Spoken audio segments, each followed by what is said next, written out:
Whoa!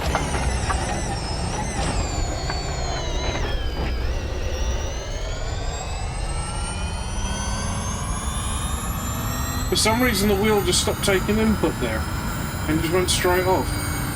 I heard a juddering from the gearbox on this wheel and it just didn't want to do anything. Like it's doing it there. So, it must be me. It must be me. I don't think the wheel's damaged.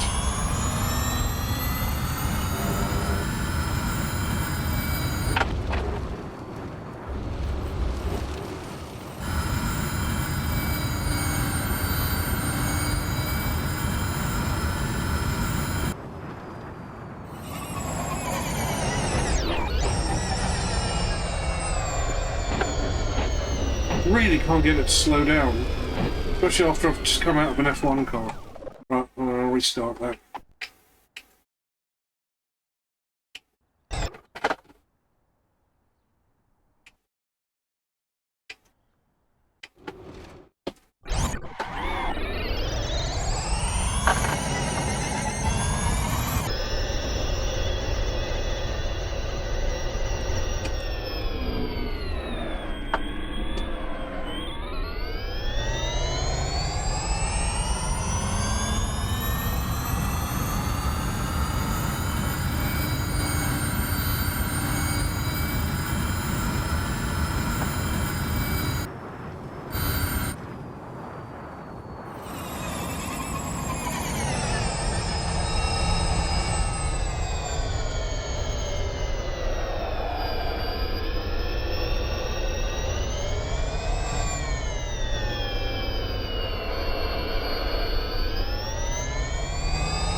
Does not want to turn.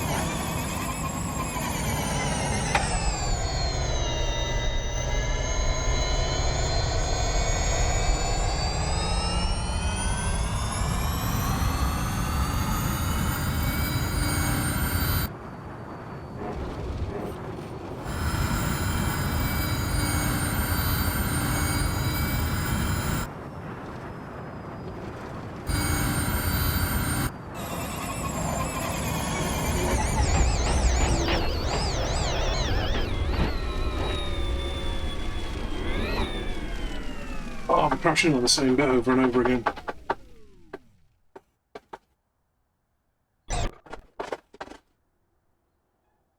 Right, start again.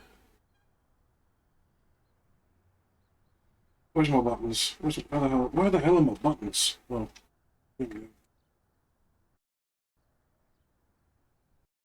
Oh, I prefer that Lotus. That Lotus is incredible. This thing is, it feels like I'm navigating a narrowboat.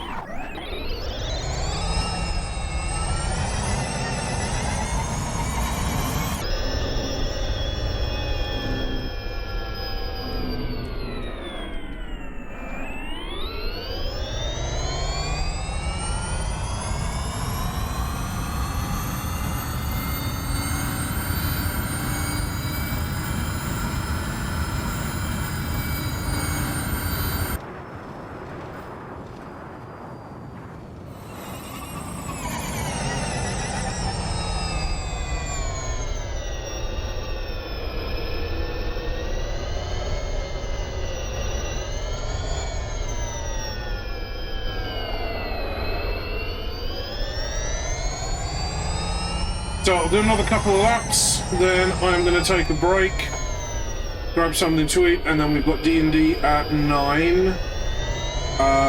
British summertime, 4 p.m. Eastern Daylight. So I think about half an hour from, maybe half an hour, 45 minutes from now. Can't see my watch at the moment. And the game thinks it's midday. Oh, that's fun. I want to run some night laps. See how good the headlights are. I bet they're appalling. Better than the headlights you'll get in a Formula 1 car, I suppose. Cleaner, cleaner.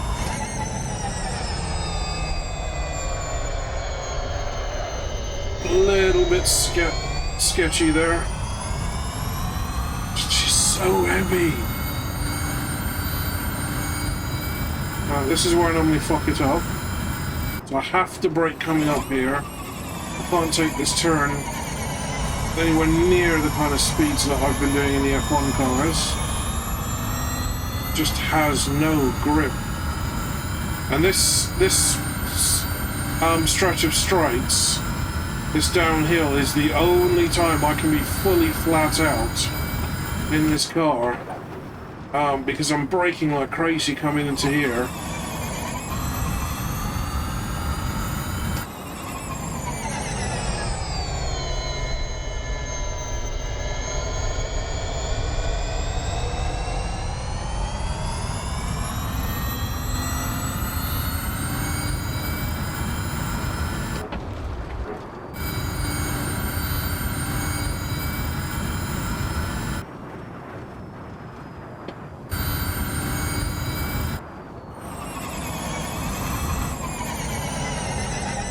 Into the chicane.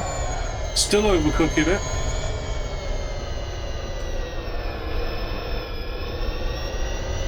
Not the well done I'm looking for.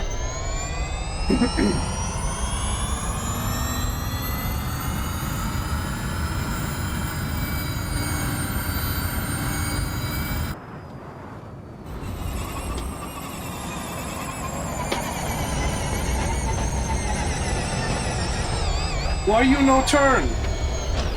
Thank you.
Couldn't keep a hold of it.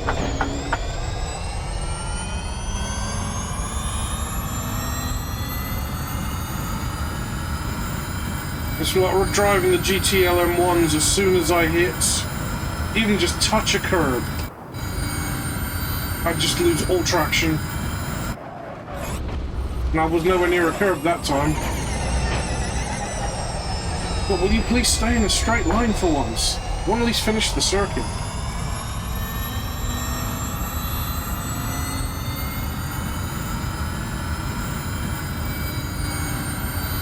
If anything, all the restarting means I'm learning the first quarter of the lap very, very well. Good opener, poor endgame. Just like my chess.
So my fastest lap ever on the Nürburgring is 5 minutes 34.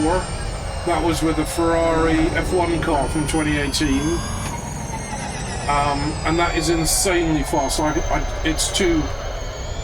I can't concentrate for more than 3 or 4 laps at a time with that.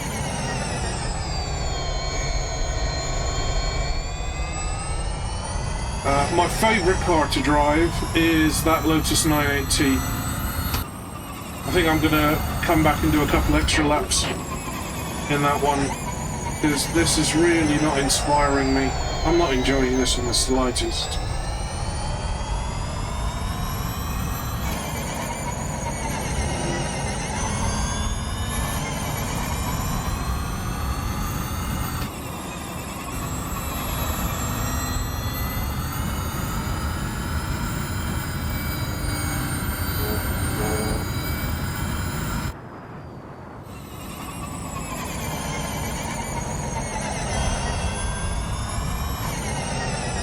Come up to Baby Carousel. And then... 1, 2...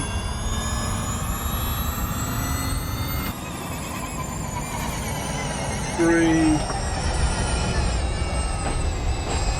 Opens into 4...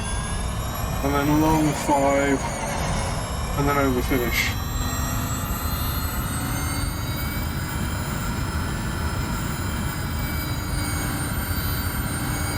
No lap times there.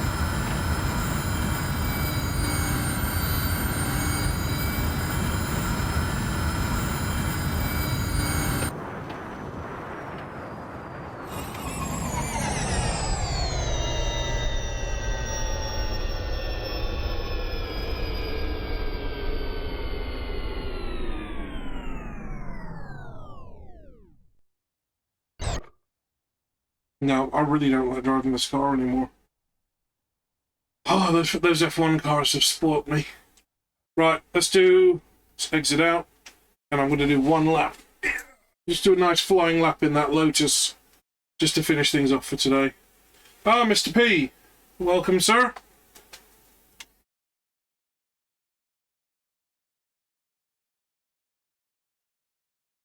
How do you think it's going? Categories, Formula 1, Lotus 98T. I could try the older one from the 70s. That'll be less power. I think that was back when they were running the big V8s still. No, let's stick with what I like, just for this final lap.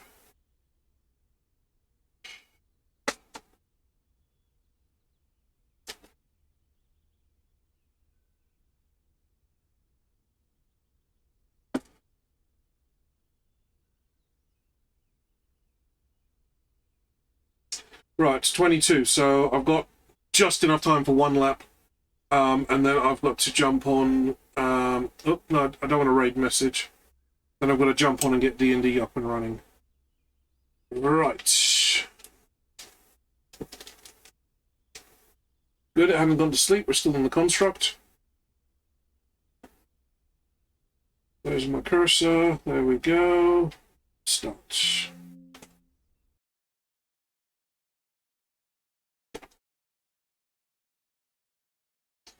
So, as I said before, I'm running the game pretty much in max everything, pushing 4K to each eye, but I still get points when I'm driving so fast that the screen directly in front of me, the graphics are all pixelated because it's having trouble loading the assets in fast enough. Clip the barrier. Still my favourite car in this game.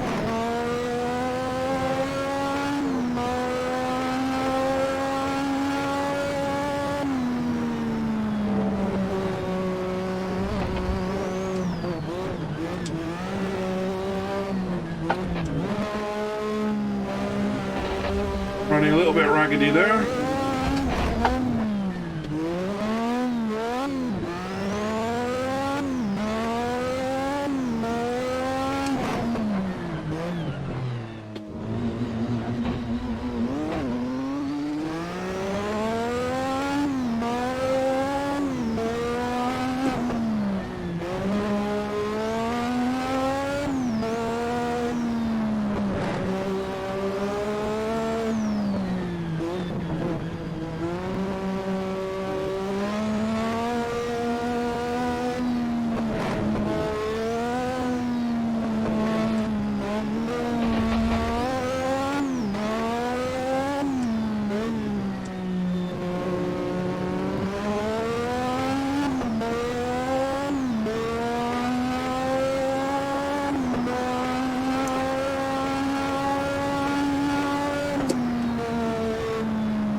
little loose in the back end as the boost came on.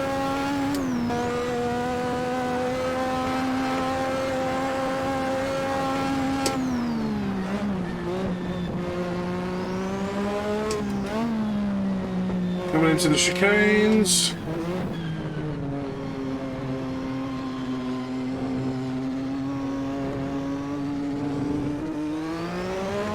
Ease the power on.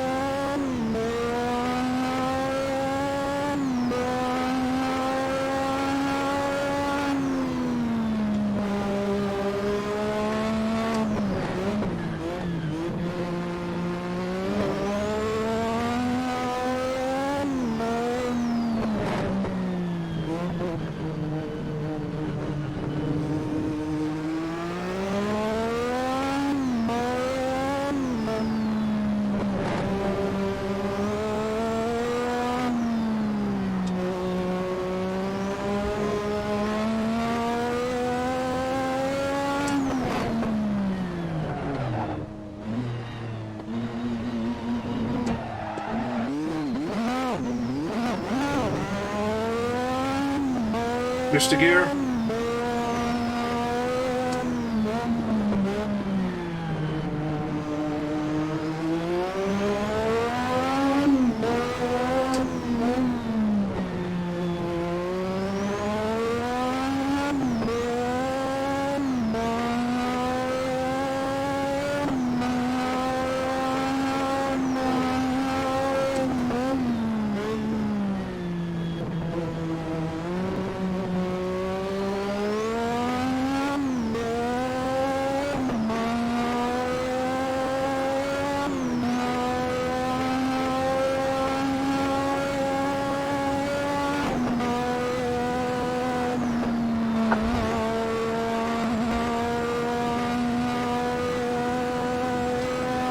Right, we're flat out right and left into the forest. Lift off. Back on the boost. Lift off. Come down into the hairpin.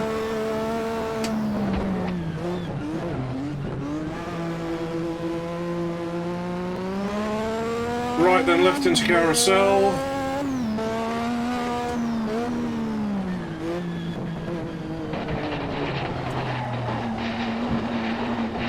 Oh, I think I might have done a bit of damage there. Didn't drop in fast enough.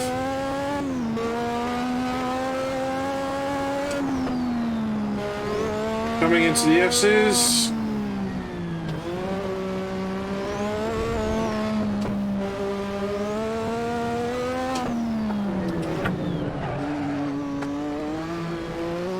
And now my favourite part of the track.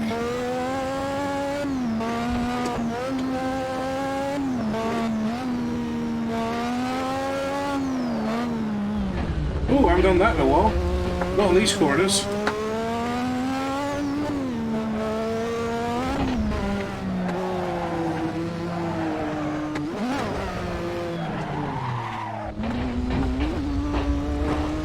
Let's twist again. Like we did last championship. Whoa, let's twist again.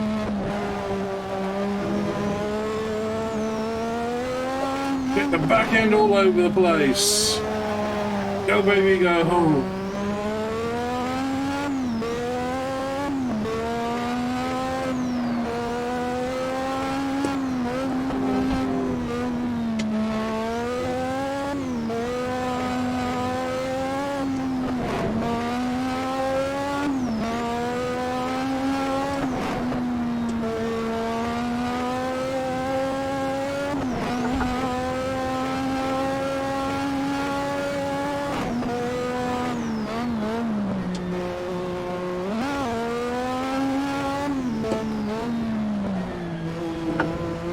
Little carousel, 5 more turns to the end of the lap. Carousel tightens, into 1, 2, tightens into 3, 4, and then long 5, and over finish. Oh, that felt good. Wasn't a super fast one. No records broken there, but that felt good. I like that one.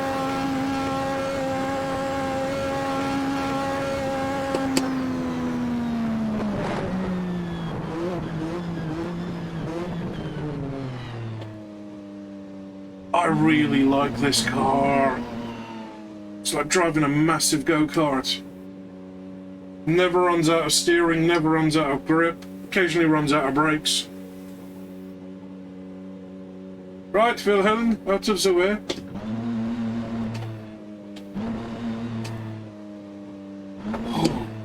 Oh, that's so good.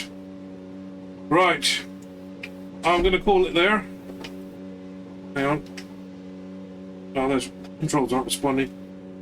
I'm going to call it there for the time being because I've got 10 minutes to reset my stream data, pack this up and get D&D ready because we are going to be playing again.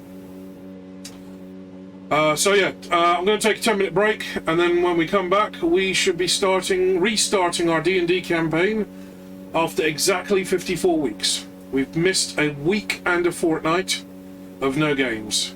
So I'm going to jump on the Zoom call, get everything up and ready. Yes, the Street Fighter Redeem, I need to do that. I'll do that while we're waiting for everybody to join the call. Thank you very much. So, I'm going to go to a BRB, and I shall see you guys again in about 10 minutes. Socials, emotes. There's my Kappa... oh, yes, my Kappa Gen is working. There's the Atomic Bun Bun. And, I'll see you guys again in a few moments. Oh, scene transitions aren't working. So that's one button that isn't working, my scene transitions. I'll need to get that fixed. Right.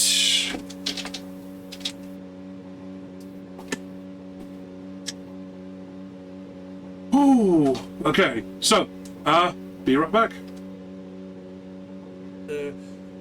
We always talk about metal being crystalline or having a lattice structure when I'm talking about heating and cooling gold and silver.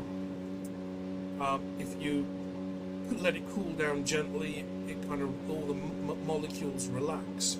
If you cool it down really quickly, the molecules will freeze into a lattice, which is what this is. So this has been acid etched to bring out the crystal structure in the iron. Because this is iron, the only way you can get this effect or this finish in the metal is under extreme pressure.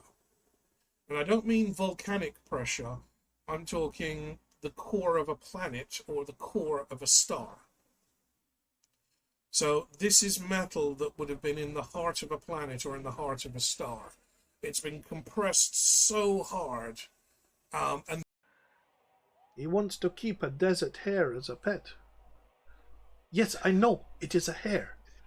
Yes, I know they are food, but he is a golem. We don't know what they eat. They've never wanted to eat before. What else do you want to give him? I'll give him your mother-in-law. Yes, you smile at that one, don't you, Ahmed?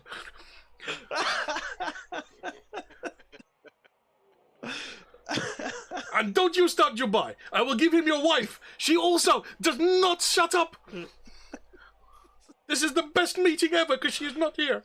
I'm so happy. I'm so happy.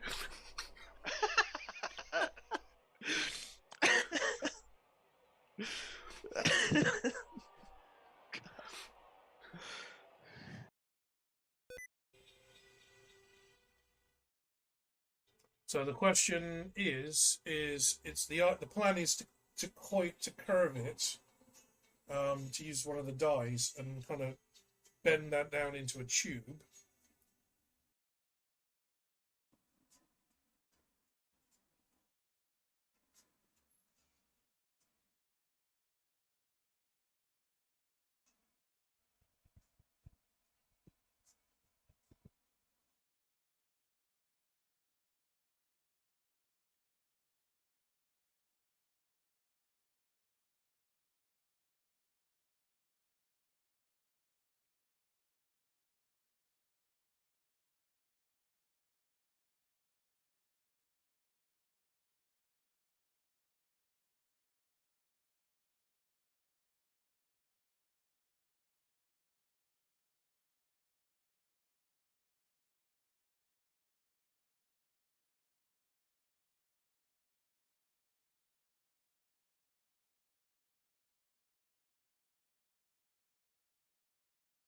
but only partially.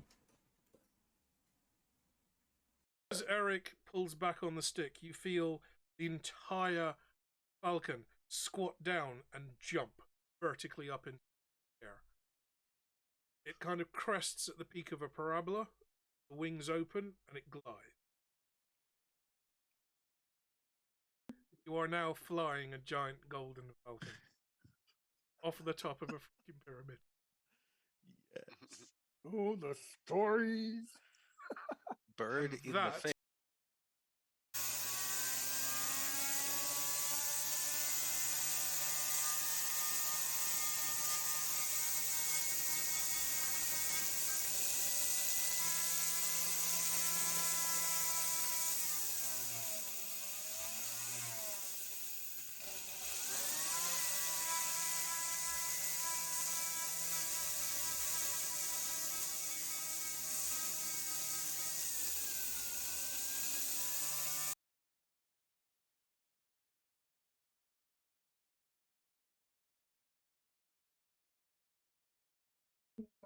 Finally run into the joint. Put some more heat on it, nonetheless.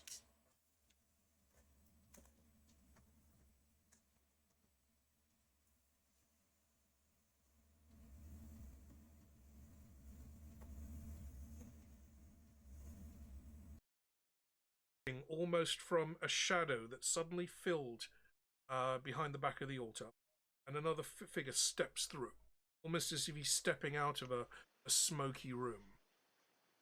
This figure is wearing similar dress, but he is completely covered head to toe in a feathered robe, a full feathered cloak. The hood and the headdress is still there. The small depiction of the falcon head is still on where the person's head should be, but you see no face. You just see blackness with little sparkles, almost as if you're looking into a portal of the night sky. He steps forward to the altar, lays both hands down on the altar, and looks to you all in turn. Stand and be judged.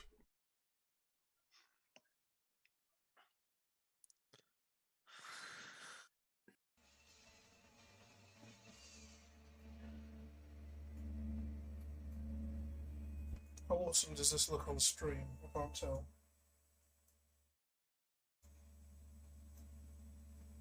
Okay, there we go.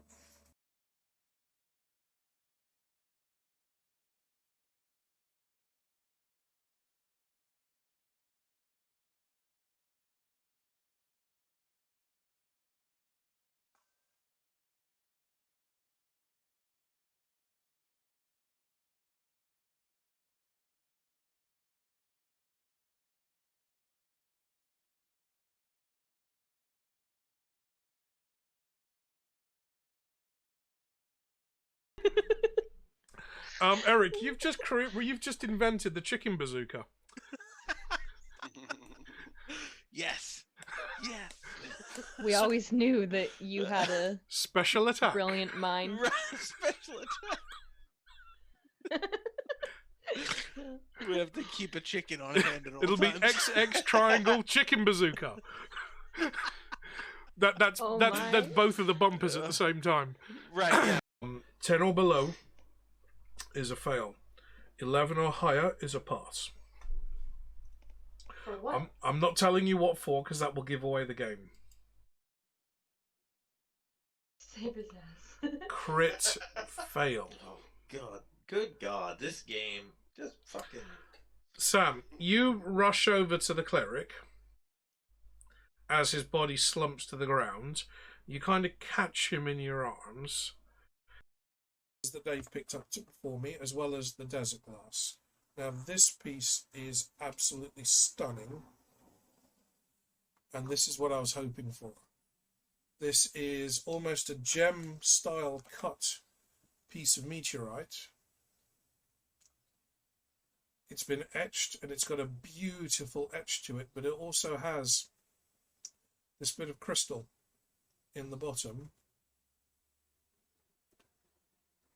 I'm not sure what the crystal is. I haven't looked at it under a high enough magnification yet. But this is a gorgeous piece. And basically Dave said as soon as he saw that, he just knew I was going to love that. Because that's the kind of thing I could basically put a little band of silver around the outside to hold it in place and hang it on a chain. This would make a pendant without having to do anything at all to the metal. The metal's completely stable. I don't have to worry about it rusting. You were getting EMF before. See if we can try another room. Oh, I've got ghostwriting.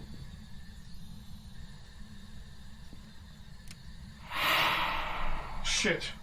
Oh, I'm out of here. Fuck that. I'm out of here. Screw that. Bollocks.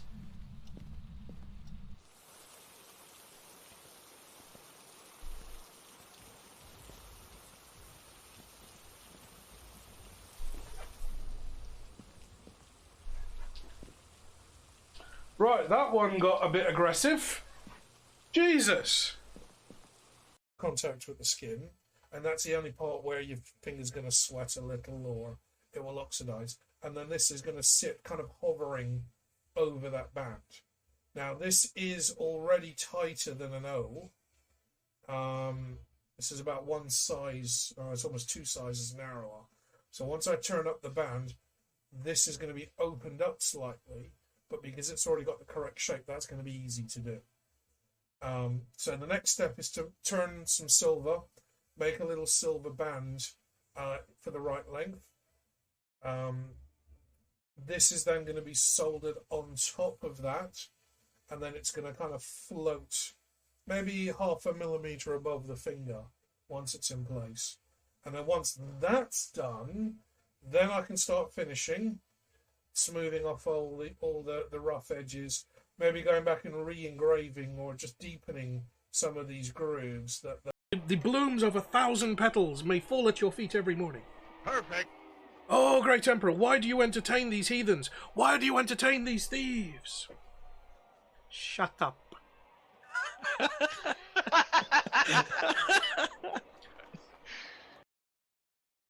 Perfect. Oh, great Emperor, great Emperor.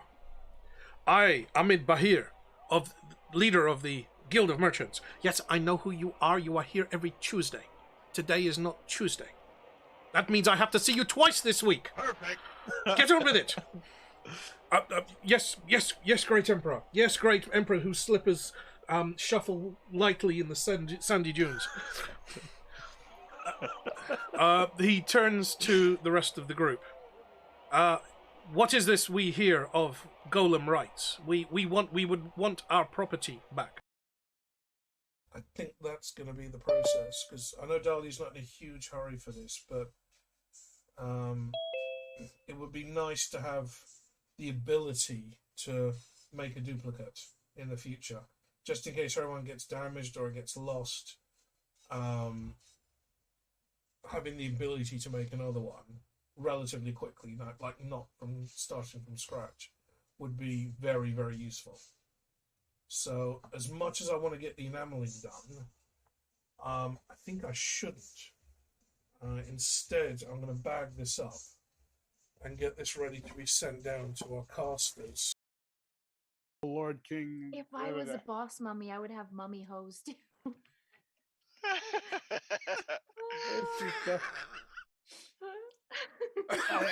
He needs some milk. Oh God. Hello. Hello.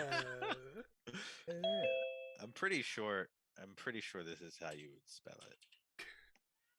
it. Yeah, the guardian of the secret something or other, lord of the what's it, keeper of the thing. Okay. Yeah, most people call me That's me. I know I'm here now. Pero Roche.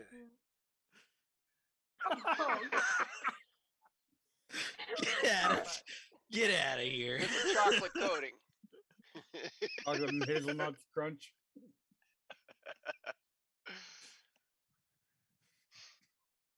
It is so You show rare us that the we nuts have part and guests. you're disowned. Please.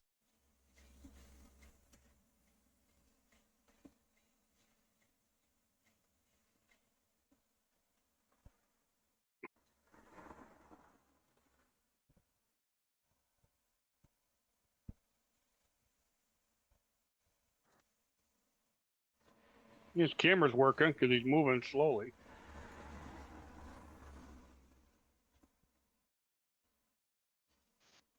It's not that much older than me, I don't think. I mean,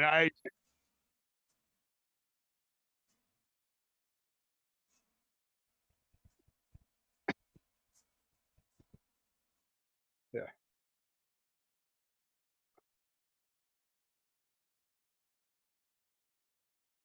Mm.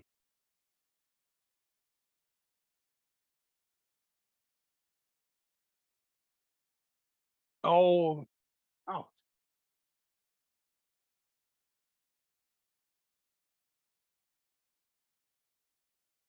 oh, okay. Hmm.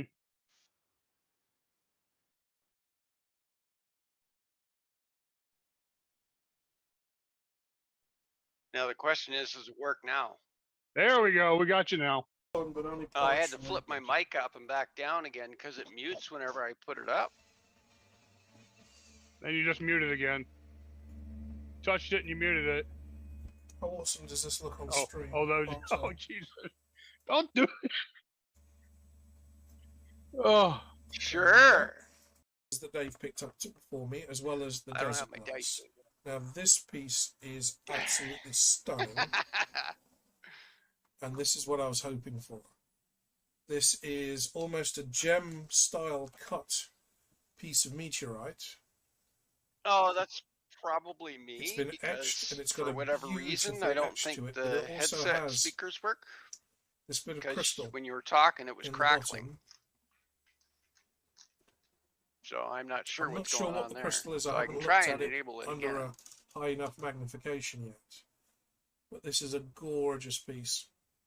And basically, Dave said as soon as he saw that, he just knew I was going to love that. Because that's the kind of thing I could basically put a little band of silver around the outside to As hold soon it as in you place start talking, and all hang I it on get a chain. like a. Now, this would make a pendant without having to do So it's anything not at all working to the for metal. whatever reason. The metal's completely stable. I don't have to worry about it rusting. I think that's going to be the process, because I know Dali's not in a huge hurry for this, but it would be nice to have the ability to make a duplicate in the future, just in hate case that. one gets damaged or it gets lost. Having the ability to make another one relatively quickly, not from starting from scratch, would be very, very useful. So, as much as I want to get the enameling done, I don't know. I don't have my I character think I sheet up yet should. either. Instead, I'm going to bag this up and get this ready to be sent down to our casters. So the question is it's the plan is to curve it, to use one of the dies and kind of bend that down into a tube.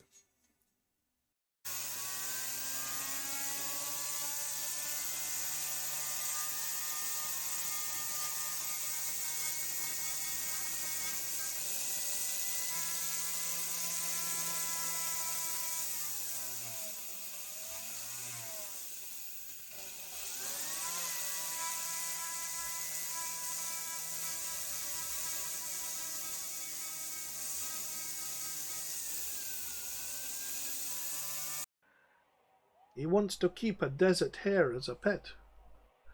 Yes, I know, it is a hare. Yes, I know they are food, but he is a golem. We don't know what they eat. They've never wanted to eat before. What else do you want to give him? I'll give him your mother-in-law. Yes, you smile at that one, don't you, Ahmed?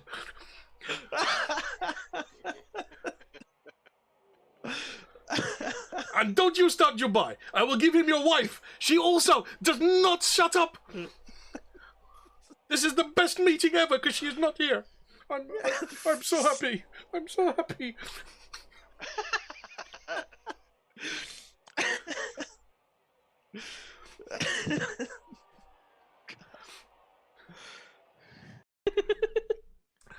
Eric, you've just invented the chicken bazooka. And then we'll just adjust the screen size so that everything fits onto straight. There we go. I've got a little bit of OBS peeking out the back.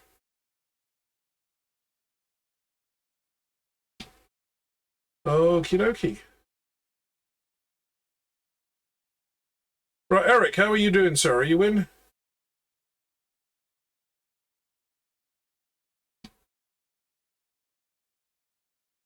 I think we heard you there, bud. I think we heard you. Were you testing? So we know that you're testing, and we know that you can count. Excellent. That bodes well for this session. Right, everybody else in the stream, welcome, welcome. Thank you for hanging around. And honestly, welcome back to our first D&D session in literally, and I do not mean that figuratively, literally 54 weeks. It was a year and a fortnight ago that we were talking about Sam missing the next stream because the Webster family camp out. Yeah, we can hear you, Eric, we can hear you. We can't see you.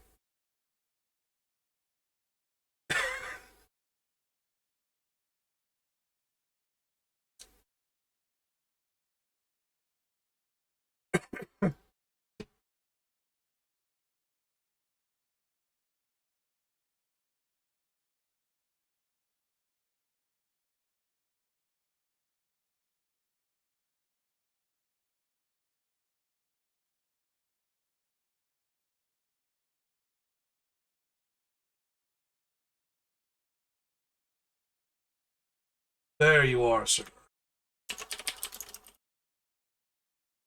Well, I am...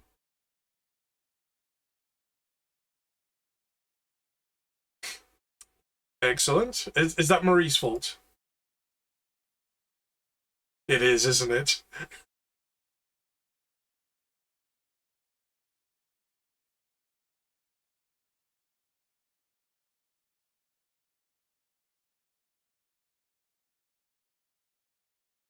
Okay, something's going wrong with that window capture. That's not working.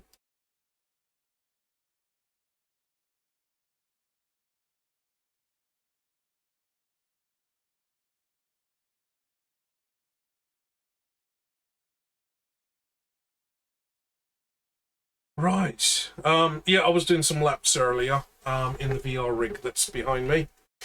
That's my VR driving rig. Because I'm learning the Nürburgring ahead of killing Marie and her son in the first corner when I go around there next summer.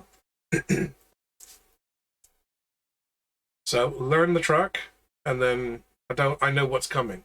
Unfortunately, and I don't know if any of you've seen any of the clips, but unfortunately I'm chasing lap times, and I'm going faster and faster and faster, and doing more pinball than actual racing. But yeah, I started doing, 10-minute laps back in April.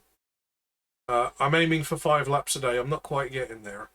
But I'm now up from a road-going car in road spec to a 2018 Formula 1 car. And I've gone from a 10-minute lap to a 5.5-minute lap. And the Nürburgring, the Nordschleife section is, it's a big old circuit. Mark, how about you, sir? How have you been? Yeah, I regularly think the same thing. Oh, Mark's still alive. Damn it.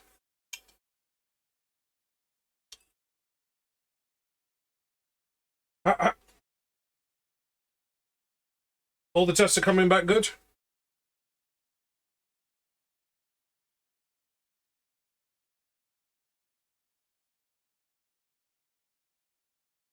I saw your message about the ablation. Yeah, glad that went well.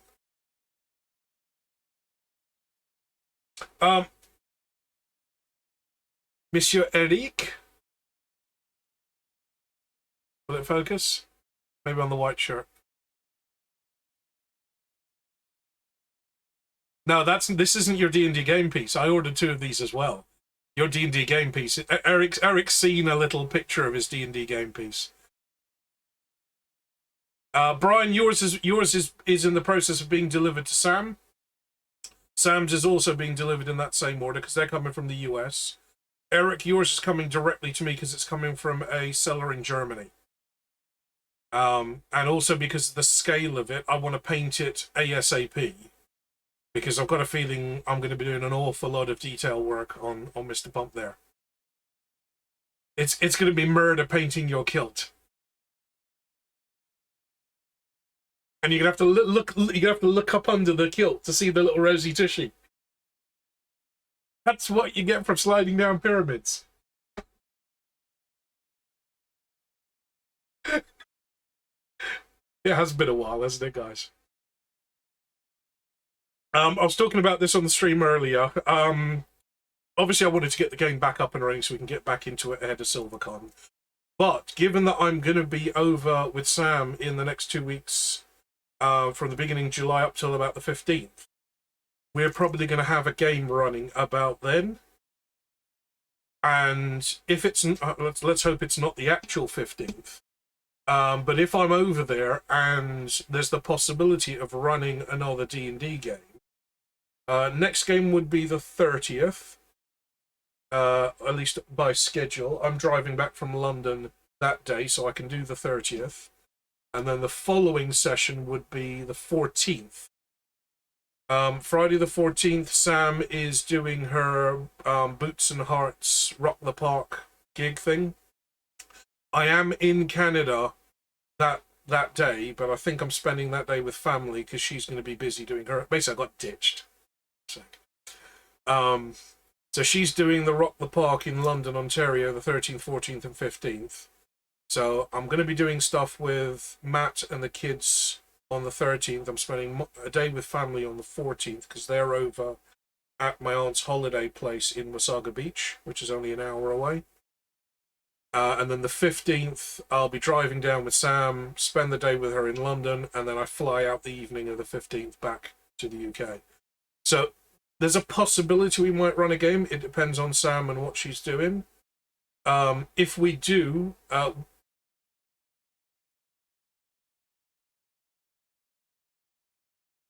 well, I'm on holiday and I've got one of the players right next to me, so it's going to be easy to press gang her into that one, isn't it? Maybe if... Actually, no, bro... you wouldn't be able to run the 7th, would you, Brian? The Friday before. He's got to check the fridge.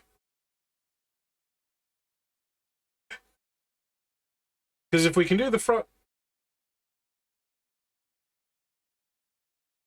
Ah, right, okay. Because if we did the 7th, then we may... Oh, are we not hearing the rest of the group? Our desktop audio is on. Our Zoom window is deleted.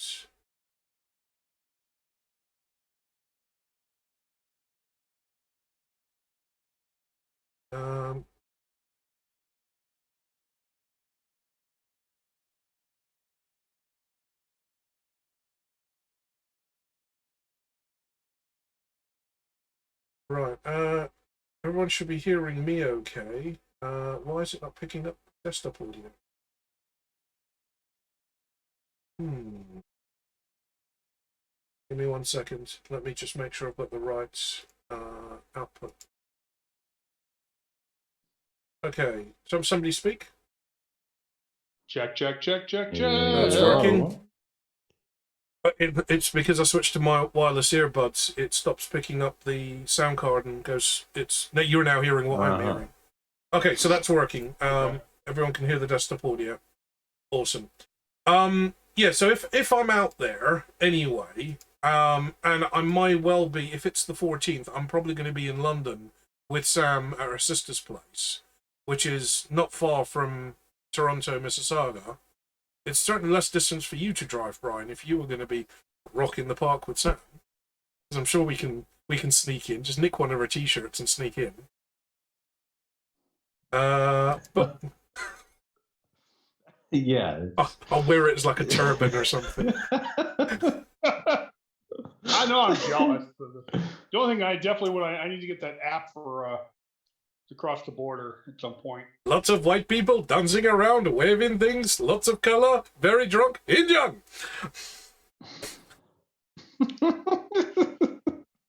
Santa Claus. Big fat guy. Red suit. Snowy white beard. Indian.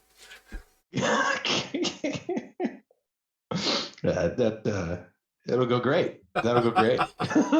This is why I'm not allowed in the want continental pictures and US video. anymore, isn't it?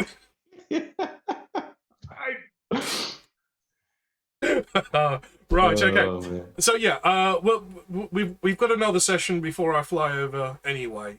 That's the day I get back from the wedding in Bisley. I'm flying the following Monday, so I'm going to be in Canada from the 3rd all the way up to the 15th.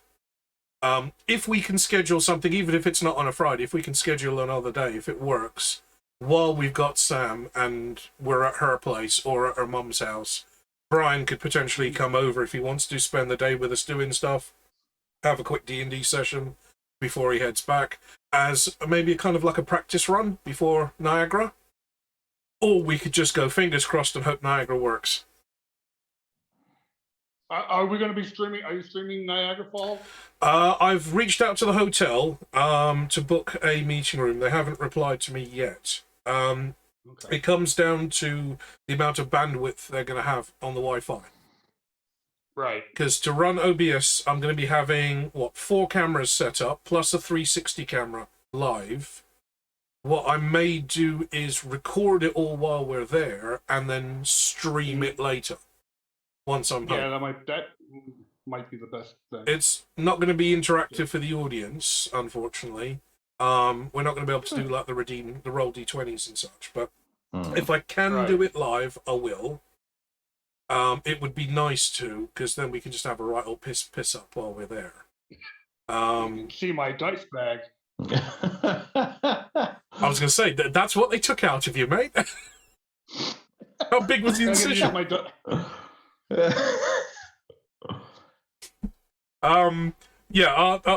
wait. I'm waiting to hear back from the hotel. Very worst case, I'm going to record it anyway. But if we I'm can going to print stream... my character sheet up too. Because of the whole bandwidth issue, I don't want to worry about not having access to my character sheet. We'll print everything out anyway, or at least download it onto something. We're going to have the Zoom call up anyway, because Eric's not going to be able to make it. So we're going to have Eric on Zoom anyway. Sorry, guys. And we'll just keep muting him. Right. Always got to be somebody to throw a wrench into the plans. So we're going to have the Zoom call. Family to be with and everything, so... But again, I said, I can't guarantee the quality of the hotel Wi-Fi, so I won't know for definite if we're going to do it live until I get there. I would like to, but worst case, we record and then we stream it when I get back. So there will definitely be a D&D session happening that day, because that's the whole point of doing it. Oh, SilverCon, yeah. I haven't had a real in-person D&D session since early COVID. Well, I've been I think you know that I do a Sunday D&D club local to me.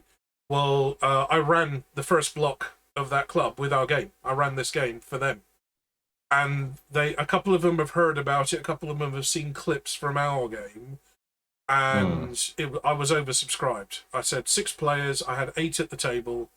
We had to turn away a few people. They absolutely loved it. I've taken 6 weeks off because they do 6 weeks on and then they do another block and they put forward different games so everyone can rotate. And I restart that game on Sunday.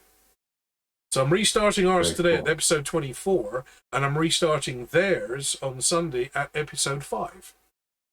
Nice. They've just done the tomb and they ran away from the lich because there were no clerics in the party. So eventually one of the players had the bright idea, after I gave him a note, had the bright idea to put the crown on. That he communed with the dragon, got loads of psychic damage, and the dragon granted him turn undead.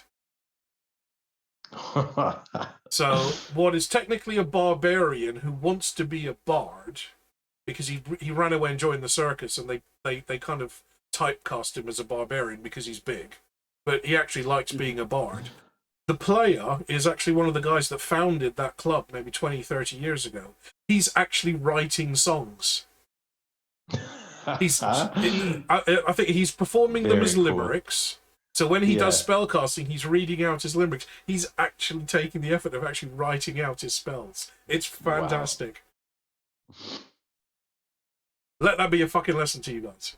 Oh yeah. I can't fly to Canada this weekend because I'm too busy. Yeah. Right. Okay, so for the audience, for those of you that haven't been, who have either never been here before or haven't been here for a while, this is our Discworld D&D game. This is based on Terry Pratchett's Discworld novels, and it is high on silly, it's high on stupid, and it's high on sarcasm. Mostly me that's high. We finished episode 24 54 weeks ago. We took a break, and it turned into an extended break. That was episode 24 of our game. Our players started in the mountains of Lancra. They were psychically drawn towards a portal that took them deep into the heart of the mountains, where they met a dragon. The first dragon, or not little dragon, but proper-sized dragon, that anyone's seen in over 1,000 years. Imprisoned by evil wizards and had its power drawn off it to power the wizard's spells. Well, the wizards all died out, and this is now the last dragon left. And our party took the rather obvious route of releasing the dragon. Oops. So, since that was episode 4. Since that point, we've now been running bare-assed around the disc, trying to find the dragon and put it back, or at least bargain with it to not go around killing people. They went down to Ankh-Morpork to learn a little bit more about dragons from the disc's premier dragon expert, the librarian of the Unseen University, Oog. And they learned that A is for apple, B is for ball, C is for cat, and D is indeed for dragon. Valuable knowledge gained. They did some exploration under the city to earn a little bit of extra coin, and they managed to charter their way on a rather nifty little ship to skirt around and head towards the Dragon Watch Islands. Let me bring up my map so I can show everyone. Where's my Google Drive?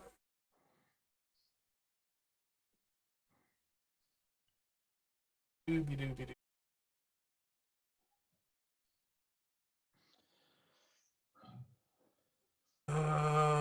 Environmental inspiration, birth drivers, maps.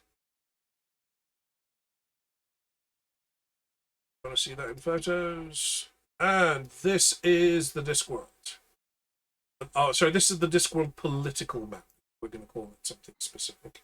So, they started up here in Lancra, near Cori Celesti, which is the mountainous regions at the hub of the disc.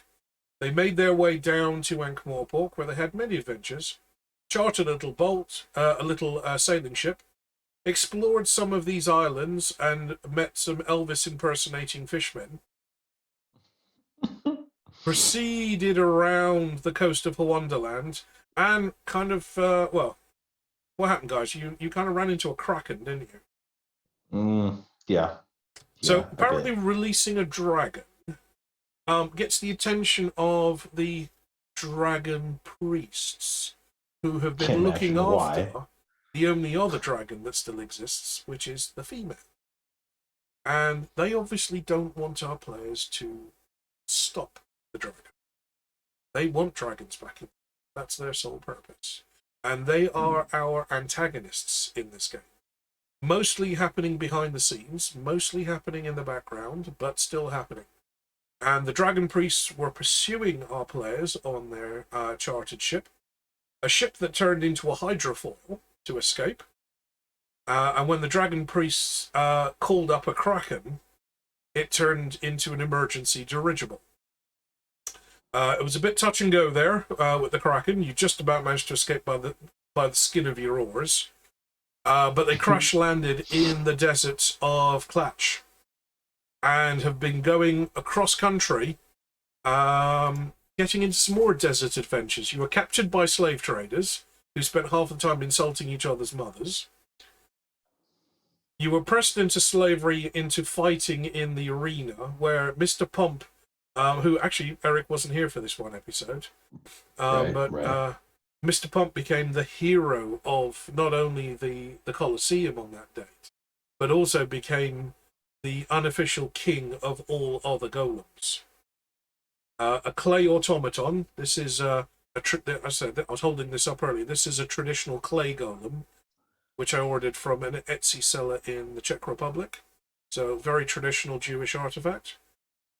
Still produced even now. They're little decorations. But imagine one of these, but 9 feet tall. And he's now purple. And he's wearing a kilt. And he's sentient. And he's slightly psychotic. Because he wanted to keep another golem around for spare parts. Well, okay. There's a whole thing with that, and you know what? I don't want to get into it. But as the unofficial breaker of chains and freer of golem slaves, Mr. Pump has now become somewhat of a king and a legend across the disc. The golems that he freed gave them some pointers about heading towards the pyramids to find a great power, an ancient great power. They made their way down from the more modern pyramids of King Tepikheim on the 26th, all the way down to King Tepikheim on the 1st. Lord of the Suns, charioteer of the bark of the sun, steerer of the way, and all that what nonsense. Also known as Pharaoh Rocher. One of the best reveals in this campaign. I was waiting. I was holding on to that one for a year. I came up with that a year prior. It's like, no, I can't say anything. That's got to be a surprise. So they met Pharaoh Rocher, who is like the big boss mummy, and all of his mummy hoes. They all had a drink of milk, and they all nearly died at the hands of the priests. You were summarily judged by the priests of Osiris. You were asked to weigh your lives, because we have to do one of those flashback episodes, don't we?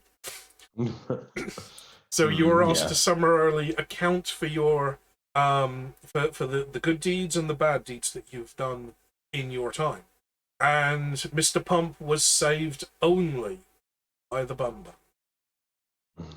When the Bun Bun just put his paw on the scales and tipped the scales in his face. Bun Bun. Once you got through that, you found the great weapon of power, which turned out to be a giant golden chicken that had the power to fly. Was it chicken? I thought it was a falcon. Falcon. Yeah. But it looks like a chicken, and you can't park that here. A solar-powered falcon. So a solar-powered flying machine in the shape of a solid gold falcon, which only Mr. Pump can fly, because he's got his magic stick that extends when you rub it really hard. Yeah.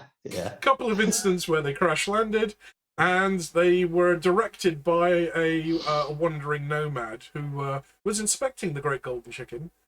They were directed to some caves that may have another real giant treasure. He was talking about a giant gemstone that was hidden in a tomb inside these caves. We made it on the last episode. We got to the caves. We did an awful lot of technical stuff about how you fly the Falcon, about how the power levels worked. Our wizard, Marlowe... Sorry, it is wizard, isn't it? Bard, sorry. Yeah, it was Moko that was the wizard. Sorry. Yeah. Our Bard had done some translations of the hieroglyphs in the cockpit. Because Google is not available. Google is currently updating. Google is still updating. Google. Because just as you landed the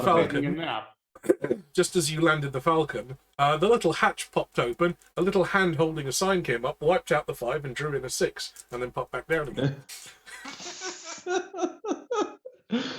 Oh, that's right. Yeah. You discovered the actual weapon use of your staff, Eric, that it's basically a firebolt staff. Right. I'm kind of imagining the staffs that the Jafar use in Stargate. So it just Okay. shoots firebolt. So you're basically just doing a straightforward firebolt, but you're doing at, I think we said 8d8 or 6d8. I can't remember. I I'm cannot hoping you've recall written it down. either. I have not. And I have not had a chance to. No, all I have is the thunder wave from the Bun Okay, Bun I'm Knuckles. pretty sure it was either 6 or 8d8. So I'll give you the benefit of the doubt. We'll say 8d8 Okay. for now until I can prove otherwise, which it means going All back right. and listening to the last 5 minutes of the last Yeah, episode. I need to go back and listen to the last episode. I have not had the chance. This week has been shit. So you started exploring the caverns, which is effectively a waterlogged cave. It looks like there's stalagmites and stalactites everywhere. There's great big pools of creamy-coloured, mineral-filled water. The rogue did not dive into one of them, but she did lick something. And Nobody's surprised. just as you were coming to terms with the cavern and the fact that it looks like it may have been carved to look natural, but somehow these look like steps, and there are very evenly spaced steps that look like little pools of water that are trickling over, but they are perfectly spaced steps. There was a huge roaring sound from behind you, and the feeling of nausea overcame everyone in the party as this incredible stench flooded into the cavern. The smell of wet fur and old meat and rot and mold and moss just flooding in into the cavern, and you heard a roaring sound and a scraping sound as a rather large creature started crawling its way down and towards your general direction. And that is where we start today's episode. So, as always, we have a prologue. Episode 25. The Discworld. The flat disc atop the great elephants. I can't read my handwriting. I was writing this on the train and it was bouncing around all over the place. The flat disc, sitting atop 4 great elephants as they twist and wind their way through space on the back of the great star turtle Atuin. This is the least believable part of this. Our players are grouped around the game board. In the Mansion of the Gods, high atop Cori Celesti, the highest peak of the Maramtop Mountains, our 5 players look down upon their pieces on the game board. The great Offler sneers as he moves his game piece forwards, satisfaction on his crocodilian face. The lady raises an eyebrow. A new piece on the board? They talk right, screeches Offler. Their greed, as their testimony, knows no end. I will punish them as I see fit. The lady moves a new piece of her own onto the board, causing Blind Io to lean forward. They have moved beyond the shadows, beyond the abilities. Even the Eternal One cannot see all the path. He has gone to see the 5th horseman. The lady looks concerned. Has this game gone so far? Have we played too hard with these lives? Has fate become involved? Blind Io tilts his head down. It is true. This game has gone beyond our comprehension now. It's now a tale of destiny. A woman on the other side of the table, cloaked from head to toe in starlight. leans her head forward. Speak for yourself. And so we return to the deserts around the Dajjal. And a screaming beast, which you have not yet seen, is rampaging through the tunnels towards you.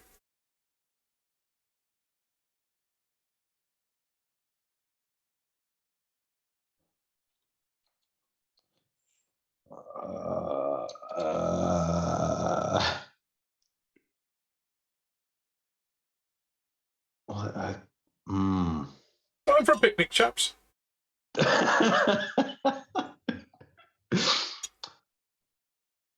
Oh. If Google wasn't updating, Google would pop up and go, "Oh, hello, insert name here. It's Pims o'clock." Oh, what do I do? What do we do? Well, we'll start with Constitution saves from everyone because the stench is growing greater and greater.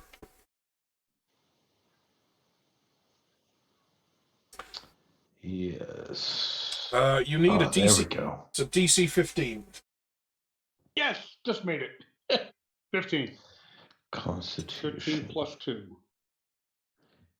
I need to remember how to play D&D. Roll a D20, add the little number. If it's above 15, you're alive. I'm playing Pathfinder on Okay. Sundays, so Okay. that's really. Pathfinder is rolled a advanced 16. algebra. I did that for my degree. Mm-hmm. What was that, Eric? A 16? I rolled a 16. Okay, so well then it's, you passed. You're good. Yeah. Brian. It's a lot. Well, I rolled a 6, so I got 10 total. Ooh. Well, a 6 isn't bad. Well, I mean, it's not bad. It's not very good, Not what you needed. but it's not bad. Not really. He's poisoned. Okay, I'm going to roll for Sam, because I'm going to have to play Sam in this, at least for today. And she rolls an 11. You should be able to see that on cam. I've got my camera kind of pointing in the right direction. It's just tilted down. There we go. So, that's an 11. So, Brian, you and the rogue both kind of go slightly green. You start to look like you're going to be a bit woozy, and you basically bend double and puke your guts up into the nearest fountain of milky white cave water. In the meantime, guys, I'm going to give you one turn to do an action before we roll for initiative. Straight into the fight.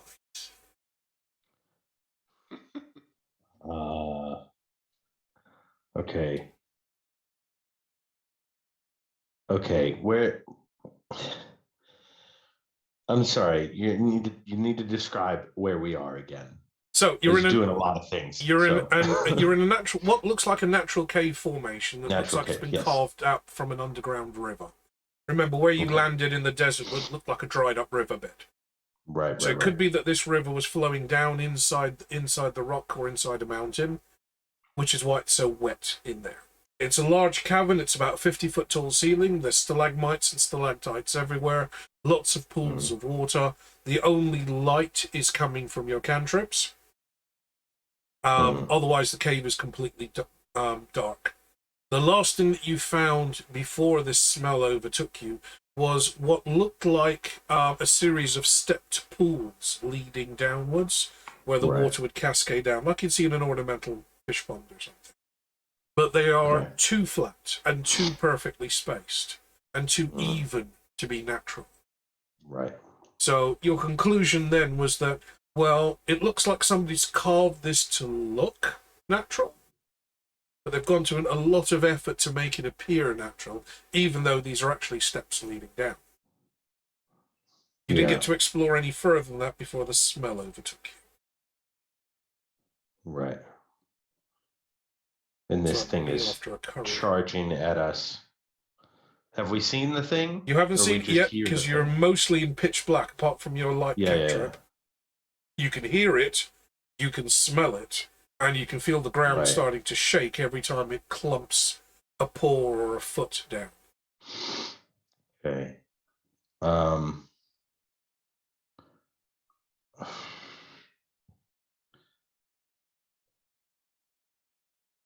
Do I have any sense of how close it is? You can feel the air getting, well, the rest of the party can feel the air getting thicker. They're the ones who are throwing Yeah. up at the moment. Right. Eric, Mr. Pump's obviously got his superhuman night vision. You can, True. where you could see right down the back of this cavern that you've been walking along, where you would have seen a little opening of light coming in, Yeah. that's blotted out completely now. So Okay. whatever it is, it's big. Yeah. Brian, if you can manage to stop yourself vomiting into the puddles, you may be able to activate your Offler helmet. But that's going to have to wait until the next turn.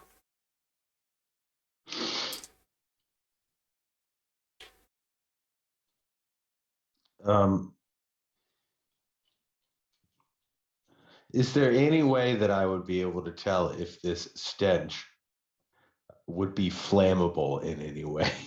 Well, technically, Mr. Pump can't smell it. Right, right. Well, I mean, I've seen the other people throwing up, so Oh, yes, I need to change the my idea stream that information. something's Hold on. wrong. My question, what I'd be looking at is there, I guess, a shelf that I can jump up on? A high ground. High I ground. have the high ground, Anakin. You're with the chosen Not one. quite that extreme, but that's. I hate you. Oh, I've got the Sam plan. wouldn't get that if she was here. And Oh yeah. It's all coarse and it gets everywhere. Oh man. Quick aside, I saw the Lego Star Wars advent calendar for last Christmas. Okay. I saw that on the front of it, Anakin was building a sandcastle, and I loved that just tiny little the tiny little Easter egg. I was like, yes, you get it.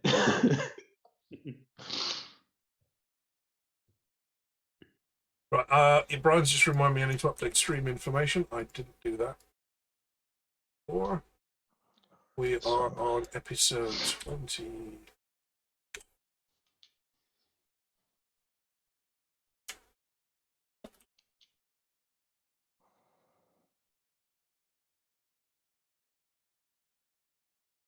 Come on, Eric. What's your action? All right. Where is everyone in relation to me? Am I in the front? Do you want to be in the front? I would like to be in the front. You would like to be in the front.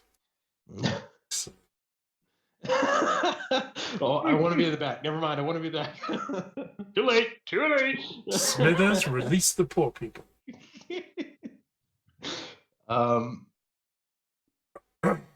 Oh, I can't use the word bitches in my text description of the stream. Ah, elite spelling it is then. I mean, part of me wants to use the staff, the firewall staff. Blocked. Okay. You're gonna have to. Are you gonna shoot blindly, or are you gonna wait till it comes into visual? Yeah, can I like hold the action until I can see it? Is that? You're not just gonna start blasting everything inside. Fucking I'm always stormtroopers. Okay, so you're gonna hold your action, and as soon as you catch sight of it, you're gonna open fire. Yeah. That's nice of you. Well done. I hope, like I brought up earlier, I hope this stuff isn't flammable.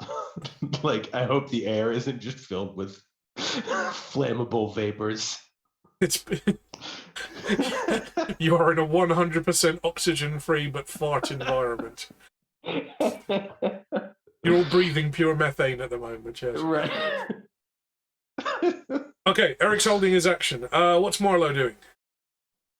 Marlowe is looking around to try and find a ledge to get off on the side of the building, get up against the wall, possibly on a ledge. So most of what you're seeing at the minute, the cave is pretty much like a circular space. It's almost like a tunnel's been cored out through the rock, but there's Okay. stalagmites and stalactites. Now you can try clambering up one of the stalagmites, but they're wet and slippery because they're constantly being dripped on.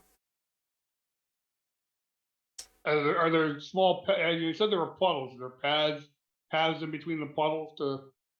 Because if I can, I will just go over to the left side wall. Okay, there are things that you can hide behind. If that's what you're just going to abandon the party.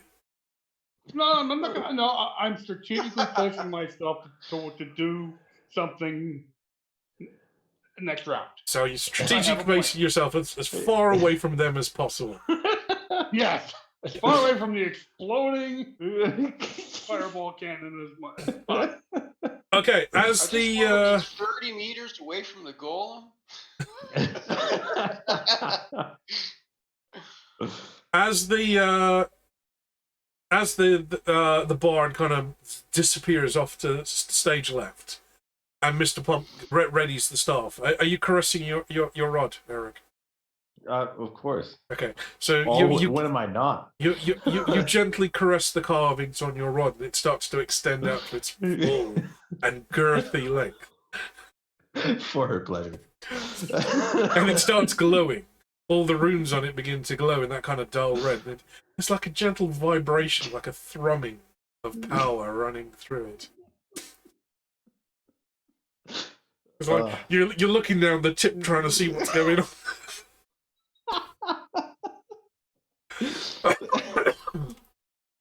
Never looked down the tip. The rest of you, you can't. Well, those of you that do not have night vision, which is pretty much the rogue and the bard at the moment, you can't really see more than about 15 feet around you in a pool of very dim, of a light cantrip that was cast earlier. That's about as much as you can see. The golem seems to be preparing, standing his ground, getting his weapon ready. Brian, you and the rogue kind of lift your heads up from the vomiting. You're still feeling a little bit woozy. You're going to be at disadvantage on this next round on any saving throws. But you see that the light at the end of the tunnel seems to have reappeared. But you can hear a crack, crack, crack sound of giant claws digging into rock. And the smell seems to be getting stronger.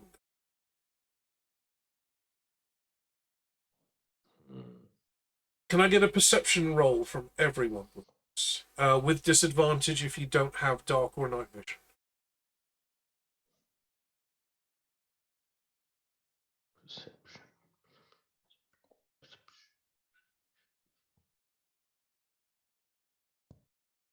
Man, I do not perceive 19. very well. Well, I 6. got an 18 and I got a 9. So I halved itself. So 9. And I think it's 5. Well, you've got night vision, Brian. You just need to activate your helmet. Well, I haven't activated it yet, though. Because Okay. the helmet's not closed. Okay, She so said I can't do that until this action. right, Marlo, you're on a 19. Yep, that was a 14 plus 5 or 17 plus 5. Eric can see anyway, and the rogue gets an 18.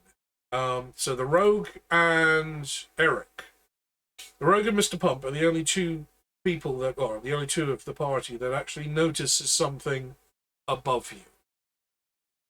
There is a giant, hairy-looking shadow with really long front limbs hooking its way into the rocks and climbing across the roof of the cavern. It's a sloth. It is the giant man-eating sloth of Club. Oh, Famous from the Oh, legends of Cohen the Barbarian. I don't like that you were right, Brian. And Cohen's horde. Either that or a hook horror. Cohen's horde did once face this beastie. The outcome of the story varies, depends on who's telling it. You see the head of the sloth swivel and look down at you, and this long beaked snout and huge black eyes just glistening slightly as the cantrips catch it. It opens its mouth, and instead of a scream or a shriek like a Jurassic Park T-Rex, you hear a giant burp. Yeah, okay. Does the stench get worse for Oh, everyone else? for everyone else, yes. Yeah. What the hell did you eat? Is this Who the hell did he? Yeah, is this only a man-eating sloth? That's Just only to be from the clear. legends. Not, is it a golem-eating sloth also? I don't know. Sometimes you want a bit of crunch. I mean, if the Scots will batter a Mars bar, then somebody must like a little bit of texture. I mean, my stepmother used to make rock cakes, and they really were like rocks. She never got the hang of the oven, because ovens in the UK are in Celsius, not Fahrenheit. And she's trying to set the oven to 400 Fahrenheit. Why is the oven only going to 350 and then everything's black as it comes out of it 6 minutes later? True story. You see what she did to the damn Yorkshire puddings. Is there anything to be known about the giant man-eating sloth of? Well, it would be really handy if you had Google about now, wouldn't it? It would be. It would be. I didn't see with my perception of 19, or did I catch him as well? You did catch it, yeah. Okay. Should I make a history check? You can see the shape and an outline and just that swiveling head. So, yeah, if you want to do a history roll, maybe this is in one of the older songs. You do know the exploits of Cohen and his silver hoard. A dirty 20. Okay, you know the exploits of Cohen and his silver hoard. 17 plus 3. You know that you actually know that it was Mad Hamish that faced down the giant man-eating sloth. And they defeated the sloth only because it tried to eat Mad Hamish and chewed on his wheelchair instead of him. At the end of the song, Mad Hamish is holding his ear trumpet with one hand and beating the sloth on his head with his walking stick. And that drove the deadly beastie back into submission. You have a chance? Okay. Should I hit it with the staff? Maybe it'll bring it angry. Maybe it'll bring flashbacks. No, Mr. Sloth, I want you to die. Oh, he's turned into Golem Finger. Right, are you opening fire on the sloth? Seems like it, doesn't it? I would like to let out a very high-pitched scream just before I do.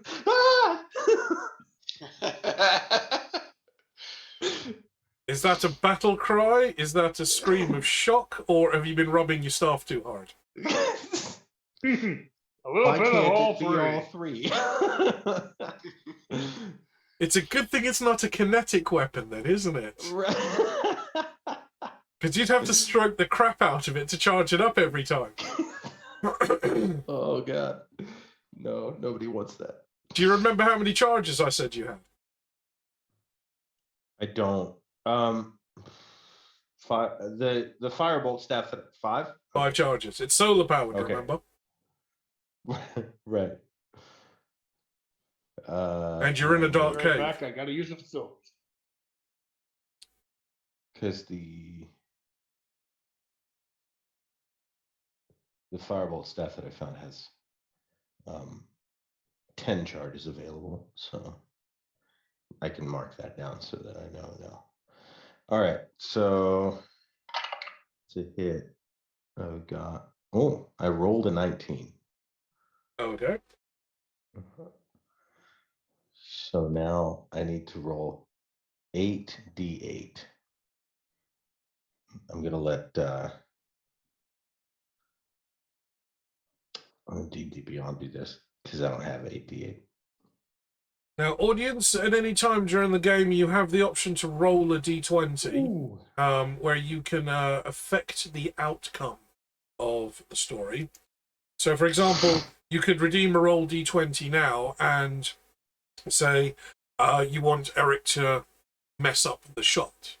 I would set your threshold, so I would decide if it's above 10 or below 10, or above 12 or below 12. And then effectively what I would do is what I'm about to show you on the screen now. I do a little virtual dice, and that's the outcome of the roll. So if you want to roll a d20, you do have the ability to kind of interrupt the game and introduce an extra level of chaos. Because it's me. Right. So I got 44. Right, giant man.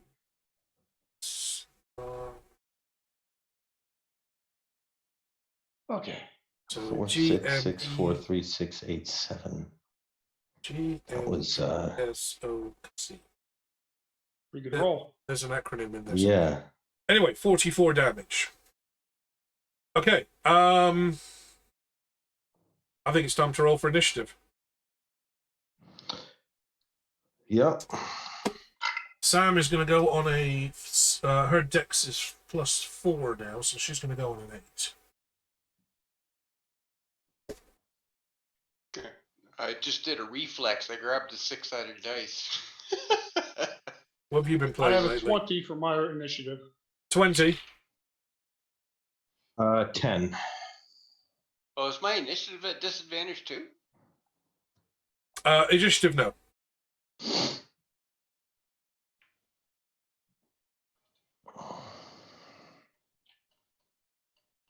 Trying to remember what the plus is here, so I'll have to bring that up. Okay, just one.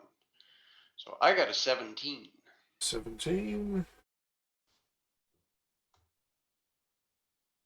And our sloth is going on a 9.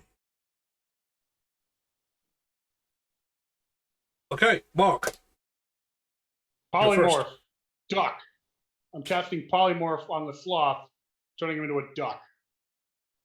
Okay. How does polymorph work? It is a wisdom save DC 15. Okay, and how does your spell appear? Basically, I'm like, oh. Sloth saves. You look. Sloth saves. Yeah, well, then, basically I go, I like you, quack it. And nothing happens. After a moment, a small stone falls down from the ceiling in the shape of a duck. Yeah. I slink deeper into the corner. The sloth turns its beaked head towards your direction. That's murder. Just worth a shot. How far away is this thing from us? Like how high up is the ceiling? It's about 30 feet above you, because it's hanging from one of the stalactites. Right. Okay. Remember, the stalactites have to hold tight or they'll fall to the floor. And the stalagmites, if they grow big enough, might touch the ceiling. Yeah, that's a good one. Okay. Yes.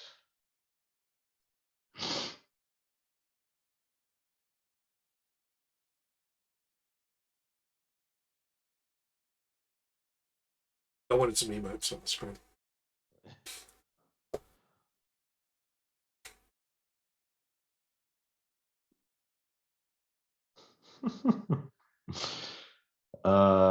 So whose turn is it? Is it my turn? Brian. Brian.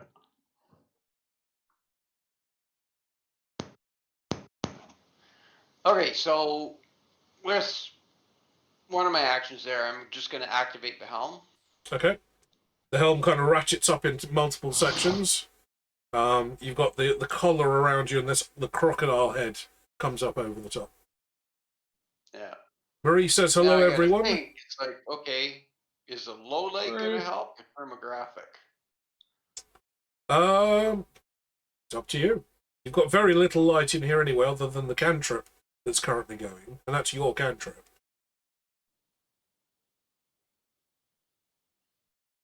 Yeah, I'd probably want to use thermographic then. Switching to thermal. You go to your predator vision. Mm-hmm. You look around, you can see the rogue just in front of you, just to one side. You can see a cold outline of Mr. Pump, because he's giving off no heat other than the heat he absorbed when he was in the desert earlier. But you see that his throbbing rod is actually glowing quite warm. And you can see just the outline of a pair of hands kind of wrapped around a stalagmite and somebody's buttocks sticking out from behind cover.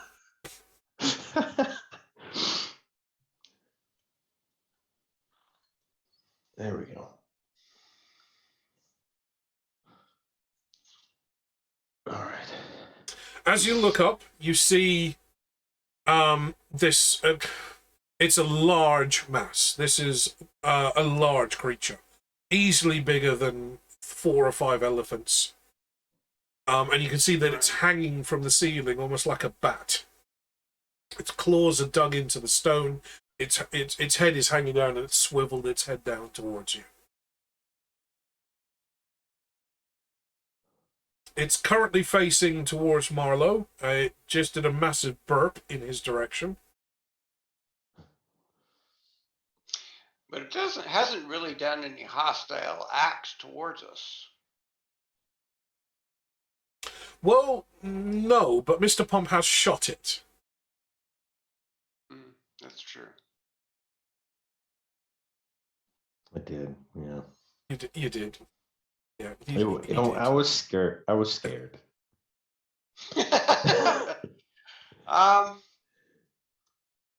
God, he's like a teenager. I can't Anything. remember on it. Look at linoleum. Ooh, there goes the rod. Like, oh, look, it's a carpet superstore. There goes the rod.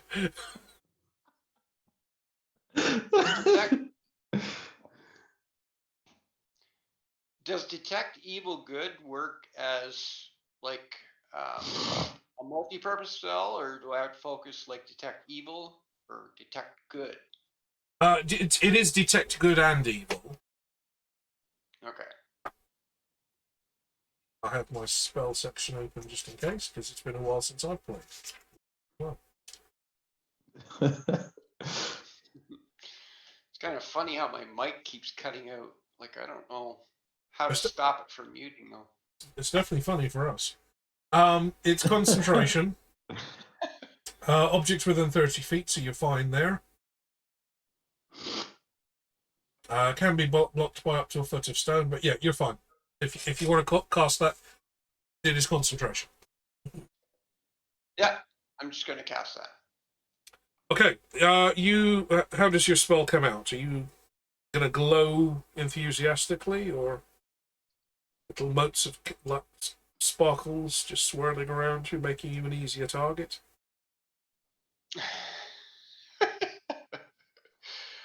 Well, I would probably say like it comes out.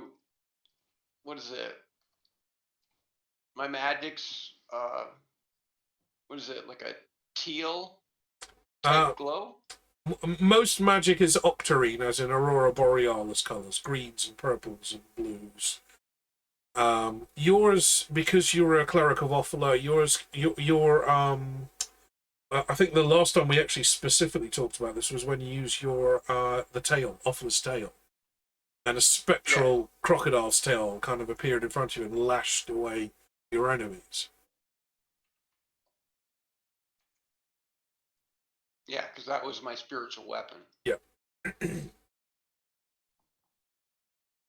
Also makes really nice handbags. It's hard to get them in a natural too. So what kind of a reading do I get here? You get the reading is mostly neutral. It's not a sentient creature. It is an animal. It's behaving as if it's defending its territory. But since Mr. Pompous shot it, you're detecting a little bit of, certainly anger coming from the fact that it's been wounded. And also a large amount of pain and remorse coming from the creature as well.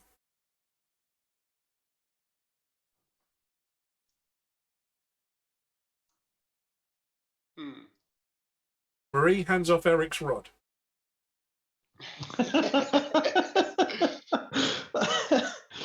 It's not a standpipe. You don't stroke the rod to get the water flowing.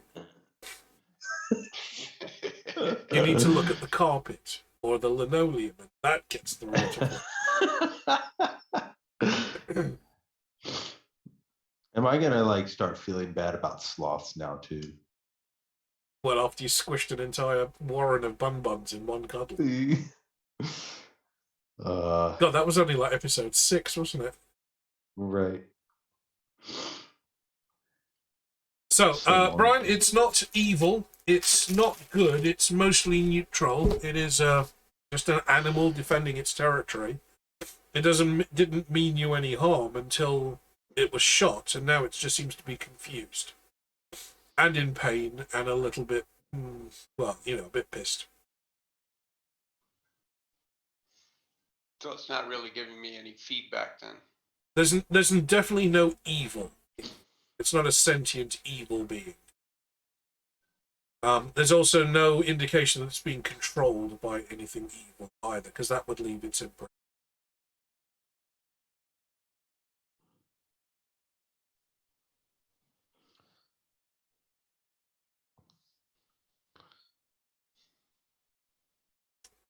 Anything else you want to do?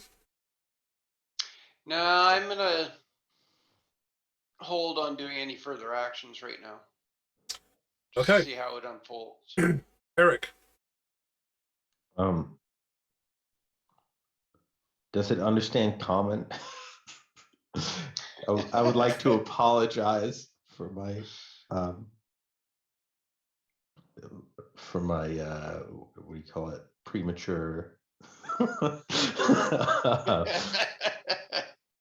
premature rod shooting. Your somewhat premature adjudication. That's what it's called.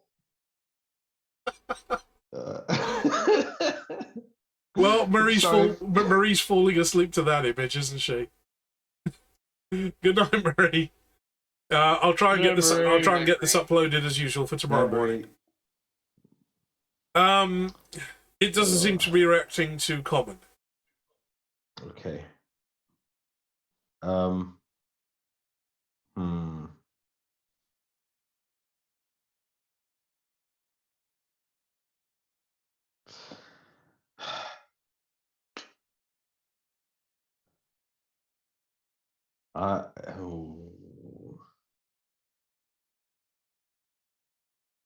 I also will hold my action to see if it maybe I didn't hurt it that bad.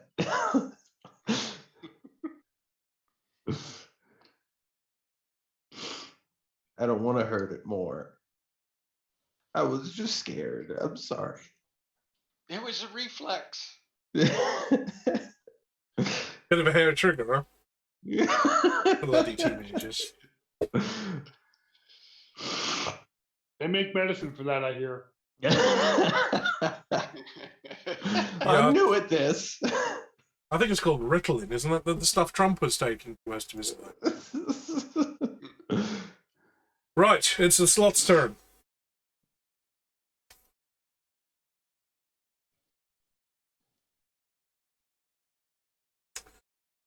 The sloth head is kind of curled, swiveled down, looking down at Marlowe.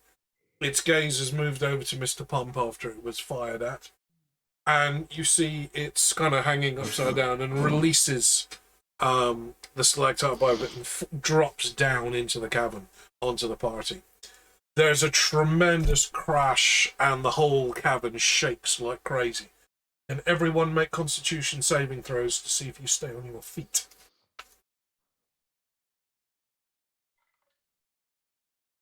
Nope. 5, 7. Okay, so Marlowe's going to be knocked prone. 12 total. Sam is going to be knocked prone. 12, Mr. Pump, you are knocked prone. Oof. I got a 14. 14, you are also knocked prone, Brian. So as it comes crashing down from the ceiling, bits of rock and parts of stalactites come raining down, little chips. You can hear them bouncing around on the stone floor, splashing into the puddles. And with your thermal vision, Brian, as you kind of fall over backwards from the massive shake of the ground, you see this kind of bright red and white and yellow blob of a mass just land. It somehow, like a cat, it's managed to flip itself over as it's fallen and landed claws down into the stone floor of the cabin. There's a massive roaring burp as it lets out again, and it takes a swipe. Unfortunately, since you've all been knocked prone, it misses all of you, which is handy. It's the rogue's turn. I'm trying to remember what Sam's attacks were, because I haven't got a copy of her character sheet. In fact, I don't think she leveled up her character from the last 2 episodes of the game, did she? Well, she mainly uses the dagger. I'm not sure the dagger's going to help at this point. Okay, Sam pulls herself back up onto her feet. The rogue draws her dagger and runs off to one side, trying to get around the side of the sloth. The creature's too busy tracking all of you to take notice of one very fast mover, so it doesn't notice her. Give a stealth. Oh. No, I critted on the advantage. So the rogue is in stealth, manages to sneak around to the backside of the creature. But she's used her action to get up already. Next, Mark, back at the top of the order. Stand up. I want to pull out my bagpipes and start playing. See if I can lull it to sleep. Give it the equivalent of musical stench. Yes. Okay. You pull your bagpipes out. You start kind of pumping the bellows, trying to get something working, and the rest of the party hears the sound of 15 cats in a tumble dryer.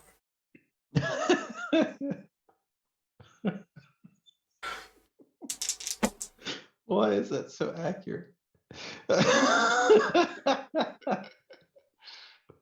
The sloth fails its saving throw there.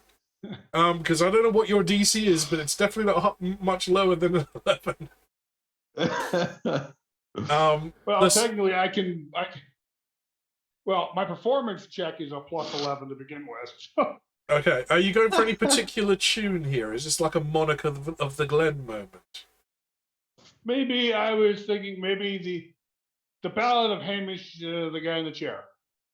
Oh, Mad Hamish. Yeah, but the Ballad of Mad Hamish. Okay. They never did actually specify what turned him mad.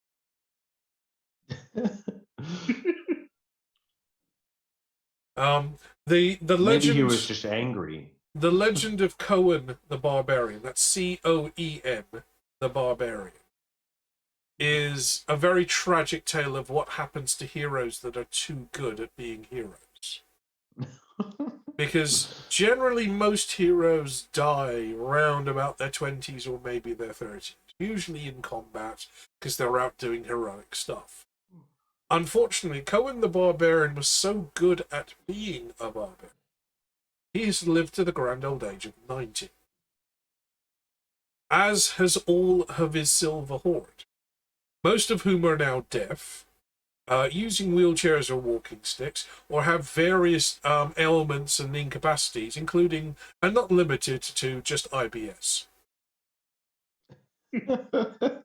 Poor bastards. Because there's nothing worse than being a legendary hero that lives to the point of old age.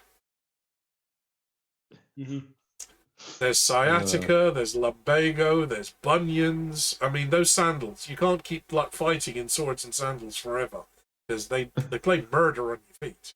The arthritis alone, especially in the cold weather. Oh, and climbing all those mountains, chasing after the gods. No, that's a young man's game. He's Absolutely. Cohen stole fire from the gods when he was a young man. By the time he got to his 90s, he's decided that, look, if I just give it back, will you let me die? That is canon. That's the book for that. That's Cohen's book. I think that's book 16, 15 or 16. But that is canon. That's his adventures to return fire to the gods. And half of his silver horde are struggling with their wheelchairs getting up the side of the mountain. That's amazing. Like just the images of that. So the sloth kind of reels at this unholy screeching wailing sound that's coming from your armpit, and it starts kind of like you hear the clack clack as it kind of crawls back on its huge claws. Anything else? I'm gonna send out a bonus action bardic inspiration to Brian. Okie doke. Brian, it's your turn. Gives you a D, which gives you a D8 to add to the ability check, attack roll, or saving throw. So you can I use have to roll a saving throw, or if you're rolling a saving throw. You can pretty much add a D8 to whatever you're doing it. If you're attacking it. Now, Brian, you're currently prone, so it's either half your movement to get up or your action. I'm assuming you're going for half your movement. yeah.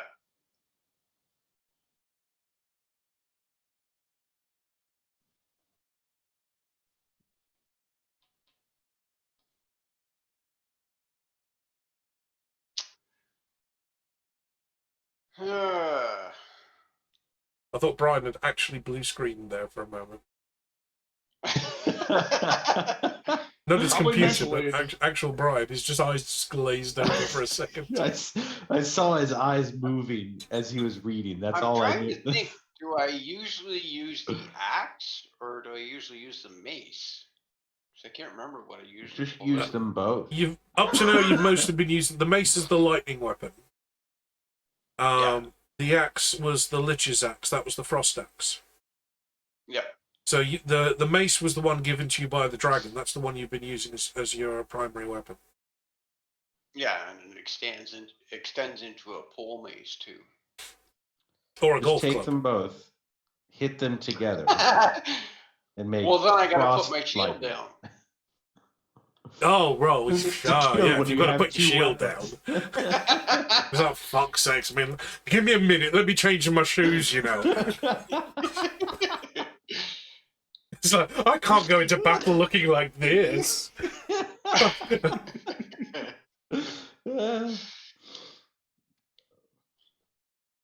Yeah, I'll use the mace.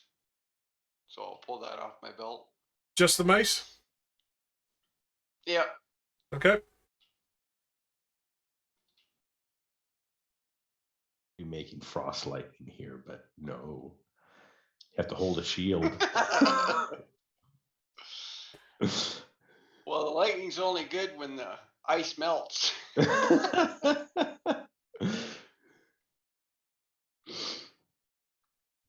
Okay, what are you doing with the mace? He's still reading. Okay. Well, it's still not doing any attack because it backed away, right? It's backed away, yes. It did attempt to take a swipe at you.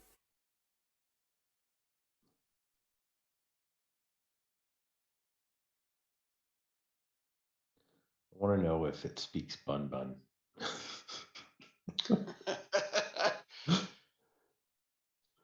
You're gonna get the bun bun to thump its foot on the floor a few times. See if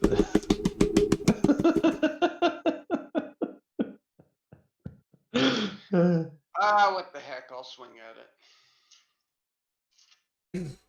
Okay, you're going to have to move forward about 10 feet to close the distance on it before you can attack. Or are you going to extend it to its its Morning Star capability?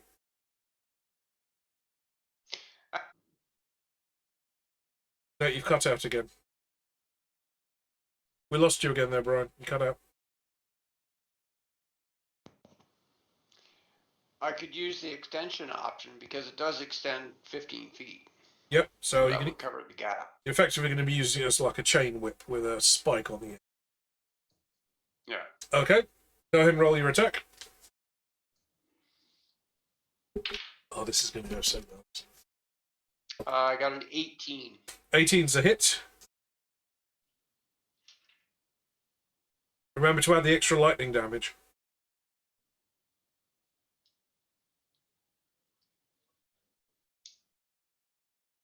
And there's also necrotic damage as well. Oh, yeah. Oh, you're really going to piss it off, aren't you? So I get a die 8 from Mark. Well, that's Die for 4. attack. That's for the attacker. That's for your attack roll, not for your damage roll. Yeah. Yeah. Oh, it doesn't add to the damage? No, just for attacks, ability checks, and saving throws. Unless Mark's going to use his turn to like pop up the little grindstone and start sharpening your weapon for you. There's just a whistling from somewhere in the cavern. This big stone just spinning around. It's like grinding. You see the sparks I've been fly. working on the way. I mean, probably next round. Then I would have to put away the bagpipes. A little man just actually randomly approaches. did the The Yard of addition on that, White don't Run get has me sent me wrong. to bring you this message. Because I have on my sheet here that it's actually a plus 12. So, like, yeah, that was like over 20 that I got for a hit. All right, so it's 10, 4. So 8 plus 4 is 12. 12 points. Now, Marlo, because you've joined the game late, Mark, your character didn't get any artifacts. Correct. Because Eric, sorry, not Eric, because Dustin is no longer playing in the game. He says he might dip in and out depending on what's going on, but effectively he's not a full-time player in the game. I'm going to allow you to take his cloak. Okay. Now, you won't be able to use it yet. It's something you'll have to attune to, but this was his gift from the dragon. All right. So maybe you just picked his pockets while he was sleeping and he hasn't noticed you. Maybe just dragging him around on like a tray behind the party because he's out cold for the last 16 episodes. Not since he was attacked by that slaver, really. I've been carrying him in a backpack like Yoda. Even worse, As like long as you're 3PO. not carrying him like 3PO. Yeah, right. So, Mark, if you add to your character sheet, you've got a cloak, a very fine quality cloak. You don't know what it does yet because you haven't seen it in action. Okay. It's a particularly nice cloak. Nice. I will. Now, if you're familiar with the Cloak of Elvenkind, which you're always warm or you're always cool, it keeps you at the perfect temperature, it's that on steroids. Once you've attuned to it, I'll give you a breakdown of how it works. All right. Okay. Are you still playing your bagpipes? Yes. Okay. Eric, your turn.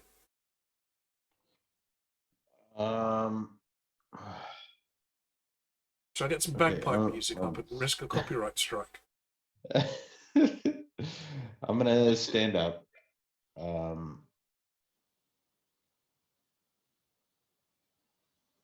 And I would like to close the same distance as Brian. Okay.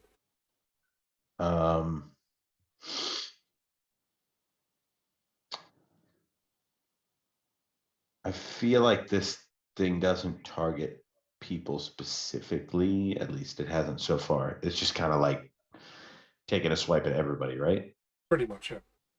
Yeah, okay. Because I've got this sentinel feat. In the event that it does, it says a creature within 5 feet of you, if it makes an attack against a target other than me, I can use a reaction to make a melee weapon attack against the creature. Okay. So that would rule out your rod. You'd just be punching right. it or backhanding So it'd be that with the knuckle dusters. Yeah, exactly. And I guess I could use Thunder Wave. I think that was a daily thing. I can't remember if it was daily or if it was per encounter. I'm pretty sure it's daily. Daily. Yeah.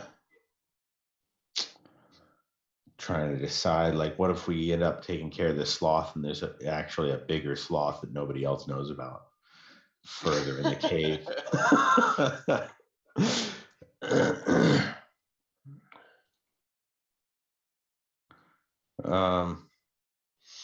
Yeah, I'll go ahead and use Thunder Wave. Okay, so are you punching it, or are you hitting the ground in front of it? Hitting the knuckles together. Okay. Bear in mind you're holding the rod in one hand. Yeah. I suppose I could punch the ground.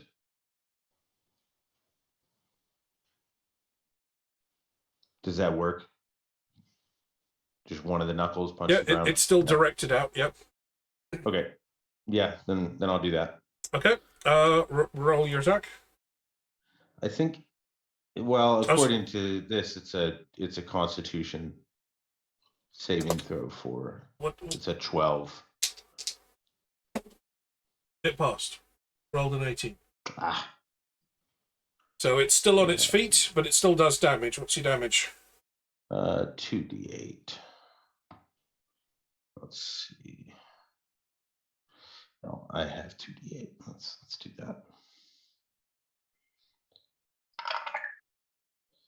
that. 4.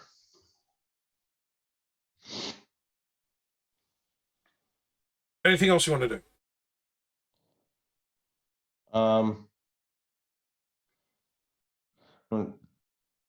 Ask Bun Bun to tap something out to see if the sloth understands it. Okay.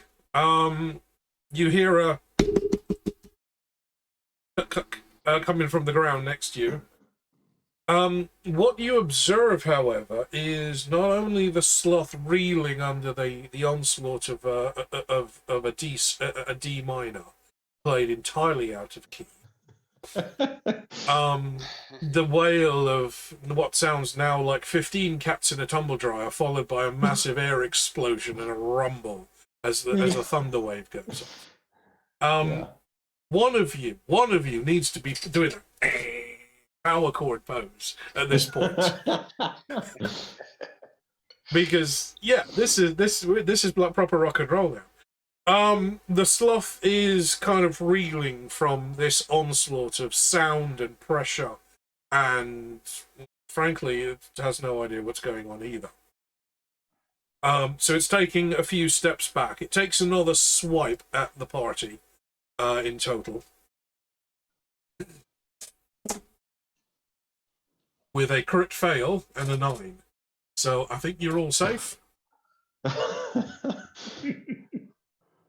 I mean, yeah, the cats in the dryer will do that. Can't really focus well enough to hit anything. And the cats in the dryer and the banjo scream, the bagpipes strip. Mr. Pump's being mean. Where did you go, Pup Daddy? Now ahead. We'll be back together then.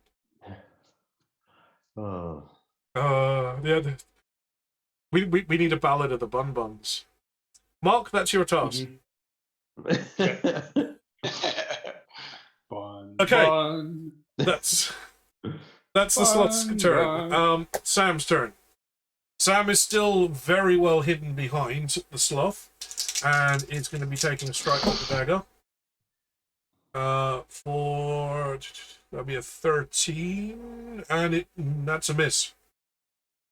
She's attacking with advantage, and I rolled a 9 and a 5. So she misses. So we are back to the top of the order. Mark? I'm continuing to keep it on its heels. Continue what I'm doing. Okay. So the cats in the dryer have been joined by a couple of wailing babies. You've got the bellows fully inflated now. You're kind of getting into your stride. Yep. You know, I Never said it was go on. Never said I was the greatest bard. That's why I'm playing him. You know the thing you did when you were a kid, where you put your hand on your armpit and you made the farting noise. Yeah. Yep. Do you think somebody tried that with a cat, and actually thought, actually, this sounds pretty good. We have to make an instrument that can do this. Well, remember, bagpipes are Scottish, I believe. So. They're actually Irish. They're Irish? I thought they were Scottish. They're definitely a Gaelic instrument, but they originated in Ireland, but they're most popular with the Scots. I believe what I've heard is that the Irish gave the Scots the bagpipes as a joke, and the Scots haven't got the joke yet.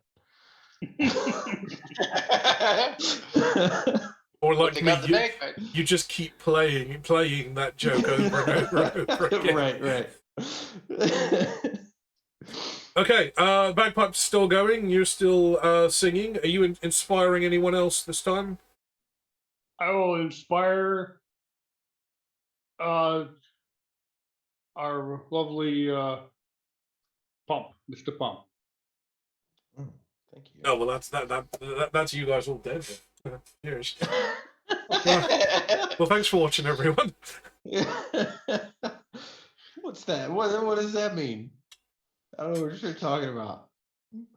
Right, Brian, your turn. Okay, well, I'll do another swing at him. Why does this look like I've got a pencil top and mustache? Like the mustache is actually attached to the top of my pencil. Yeah, it's scary, it does. I'll say, so with my actual bonus hit, it comes out to 28. Okay, that's definitely a hit.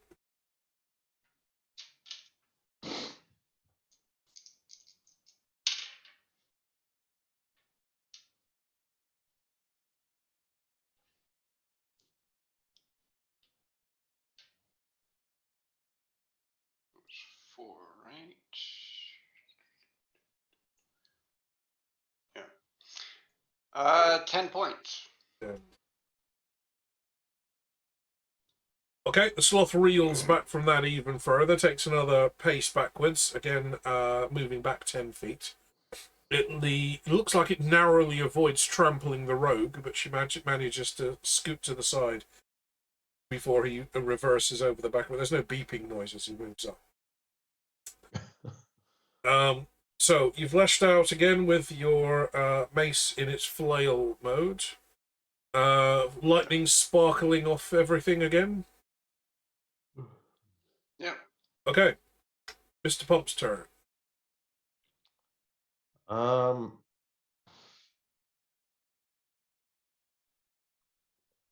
I hit it with the staff? Or just like jab it. I mean, Pokey pokey. no. Oi!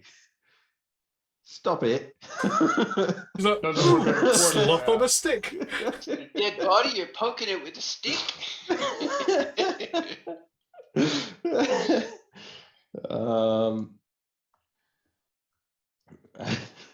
I do have my very rarely used twerk attack. And you've got a pole that you can dance around as well now. Just pull up that into the stone floor and start spinning. Oh man. You've already got the little like the cheerleader skirt on, so yeah, just lean Right. into it. Grab the pole, lean into it, and make that booty pop. I don't actually But can't have you any land notes. into the splits? Oh god, could you imagine the rending of rock if you actually tried that? That would be a tectonic disaster if Mr. Pump tried to do the splits. Moxie the Frozener is not impressed. I know, he's just not impressed. I'm listening. All right. I guess I'll just hit it with the bun knuckles. Okay. I don't want to waste my charges on the staff. Plus, it takes a while to recharge and I don't. I just have unarmed strike. I think for the bun knuckles. I don't. No, you do get a bonus for them I don't know why I've never noted that down. because they're masterwork weapons. Right. Yeah. I think when I gave you them as +3 to hit, +3 damage. Yeah. That sounds about right. I mean, it's the kind of work that Janet did. Yeah. All right. Well, then let's see. 19 to hit. It's a hit. And I guess would be 11 damage. Okay. Anything else? No. Okay. The sloth recoils from both the bagpipes, the lightning blast from the cleric, and the little love kiss that Mr. Pump has given him. It almost tramples the rogue in the process, but she manages to dodge out of the way, and he takes a swipe directly at the golem. This is a claw attack. Oh. Oh, no. No. No, it's a 2 and a 3 I rolled. Oh, okay. Oh. That's for him. Oh. Right. Fucking critted. You gotta hit the suspense because there's like a 5-second delay on the stream. Well, we'll do a bite attack. And I rolled a 4 and a 6. I'm doing it on cam. You can see that I'm but he can't. Hang on, I mean. All right, do not get rid of those dice, Omar. Yeah. These are my opal dice that always roll perfectly exactly when I need them to. And right now, you need them to roll low. These are Chekhov's dice.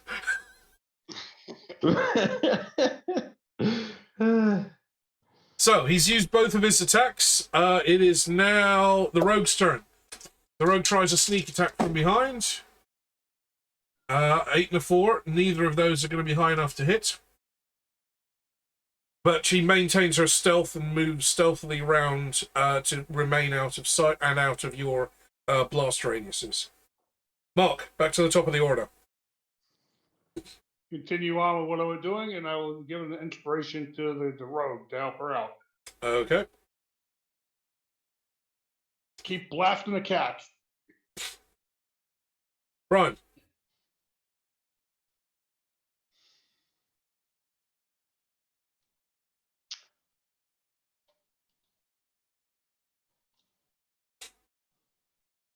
Right, while Brian remembers how to read, for the rest of you, for those of you that are attending in Niagara, I have ordered a set of the D&D books, so there will be physical books on the table when we play. So you don't, if you're like me, because I'm not bringing my books in my luggage, there's no point. The weight alone, I might as well just buy them. I did I have buy... a set on tablet, so... Okay, yeah, I mean, that works. I did buy the boxed special edition because I'm going to leave them behind for Sam after the game. The only thing I'm going to be taking back with me is I ordered a real nice vinyl, like PU leather DM screen that's all embossed. Nice. So that's the only thing I'm going to take away with me. But everything else is we're going to leave behind for Sam. Okay, Brian's still dividing by 0. Well, I'm trying to think of what the range of my cantrip is. The Sacred Flame. It should say so right on the spell. If you, Well, I'm trying to Does it remember have- where I left. just are you wondered looking I on can- D&D? Sacred Flame, range 60 feet. Yeah, I was gonna say it's Okay. pretty good. So that would be close enough. I think my earbud's about Only to just. die. Only just. Okay, so that is a dex save. I think my earbuds might be dying. I might have to switch back to speakers in a second. Okay, so it's a straight roll. 7. Guessing that's a fail. No, Brian's gone quiet. Or if I just can't hear you guys anymore. So that goes against No. my DC. Yep. Okay, so that's 18. Right, give me 1 second. I'm going to switch back to my speakers because my earbuds are dying. That's your save And I've DC got is to 18? turn. Or is it the damage? 2d8. Oh, that's okay.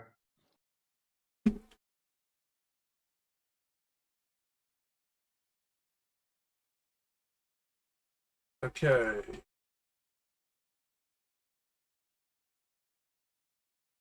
Hang on, I can't hear you guys yet. Yeah.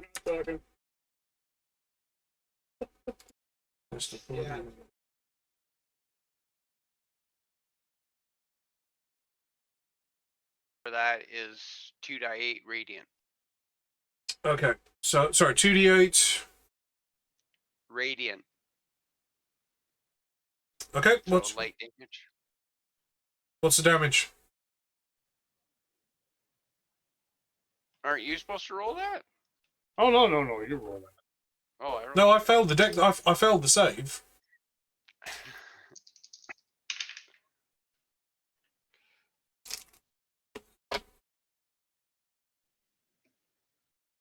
I was just paging. I got I was just 9. paging through the manual and look what I found. It's Karen! Screw those Karens. Oh, the Tomb of the Seven Terrible. Ks. I always get Harry Mudd coming to mind when I see that picture. Harry Hardcore! Fenton Mudd! Hardcore Fenton Mud? Where have you been? Have you been drinking again? Damage? 9. 9. Okay. Right, the sloth reels back a little bit further. Eric. Yes, I remembered that I could be doing 2 attacks per attack action. After all, I do have 2 fists. That You makes do. sense. So I'll punch it again, but this time I'll punch it twice. That's 23, and well, that's gonna be close. No, never mind. It's 9. That's 20. 23 and a 20. Yeah. Okay, both hit. So then that's 22 total.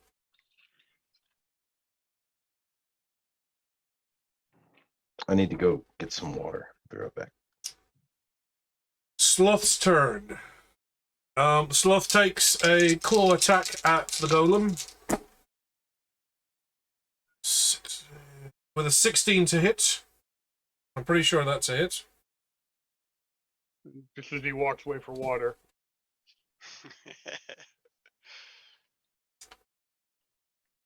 Let me find some bagpipe music while we wait for...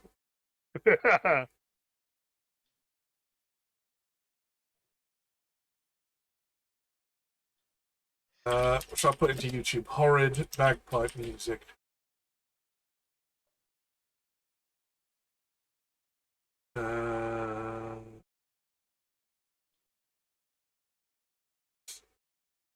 Oh, there is actually a bad bagpipes CD that's available. I wonder what that sounds like.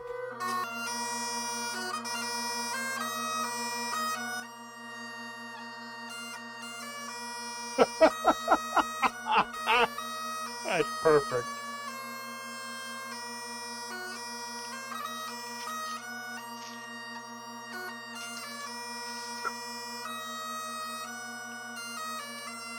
Audience, you brought this on yourselves.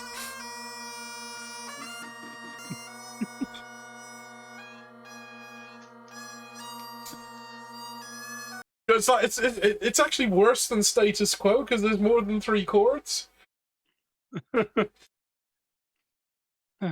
Allie the Piper, I am not. It's tagged on YouTube as bad music for loud neighbors, so this is like a retaliatory CD, which is exactly what you're using your bagpipes for. Absolutely, it's perfect. I'm pretty sure Mr. Pump's AC was higher than 13. Yeah. Probably, I don't know. Right. Well, let's assume that Mr. Pump's AC is higher than 13. If not, I'll come back and do the damage roll there. Brian is going to take a bite in your direction. With an 18 to hit.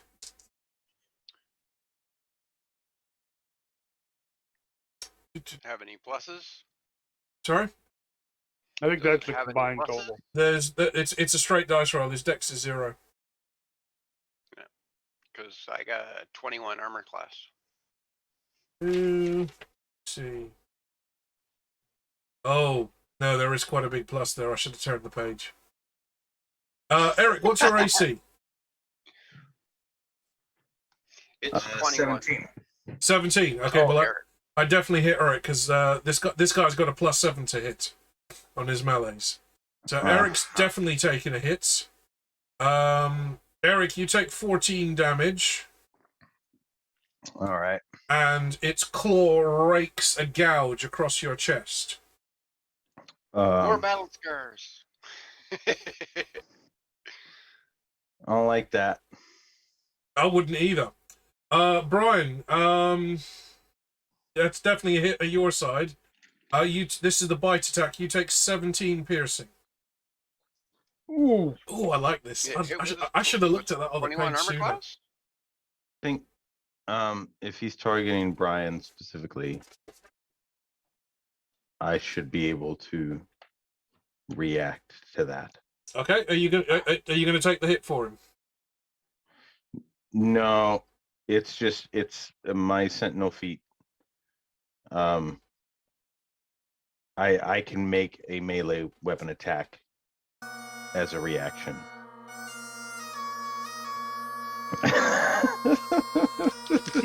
Yeah. That's me in the background. Okay, Or attack of Marlowe. opportunity, Eric. Yeah, so we'll just do another bun knuckle punch.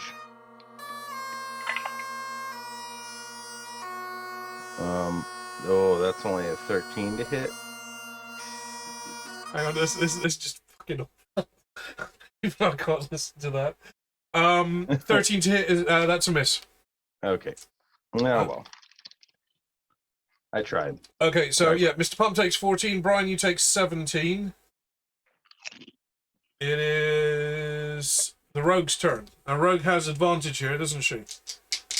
Yeah, she's in stealth And inspiration. and she has which is a +7. D8. D8. 1d8. So highest roll is a 19 plus an 8.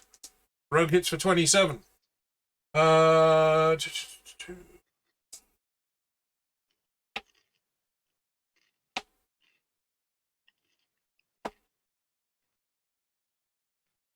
Rogue lands a solid hit right up its crack.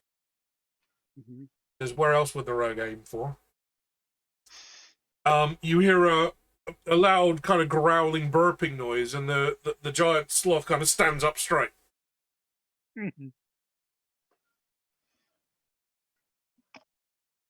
Right. Top of the order, Mark. Continuing on. I can't give any inspirations because I'm out until my next run.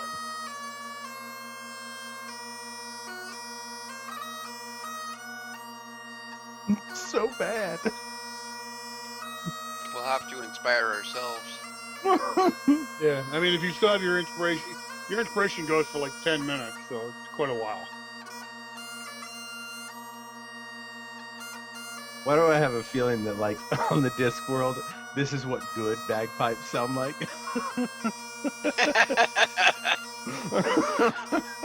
I've got images of Marty McFly doing that Chuck Berry bit in Back to the Future. And this is what comes out, and the audience are just. It's like, you guys aren't ready for this, but your kids are gonna love it. Oh, you guys aren't ready for this, but your fucking ancestors will love it.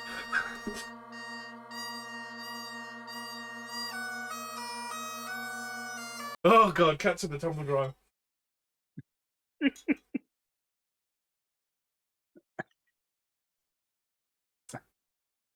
Okay, so are you continuing, Mark? Yes. Okay, Brian, you'll go. Make sure Sam watches, at least, especially this part of the stream.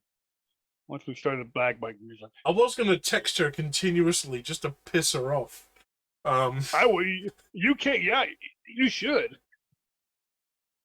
I could just DM her, but I know the campground that they're on does get signal because I was chatting with Matt earlier on Facebook Messenger, so I know the campground does get signal. Right, Brian, you're back. Yes. Yeah, I'm pretty well gonna have to do that each time because I don't know how to override the sleep feature. More bagpipes? I'm gonna move forward this time. Okay. So I can get within range and then use the mace again. Okay, roll for your attack.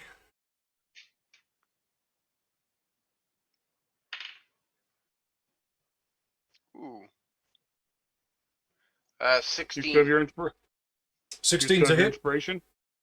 Wait a minute. Oh, I still have it? Well, you should have. Have you used it yet? No, I haven't used it yet. And you have it for 10 minutes, which is 600 rounds. A while. More bagpipes. So that was die 8.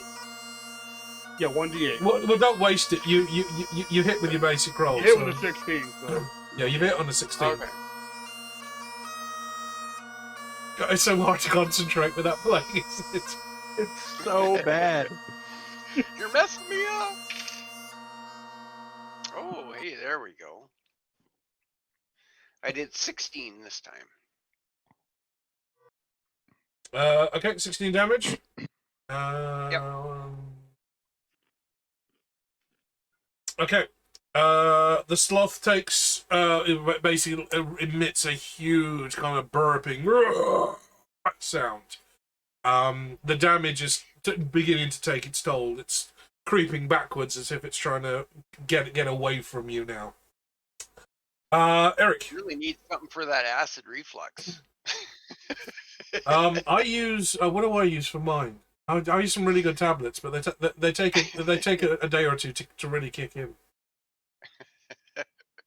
Eat something with a bow and just fire into his mouth. Just get a giant bone and wedge it in there.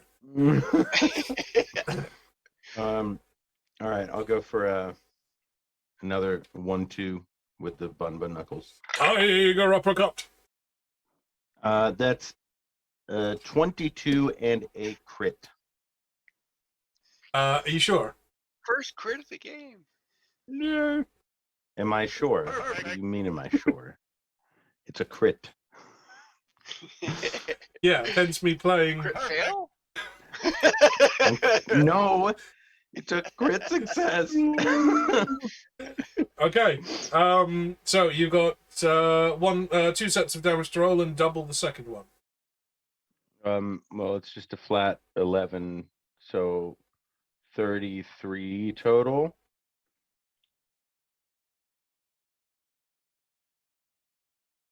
Okay. Are you going to do anything fabulous with your uppercut? Because how do you want to do this? Your uppercut.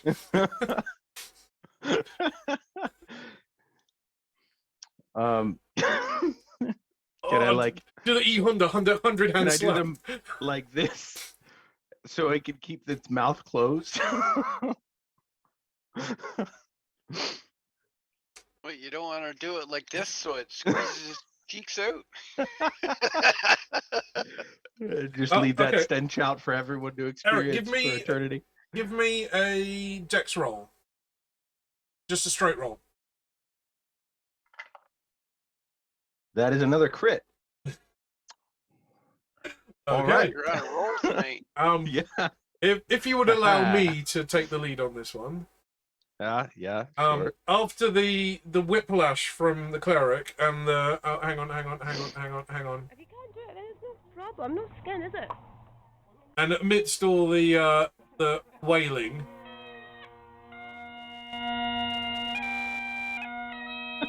Mr. Pump has reached the end of his rather loose tether, takes two giant strides forwards, and leaps up towards the head of the giant man-eating sloth of Kull, and around either side of its jaws. The shockwave that erupts, even without the thunder wave bonus, the shockwave alone sends the sloth reeling back up onto its hind legs. You're still kind of clinging onto it. You fall down onto its chest and slide down. And it kind of topples over backwards, almost hitting the rogue, who manages to leap out in time on a 14. And it collapses back onto the cavern floor, skewering itself on a stalagmite.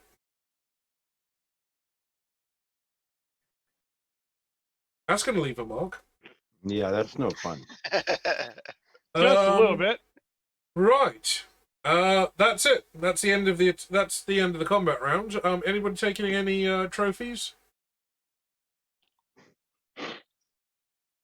I mean, it'll make a hell of a rug if you can ever scrape all the shit off it. That's a lot of casting to prestidigitation for me. Yeah, I don't think prestidigitation extends as far as bleach. Okay. Yeah. Okay, so we are how far? Hang on, what is it? We're 11 o'clock, so we're 2 hours in. Let's take a break. We're halfway through tonight's session. Take a 15-minute break. We'll come back. We'll do a bit of looting, and we shall continue. So we'll be back shortly. All right.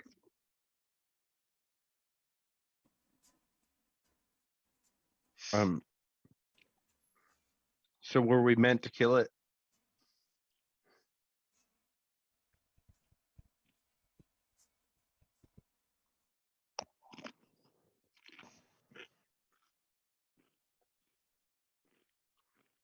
Okay.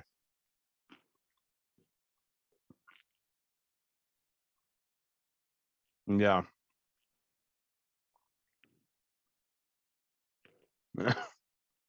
Yeah. Well, Yeah.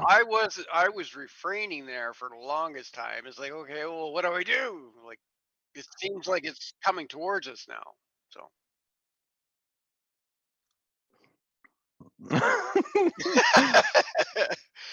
Yeah, I mean, I did want that to be like an accidental attack at the beginning, because it would have been like out of fear. Like I expect this thing to be in front of us, and then it's above us, and I did but then, especially after everyone else attacked, that was why I tried to polymorph it, because I would just polymorph it to the dock, and then we could just run. Each on it, nonetheless. Yeah. Sorry. Sorry, medication. um.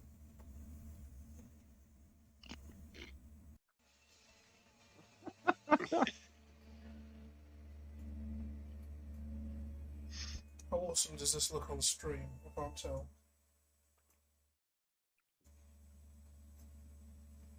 Okay, there we go. Oh, Great Emperor, Great Emperor. I, Ahmed Bahir, leader of the Guild of Merchants. Yes, I know who you are. You are here every Tuesday. Today is not Tuesday. I've got all my dice. That means I have to see you twice this week. I feel Get like on they're with it. doing a good job. Yes, Great Emperor. Yes, Great Emperor, whose slippers shuffle lightly in the They're all sandy done dunes. by Cole's brother. He turns they're to all the rest of the resin group. cast. What is this we hear of They all have Golem different rights? names, but I can't remember we them want right we now. would want our property back. This is although I We'll think get there's an like, EMF before. See if we can try another room. Oh, I've got ghostwriting. it did like focus on it for a second. Shit. Oh, I'm out of here. Fuck that. I'm out of here. There's Screw it little, on. little Bollocks. ghost dude, little sheet. I think his name might be. This is a little bat guy. And then there's this one that he's an eyeball, but everybody makes a joke that it looks like a penis. Right, that one got a bit aggressive. Jesus. Try to. The blooms of 1,000 I can't get petals it may focused, fall at but your feet yeah. every morning. Is because like Oh, the Great Emperor, why do the you slit entertain for these the heathens? eyeball Why do you very much entertain these like thieves? that just Shut up. really sets it off. But yeah, this is the main As guy Eric for me pulls because it back on reminds the me of stick, you Mothman, feel the entire which reminds me of home, Falcon squat down and jump good old West Virginia. vertically up in the air. It West kind of Virginia crests at the peak of is a parabola. Mothman. The wings There's open and it glides. it's like similar to You are now flying. what a are those giant cryptids? Is that what they call them? off the top of I a think. fucking pyramid. Cryptids, like the story. Bird in the That- face. Sasquatch and He wants to Yetis, keep a things desert of that hare as a nature. pet. He's like, Yes, I know. It is a hare. Yes, I know they are food, but he is a golem. We don't know what they eat. They've never wanted to eat before. No. Well, that was What else my do you want first to give him? instinct there, but I'll then give him your I thought, mother-in-law. Oh wait, Mothman's prophecies. Okay. Yeah. Yes, you smile yeah. at that one, don't you, Ahmed? So Mothman is from Point Pleasant, West Virginia, I believe. So, And don't you start Dubai. I will give Yeah. him your wife. She also does not shut up. do I need to This is type the it out? best meeting ever because she is not here. I'm so happy. I'm so happy. There, No, it's that in would the scare me. it's in the Zoom chat now. Mothman. So I actually the got in question on the epic is sale the there the because they plan had is to Cyberpunk on point sale, to so it was curve off it, half price. to use one of the dies and kind of bend that down into a tube. Yeah, but I also got like an additional 25% off because they had like a digital sale. So I ended up paying only like about $30 for it. Oh yeah, the DLC.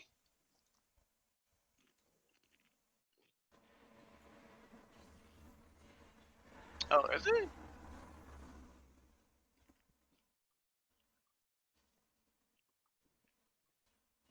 Almost from a shadow that suddenly filled behind the back of the altar, and another figure steps through, almost as if he's stepping out of a smoky room. This figure is wearing similar dress, but he is completely covered head to toe in a feathered robe, a full feathered. Well, I'm cloak. just in the tutorial The right now. hood I haven't really the headdress gotten is that still there. far into it. The small depiction of the falcon head is still on where the person's head should be, but you see no face. You just see blackness with little sparkles, almost as if you're looking into a portal of the night sky. He steps forward to the altar, lays both hands down on the altar, and looks to you all in turn. Probably the intro though, because I actually chose Corp,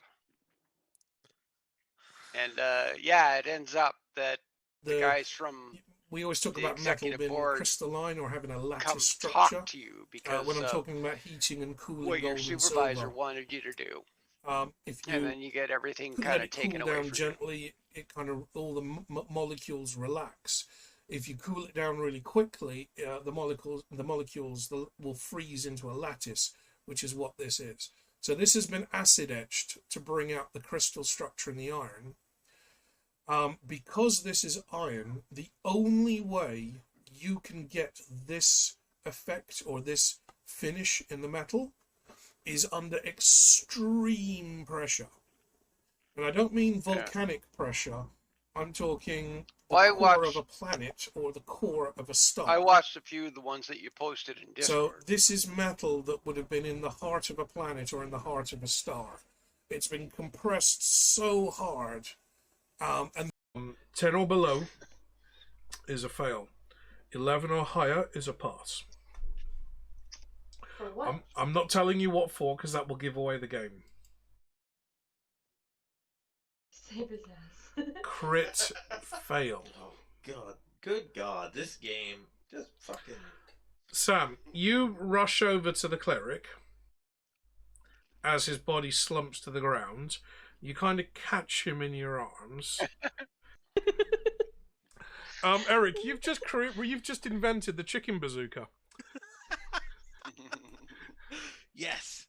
Yes. We always knew that you had a Have you seen Special the, attack. brilliant mind. I can't remember who it was. I just saw it in like a random Instagram or We Facebook have to video. keep a chicken on But it was a guy It'll who be was like X driving a triangle Formula 1 chicken car for the bazooka. first time, and he That's both of the they bumpers like at the same told him, time. you know, Right, yeah. pressing on the I think brakes that's when you gonna should be do the it, all that process, stuff. 'cause I know Dolly's And so he really said he feeling just sorry for this, but he slammed on the brakes when he got to where he was supposed it would to. be nice to have And he said it the just ability threw him to forward, like he make a could duplicate barely, in you the know, future, hold on, and he just in just case finally everyone gets got, damaged he was or able to gets get around the lost. corner.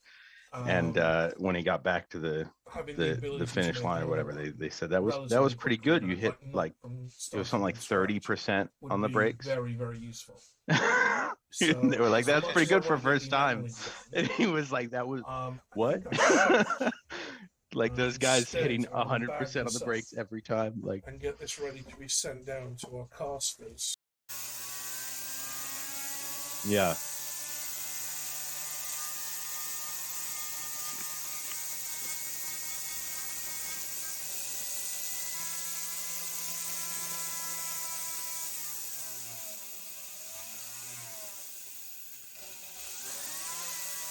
Yeah.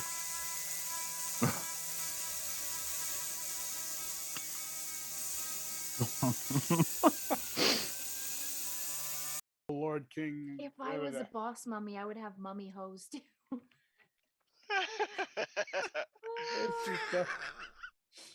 Yeah, He needs Yeah. some milk.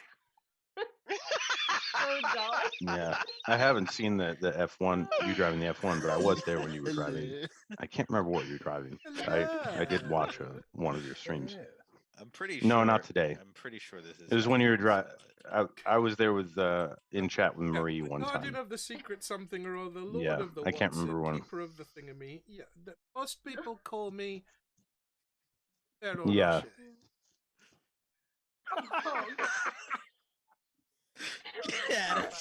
Get out of here. Right. Chocolate coating. Chocolate and hazelnuts crunch.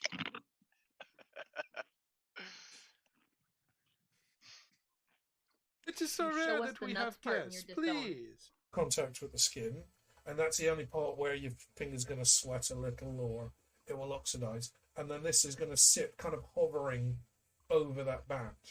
Now, this is already tighter than an O. This is about one size, it's almost two sizes narrower. So once I turn up the band, this is going to be opened up slightly, but because it's already got the correct shape, that's going to be easy to do. So the next step is to turn some silver, make a little silver band for the right length. This is then going to be soldered on top of that, and then it's going to kind of float maybe 0.5 millimeter above the finger once it's in place. And then once that's done, Then I can start finishing, smoothing off all the rough edges, maybe going back and re-engraving or just deepening some of these grooves.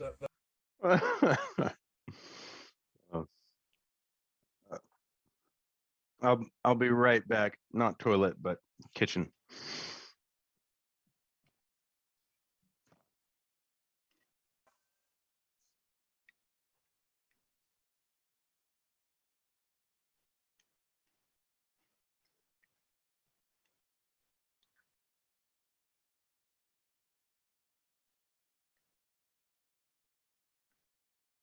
That Dave picked up for me, as well as the desert glass. Now this piece is absolutely stunning, and this is what I was hoping for. This is almost a gem style cut piece of meteorite. It's been etched and it's got a beautiful etch to it, but it also has this bit of crystal in the bottom. I'm not sure what Oh, the crystal that's is. nice. That's Under nice. a high enough magnification. Figured I would try something a little out of This the is a ordinary gorgeous piece. for me. And basically, Dave said as soon as he saw that, he just knew I was going to love that, because that's the kind of thing I could basically put a little band of silver around the outside to hold it. And we are back. Okay.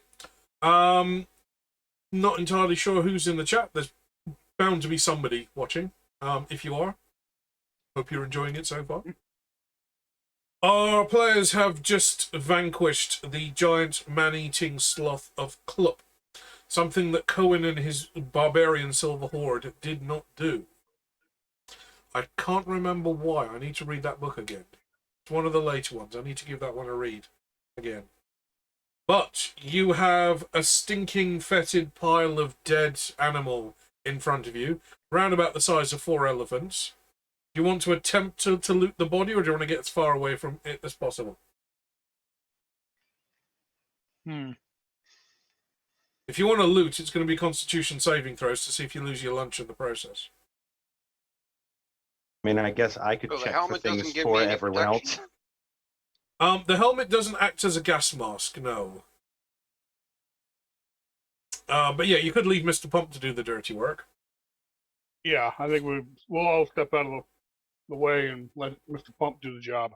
Imagine Mr. Pump using his rod like a lightsaber. It might smell bad, kid, but it'll keep you warm until I can get the shelter built. Unless the I road wants to thought give it it a smelled shot. bad on the outside. If any of How you had long- said that during this, you'd have had an inspiration point. You know that. Damn. How bad am I gonna smell for how long after this? The creature's coat is a mix. Hang on, let me read it from this. So the fur of the giant sloth is a matted nightmare of mud, blood, viscera, and mold. They apply fresh coats of mud when preparing to hunt to mask their scent for a short time. Yeah. You're going to need to find a pool of acid.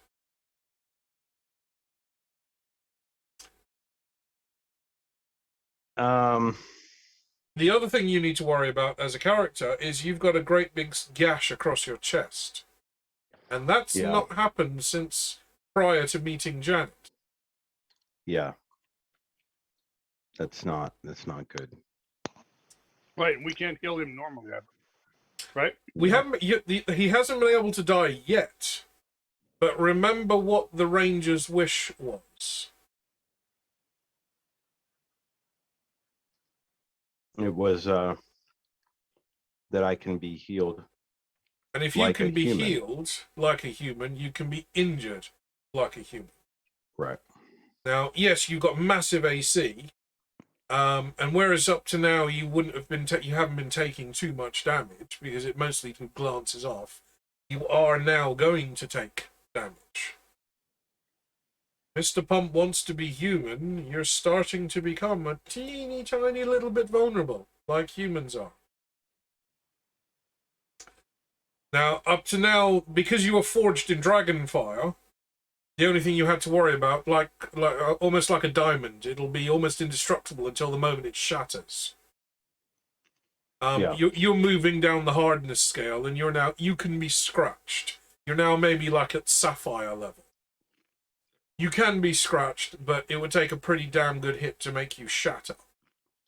Right. But let's say I double critted. Yeah. And then I got like critical damage plus whatever magical item I may be using against you. I would say for me to make you shatter, I would have to do more damage than I'd have to insta-kill you. Yeah. I'd have to roll high enough on my damage with a crit or a double crit to do an insta-kill. So I'd have to take off all your health twice to make you shatter. That seems fair. So that's kind of how I've been playing it in my mind up to now. I know we haven't formally talked about this, but now that you can take damage, it is something worth bearing in mind. Right. And there's no coming back from a shattering. Yeah, I can imagine. Well, unless we were to find a wish or something. Find somebody who's really good at jigsaw puzzles. Yeah, let me get my bag out and my dustpan. I wish for 52 large bottles of super glue and one aerosol can of accelerant. Have we got a picture on the cover of the box? Anyone? Oh, it's missing a piece. Your little toes are gone. Or better still, the big toe. Someone come up behind you and push you over.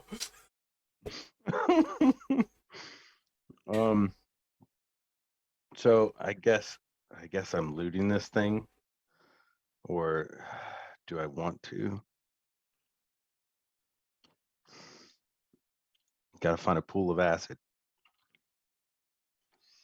Unless I had a potion of lavender water or something like that. I call forth Domestos!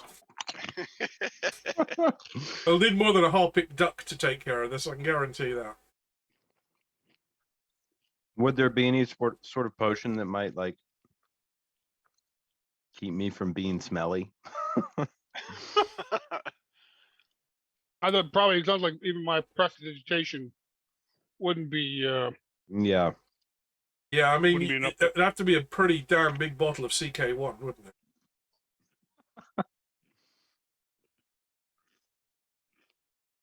Mind you, that's me showing my age because, God, back in the days when I used to go to nightclubs, the local nightclubs in the town, the whole place would stink of CK1 because every guy in there was wearing it.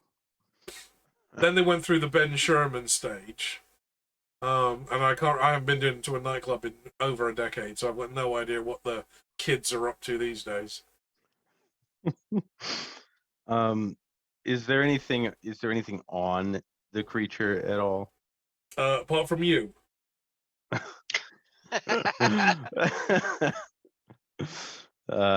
Yeah. There's no. As I said, it's mostly mud, bits of leftover meals, blood, mold, moss, mildew. Yeah.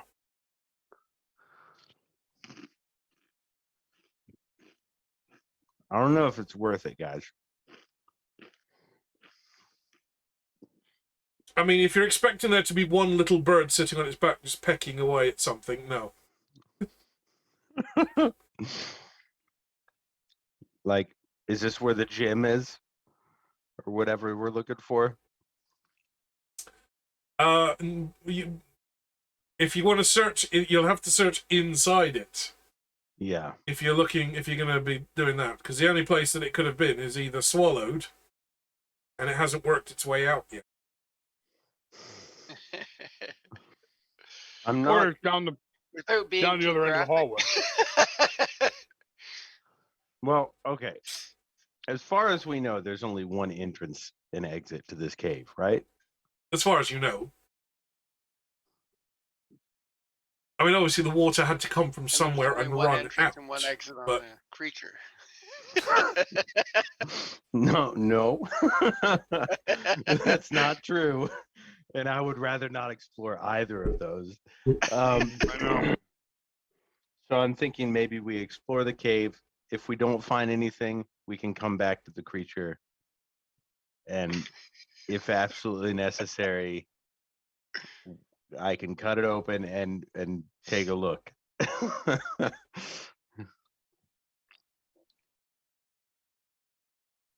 Sounds like a good plan to me. I've just got this like Ray Harryhausen a little animated plasticine monster scene going on in my head. And it's Mr. Pump going, scalpel.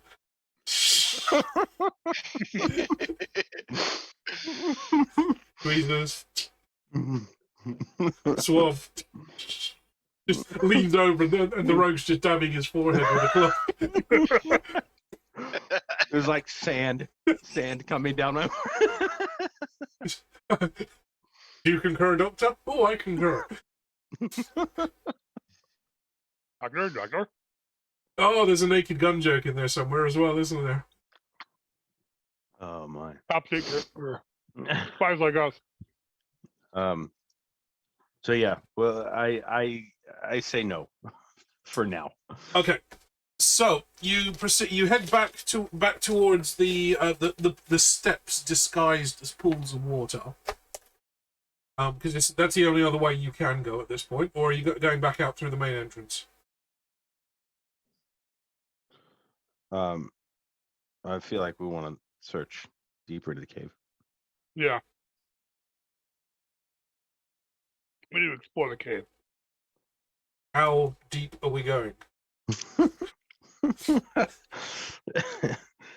as deep as as deep as we can. It's like cattle vet. Right. Damn it, where's the wedding ring gone?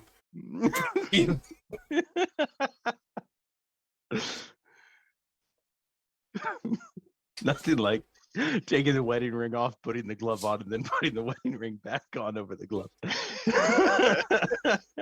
I've got this. Okay, so when I do this, imagine the sound of like a squeaky balloon. Okay? Uh-huh.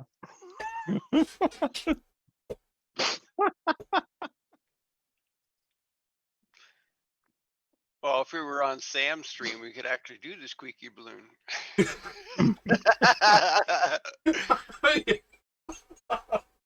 don't like this. I don't want to hear it.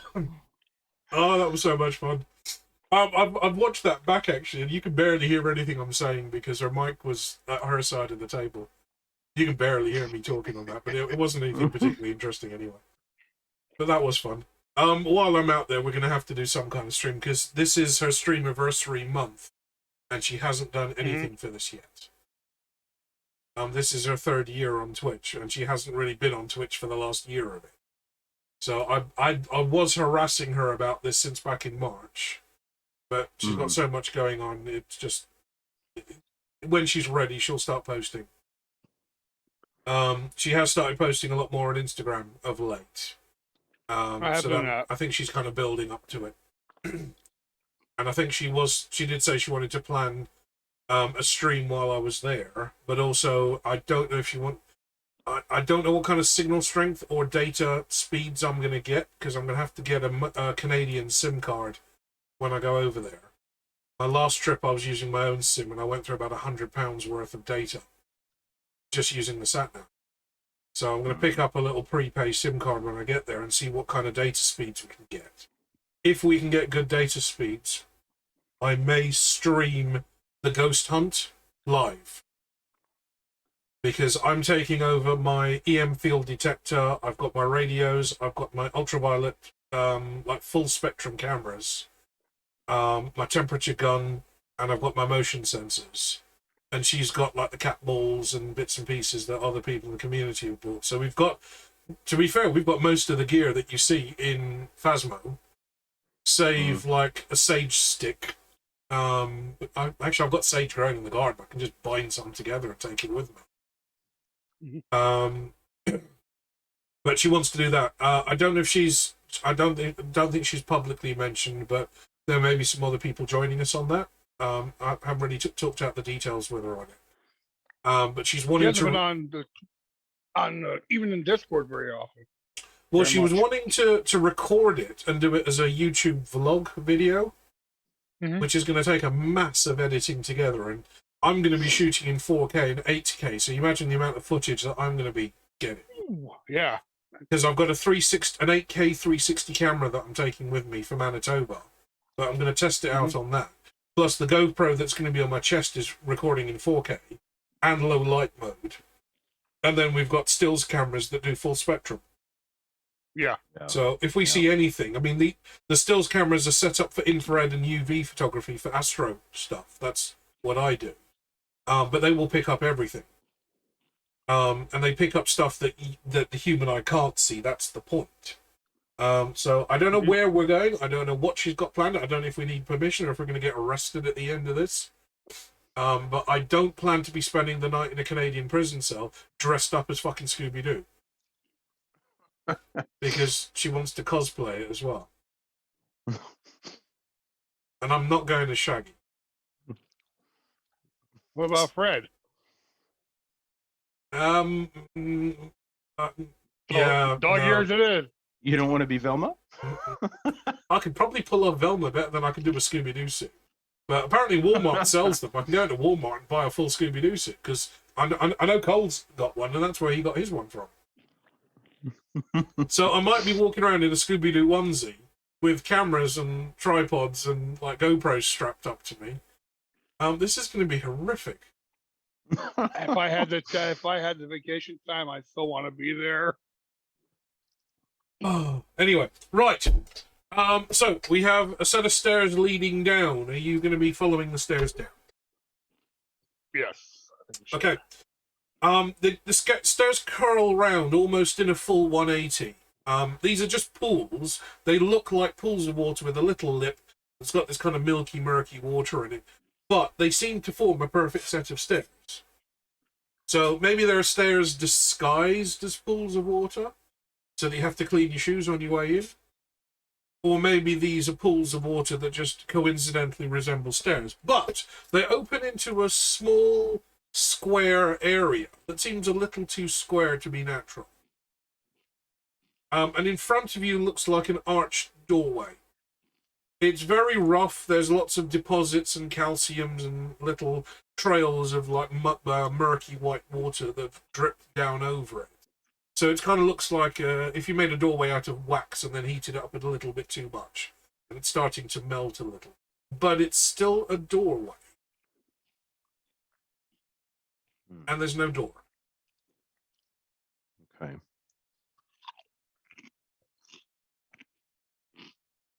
So, who wants to step through first? Are you all relying on Brian's cantrip, or are you going to be using torches or anything with you? I have a lantern. Okay. So the only light that you can see by is the light that you're bringing in with you. Otherwise, it's going to be completely pitch black. And I've got my night vision. You've got your night vision. Brian's got his night vision as well. Right. But I don't know if you're keeping your cantrip running as well, Brian. Just for the others.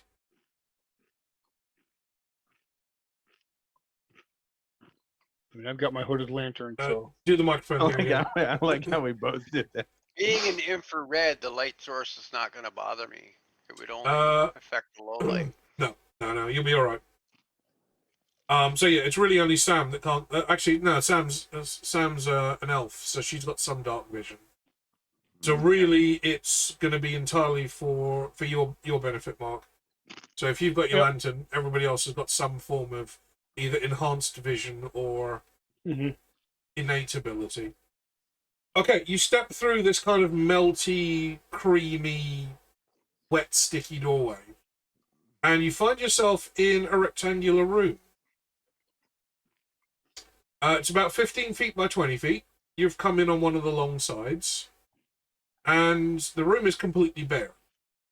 The floor has been carved out of stone. You can see that it's quite rough. It looks like there's like very fine sand or dust scattered across the floor. And on one side of the room, you can see what looks like a very crude weapons rack carved into the stone. There's slots cut at very regular intervals. You can see what may have been some kind of a spear has been leaned up into one of the slots, but it's mostly crumbled and disintegrated over however many years. And frankly, all of the alkali that you're wading around in might as well be acid, just the other end of the pH scale. So I could have bathed in acid. You could. Need a little water. Splash it up on myself.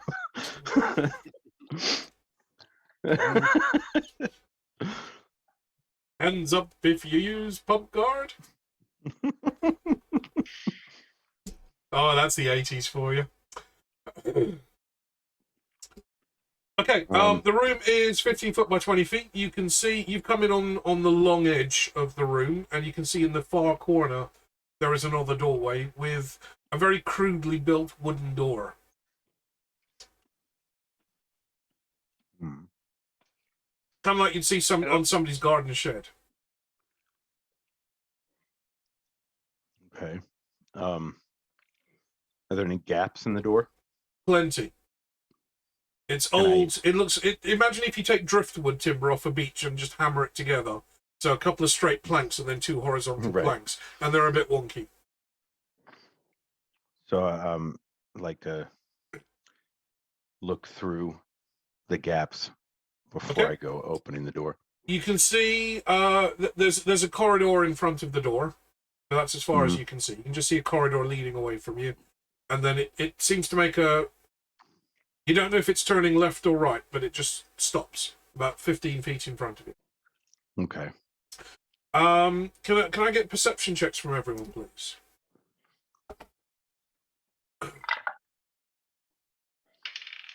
Is it a 14? 18 plus? No, 18 minus. 16. Brian?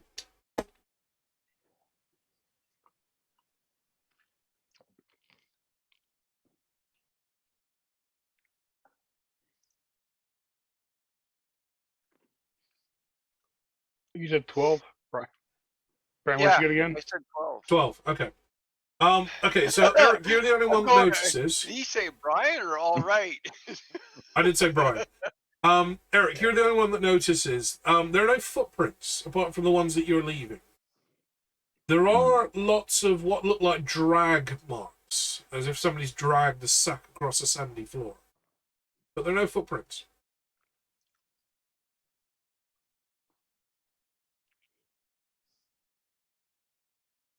All right, I would point this out to the rest of the group.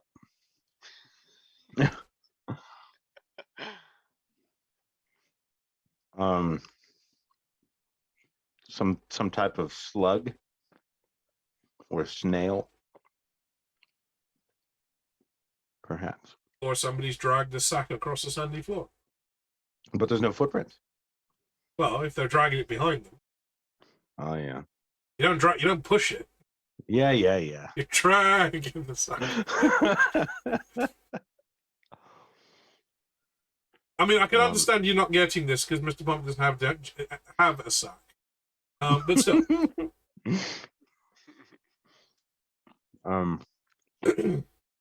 Do I see, like, is it leading into the doorway? It's going through the doorway, yes. Yeah. As you do this, there's a little boing. The sign pops up. 7.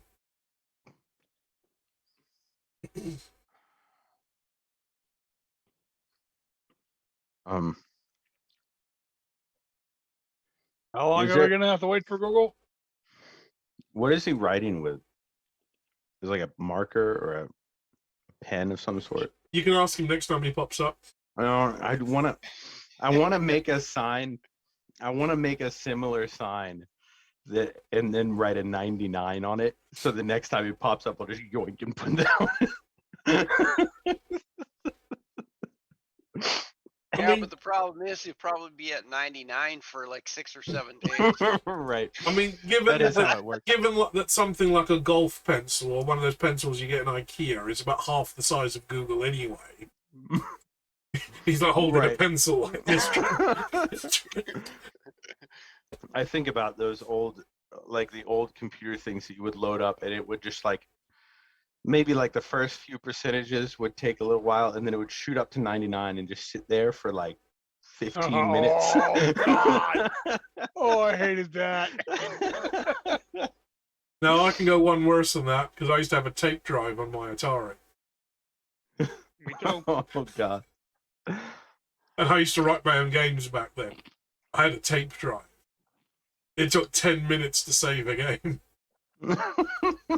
Well, It's like, I in a got one minute, better, Mum, I'm just because saving my I game. had a 10 minutes buddy that later. had a VIC-20 with a tape drive. I remember VIC-20s. A friend of mine had one. Yeah, I got the next one. I got a Commodore 64. They did Yeah, do. my friend had one of those with the disk drive. They Load, did the, comma 8, comma 1. they did the VIC-20. They did another one above that, didn't they? Yeah, the Commodore 64. No, in between. They did another one.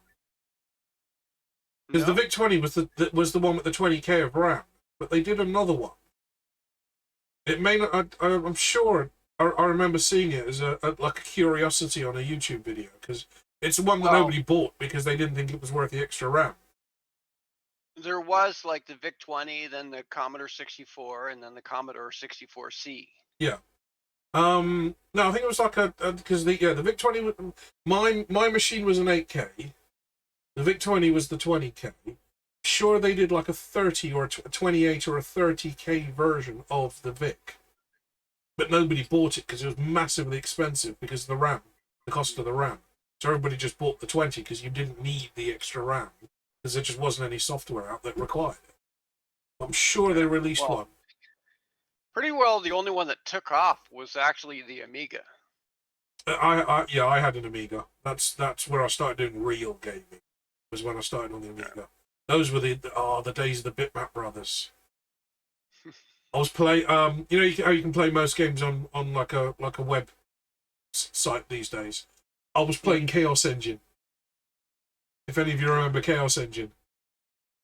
I remember my friends playing demos on their Amiga.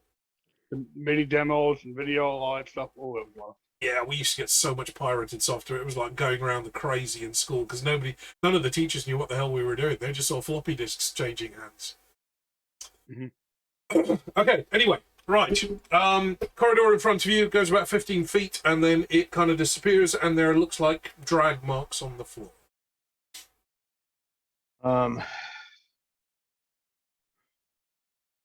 Yeah, so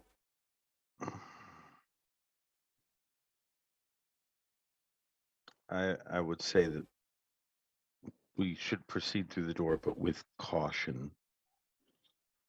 Not gonna throw caution to the wind? Well, this guy's dragging his sack around, so both his hands are busy. So let's go. Mm-hmm. Yeah.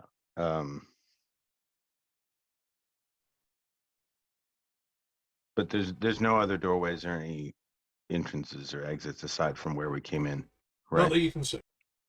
Okay.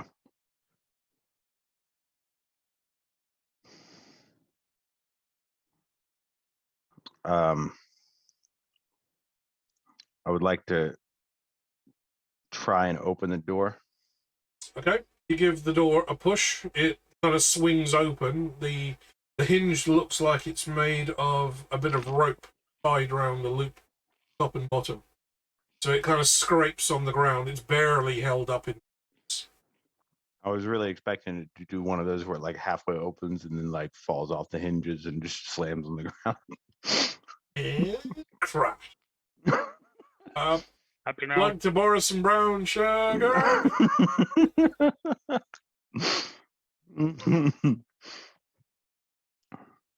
So the passageway leads for 15 feet. You can see there's something to your left, and there could be something to your left, something to the right. Directly ahead, it looks like the passageway would have continued onwards, but the roof has caved in and blocked off the corridor.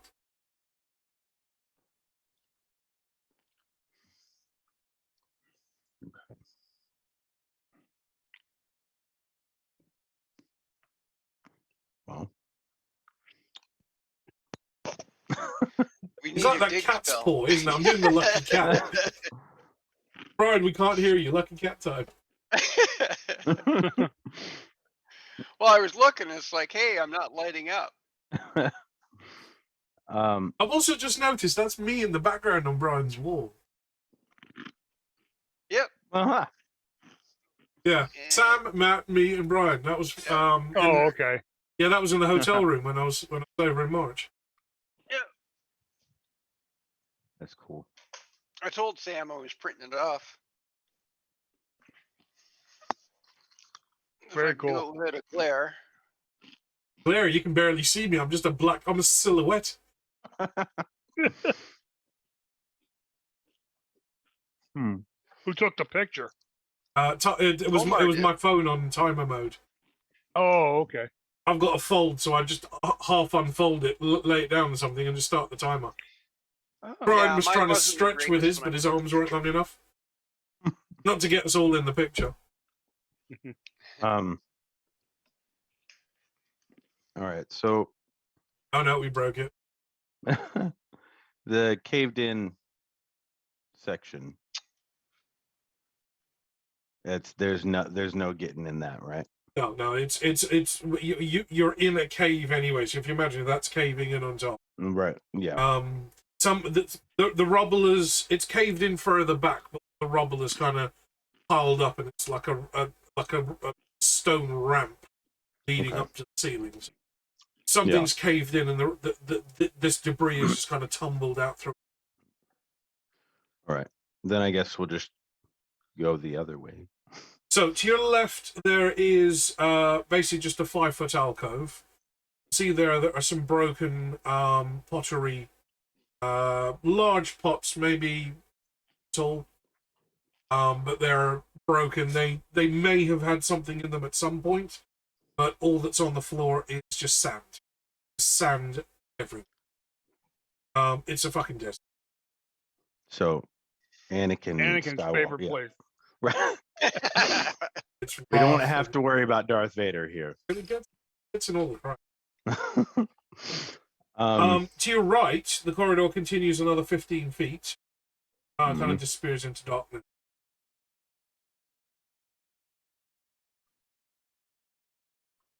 These are clay pots. Yeah. Very crudely made, very simply made, no decoration. They're very thick. They're quite crude. They have been fired, but haven't been glazed or decorative designs. Do I know these clay pots personally? You can have a clay of my clay moment.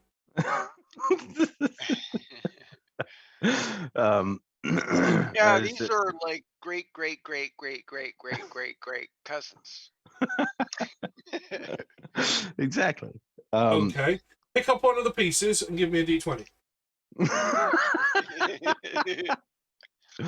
You're going to commune with crockery. You got an 8. Okay. You pick up one of the pieces and you hold it in your hand and you focus. Focus. You get nothing. You get the sense of clay. You get the sense that this has indeed come from the earth, but you can't tell where. And you try speaking to it in Golem, it doesn't respond. Okay. It only knows Where are you?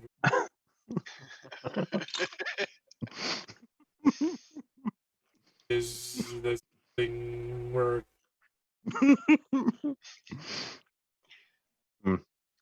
Different language. And there's nothing. You said the pots, are they intact? No, it's the leftover pieces. It looks like there's enough pieces to have made 2 of these large urns. Whatever was in them is long gone or just hidden Yeah. under the sand. The floor is covered in sand and bits of broken. Okay. Yep. Then you guys cool with continuing forward? Tally ho! Okay, you turn down the corridor to the right, and after 15 feet, it opens up into a much larger space.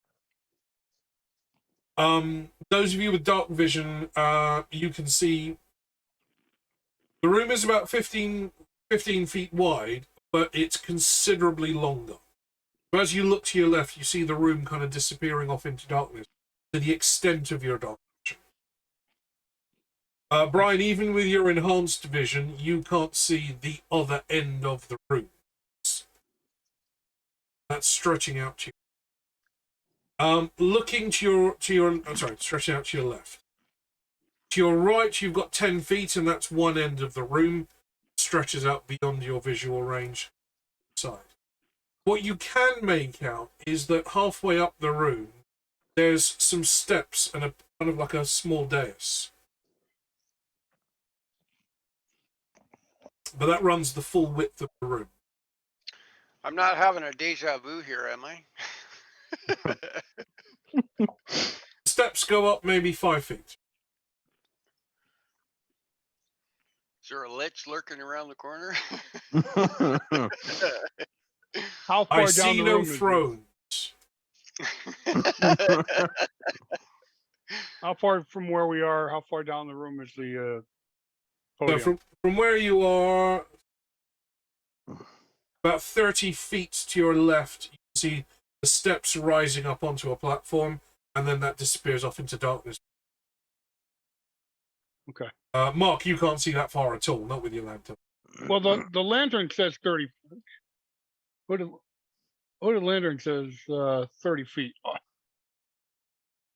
Good lantern casts bright light in 30-foot radius and dim light for 30 more. So it says that's 60 foot. Okay, so yeah, you So, can like- see you can just about make out the steps and the elevated floor. I was gonna say, I feel like this is where Omar says, "How long did I say the room was?" Oh, twice that. That's why I was double checking, because I can clearly understand that my hood. I do have a my map. lantern. Yeah. Okay. Okay. See, I somebody's still- got a map. I still feel like you're like, you can use I have artistic a privileges. battle map. That is something I've ordered for Niagara, is a battle map. Obviously, I've ordered Okay, mini. because I've got one. I've got an old one that uses the the erasable markers that I could bring with me. So I've ordered Eric. Your minifig is coming to me, so I'll start painting that as soon as that arrives. It has been shipped, coming over from Germany. Brian, your and Sam's figures are being delivered to Sam. They're coming from the US. So I'll pick those up next month when I'm over there. Bring them back when paint them back again. Mark, you've got yours there. Yep.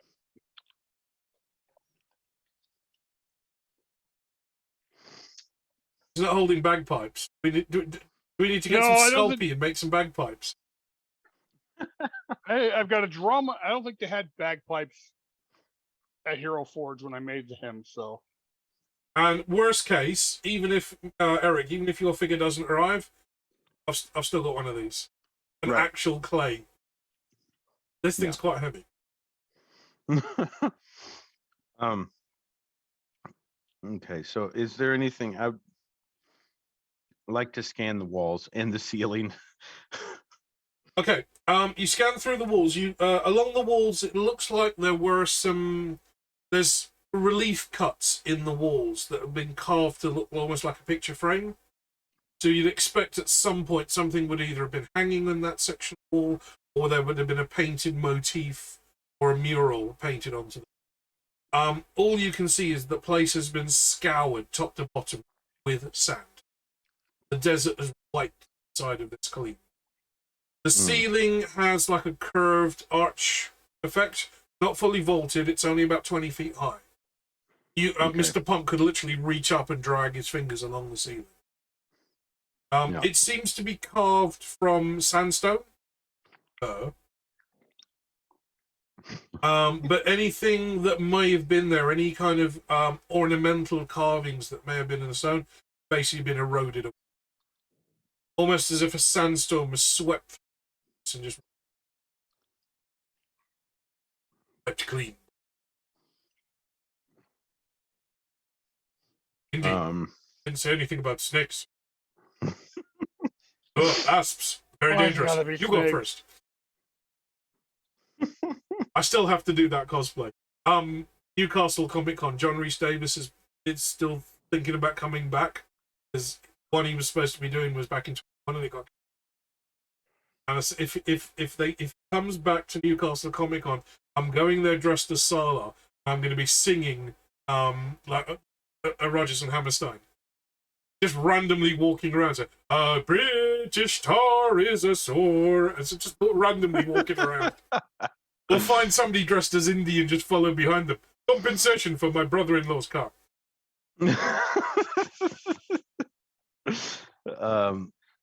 Let's see. So, yeah. You gotta find a kid there too that says, "Dr. Joe, Dr. Joe."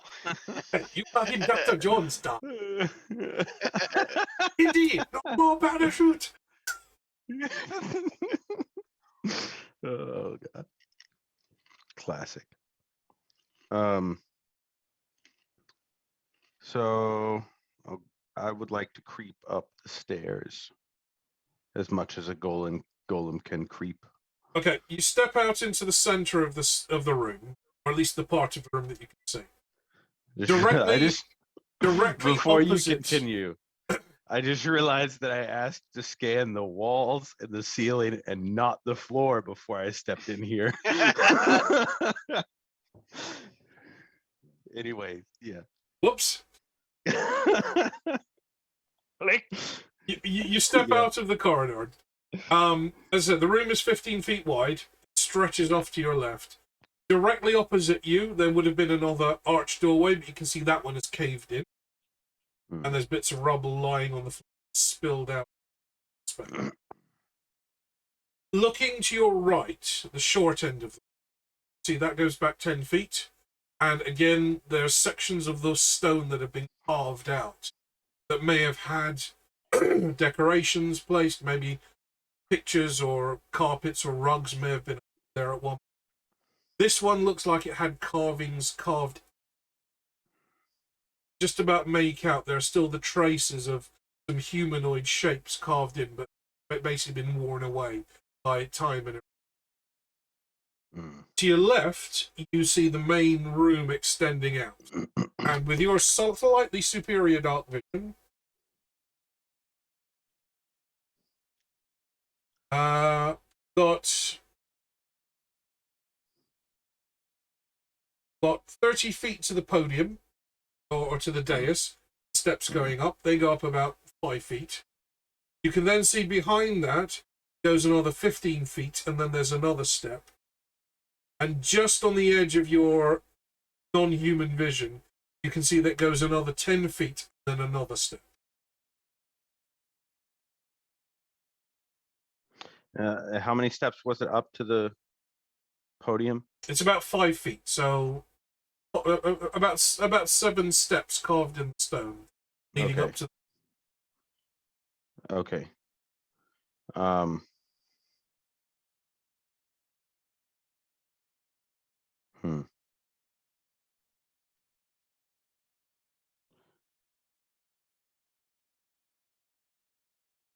Okay. Podium. Can I get an investigation roll from? Yeah. Nobody's asking. So. That was quite nice. How much do I lose on investigation? 3. 15. 15. Okay. In the sand, you can see the drag marks again. Right. I didn't check the floor earlier. There are multiple sets that are overlapping. You can also see stains in the sand. So darker patches than just would be light yellow or white colored sand. Right. There are some darker patches. Okay. On the daises, you can see there is something on the floor, the elevator section. You can't make out what they are from where you're standing. Yeah. Now, as you look up onto that first level, on that first dais, you can see there are things that are hung on the walls. They look like they could be knives or swords or spears. You can't tell from this distance. Hung on the walls in what way? Very similar to the carved weapon rack you saw when you first walked. Okay. So it's Okay. grooves that have been carved, little, almost like semicircular troughs that have been chiseled out of the stone. Something's leaned into it. Yeah. We didn't check that weapon rack any closer, did we? So kind of like a machinist's toolbox. Yeah.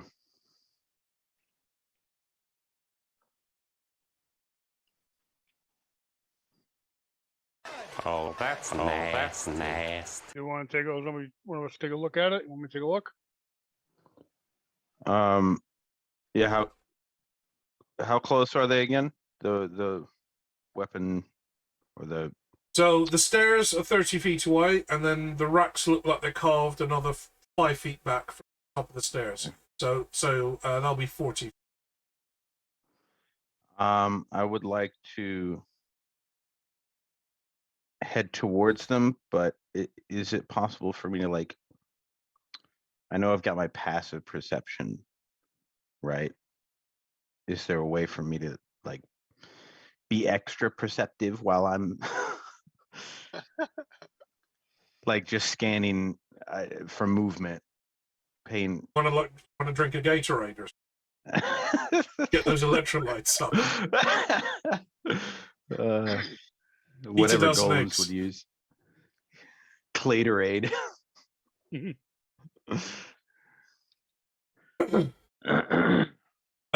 you want to give me an investigation roll. Okay. Yeah. So you're actively looking at something. That is another 15. Another 15. Okay. So you walk towards the steps. You don't go up. Not yet. As you're walking towards the steps, you notice that the platforms are raised. There's a solid floor across the whole room is going up 5 feet. Yeah. But there's a groove cut in the center, almost like a gutter, running down the middle. That's running down the middle of the entire room. That is probably the most stained part. It looks like a very, very dark brown, almost a black. It looks like this groove has been channeled out and it runs all the way up the center of the room. Okay. Where does it lead to the back? Like it leads all the way to the back. You can't see where it disappears. Right.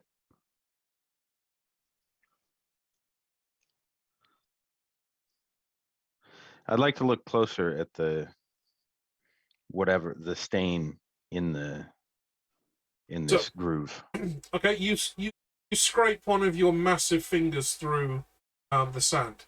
It looks like the sand has been stained either dark brown or black. So the sand has absorbed something and stained its color. Now the whole trough is stained, and you can see that there are some areas where staining has almost spilled over the edge of the trough. It's basically a gutter cut center rim, flowing downhill to. Yeah. Can I roll to figure out what that stain is? If you want to give me a history roll. I'm gonna ask him to smell it. 19. 19. You can't tell immediately what the staining is, but you can tell what the gutter is. You've seen this before. This is the kind of thing that you've seen in drawings of of sacrificial, where they have gutters to drain the blood. Right. And your mind immediately jumps to, that's what the staining is. Yeah. I will relay that to the party.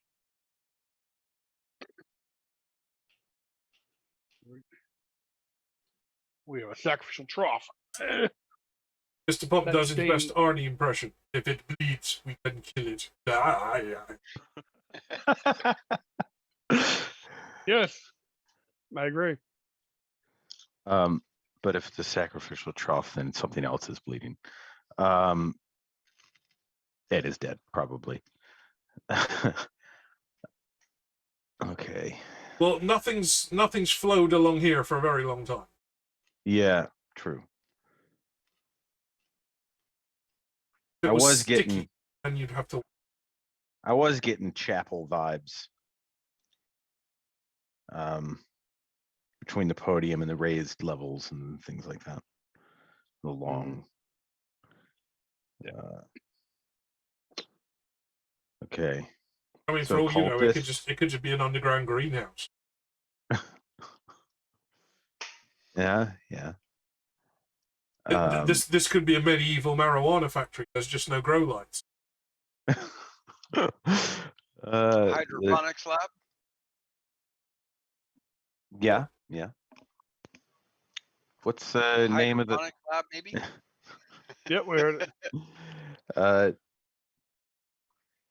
What's the name of the people that are after us? The dragon, the Yeah, it's the dragon priests. dragon priests, right? Well, you've definitely seen no dragon motifs of any sort. That's true. Well, I mean, we don't have any other choice really than to. Well, I mean, we do have a choice to go back, but we're not going to do that. No, we're going to keep. We all know we're not going to do that. If Okay, let's all go home. If Sam was actually here, she'd already be like all the way down. Sam just rolled Yeah, a she 1 and would've a already- Sam just rolled a 1 and a 6, so she's not doing anything. Oh, okay.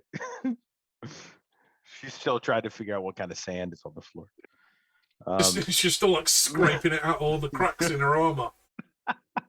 But that was zipped up. How did he get in there? Would you all like me to continue at the front of the party, or would somebody else like to? Yeah, that's fine. Yeah, we'll follow behind. Let's go on. The roundabout?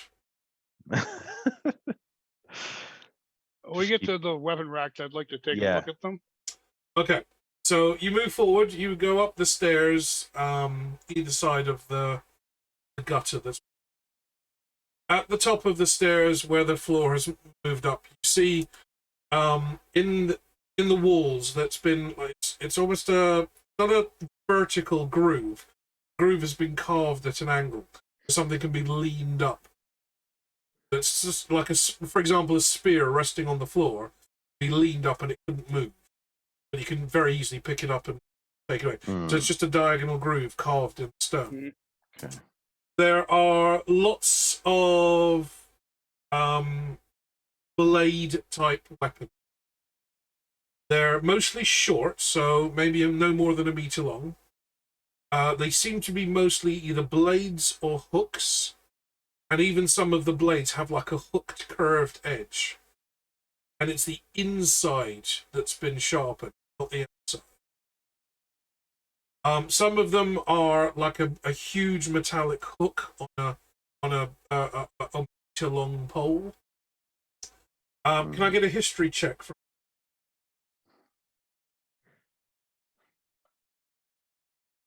14.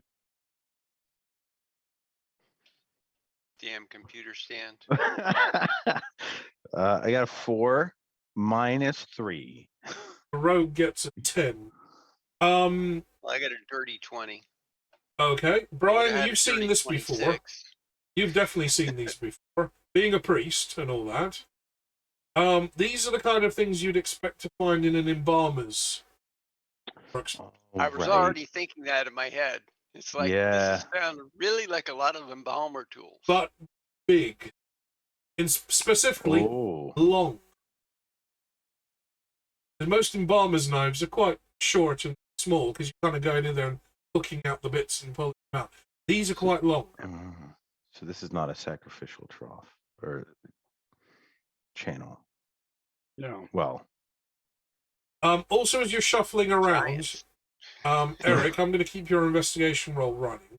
Yeah. As you're shuffling around, you see what looks like bits of shards of broken bone mixed in with the sand on the floor.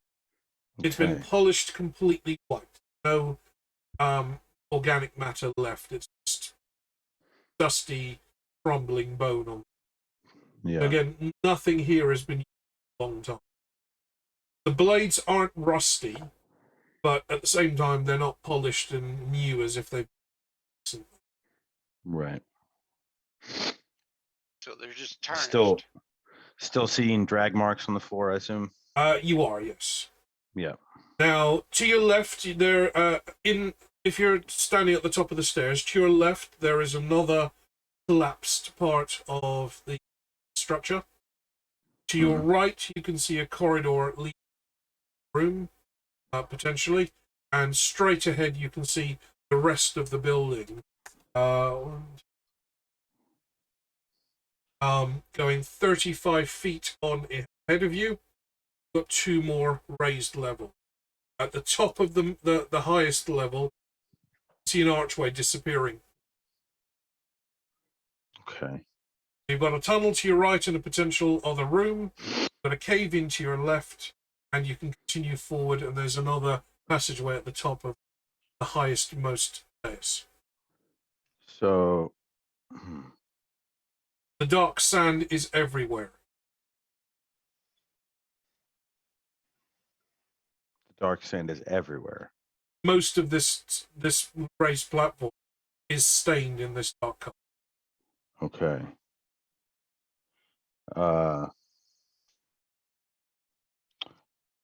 Which way do we go? Check. Well, we could check out the. Yeah, check the room first. We could hear We you. could check the room off to the side. Boing. 8. Quick, grab it. Right. I just give a anyway.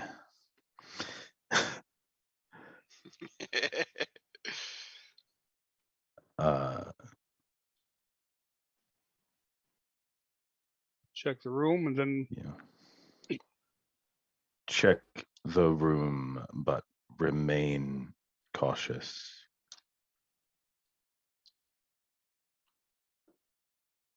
So you go into the room to your right. Yeah. Okay. You see it. You're standing on one set of stairs. There's alcoves carved for the tools here. 10 feet in front of you on the same side, on the other side of the collapsed doorway, there's another set of alcoves with tools propped up. And on the other side of the room, you see the same on the other side, flanking another doorway. You approach that doorway and take a look inside. This room is, again, very narrow. This is only 10 feet wide, but quite long in nature. About 45 feet in length. You can see that kind of guttering has been cut into stone in the floor. And this time against the walls, you can see what looks like solid blocks of stone that have been used as work tables. And the guttering has been cut into those, and a channel running down the side face of the table down to. Again, everything is stained in this dark brown, almost black color. You see more bones crumbled and shattered and broken spread around the floor. And you can see more of these tools kind of laid, this time left laying on top of.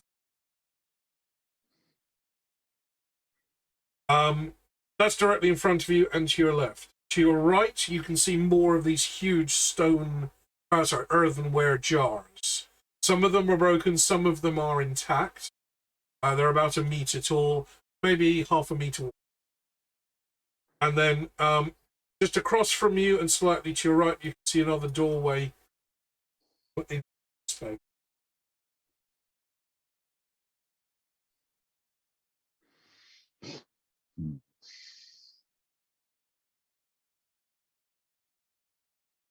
Check the pots. Okay. You move over to one of the earthenware pots. This one doesn't have a lid. You look inside, and this one's completely empty. There's some sand that's built up in the next one over does have a lid, but the lid has been loosened. I have a feeling because I've played Skyrim. Mm-hmm. But Is go there on. cheese in it? That's not where I was going. Salt. Okay, you open the lid of this pot, and kind of shine the lantern into it. It looks like it's got the remains of several skeletons. So it's basically a reliquary stage. Yeah. And there's enough bones in there to be maybe 2 or 3 adult-sized humans. The next one over is sealed with wax. The seal is intact.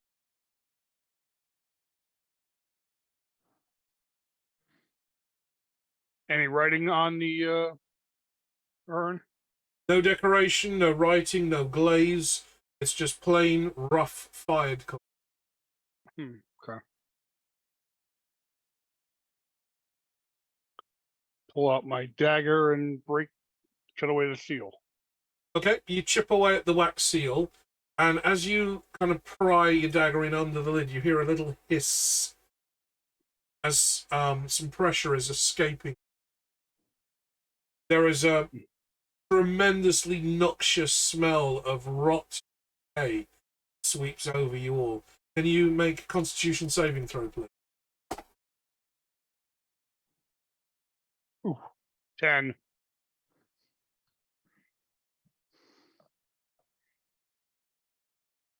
Are we all? You want me to make one too? Yep. I shouldn't need to. No, right? Mr. Pump does.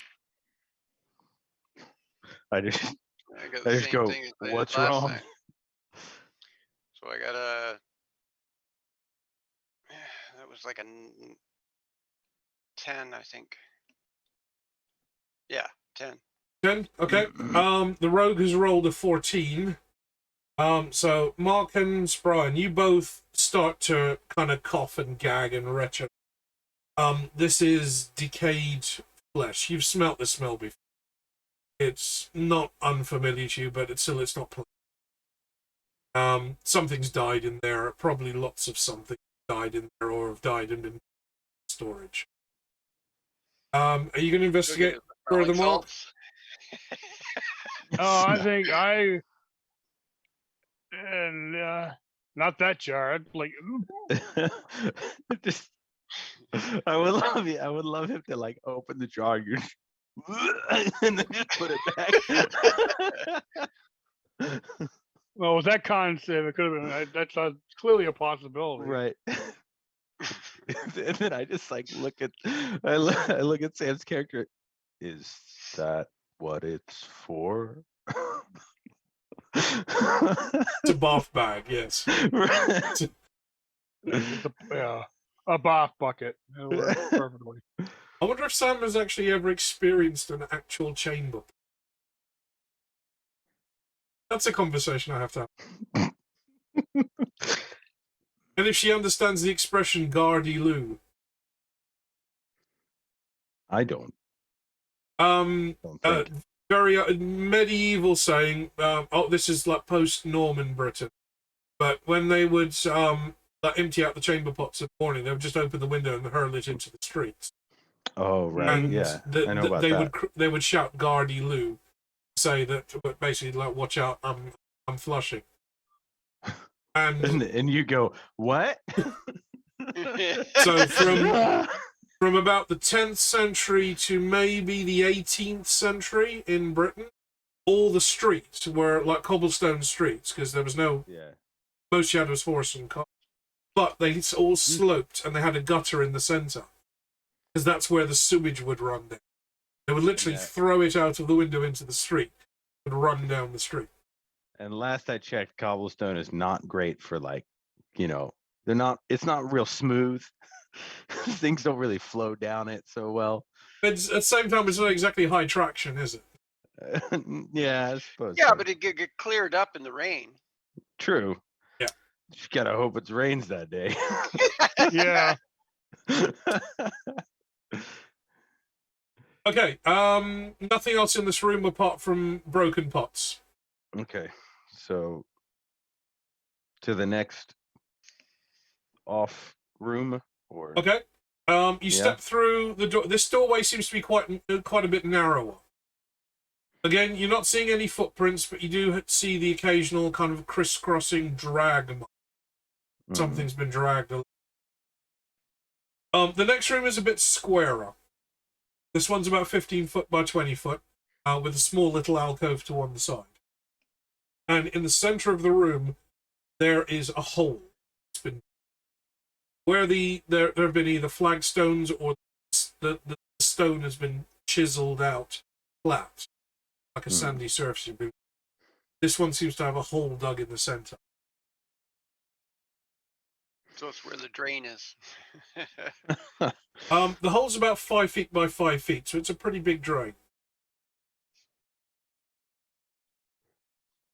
You take a glance inside, and you can see the hole actually leads down to a pit.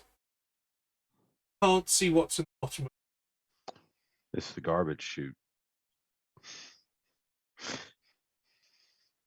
Is this where the stormtroopers come in?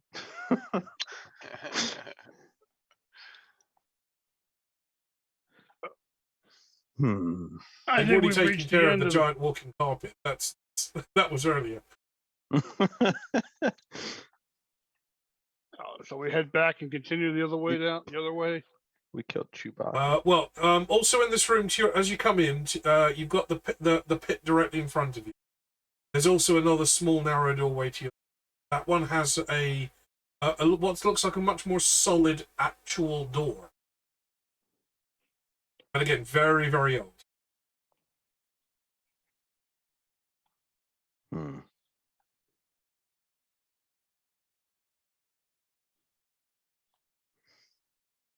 What do you guys think? I guess we keep moving forward. Eric, Check you the take door. a glance down into the pit with your superior vision. Yeah. You see that it disappears down to at least 50 feet. And That is the bottom of the pit is bone. Hundreds and hundreds, many and many, and 1, 2, 3, 4, many. Many bones. Okay.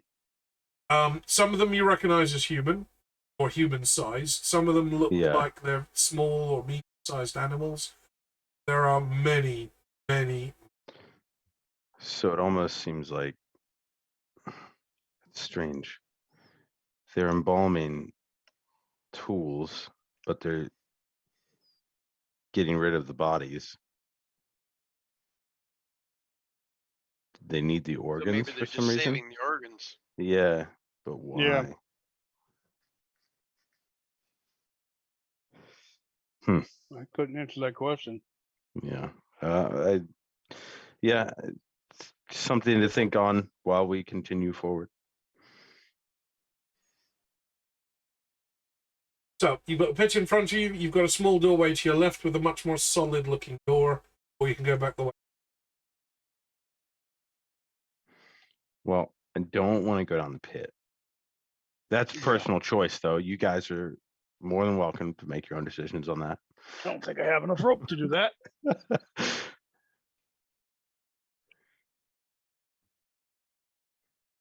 So then we'll go through the door. Okay. This door is a lot more sturdy. It's still made of wood, but it looks like it looks like hardwood rather than cheap, old, rotted out softwood. It is unlocked, and you can see that there are reasonably solid made hinges. So this isn't a door that's been used much, and because it's kind of tucked away in a room behind a room behind a room, it hasn't been exposed to the amount of weathering that there. Inside you find a room, or you can see through, like a window space in the door. The room behind is 15 by 20 feet, and it's lined with shelving. Very crude wooden racks of shelving. Again, you can see broken earthenware pots, much smaller ones. You can see intact pots lining some of the shelves. There are sacks, just Hessian sacks that look like they have something in them, just kind of slumped some of the shelves. And along one side of the wall, you can see that it looks like boxes, wooden crates or boxes that have been stacked up. Some of the ones at the lowest level had 3 or 4 boxes on top. You see the wood started to splinter under the just out of age. So it looks like some kind of a storeroom. Might be something useful in here. Could be. Shall we check? Yes, let's check through everything.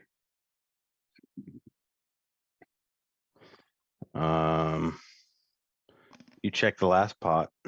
You want to check this one too? I was going to check the sacks Good old first. inventory check.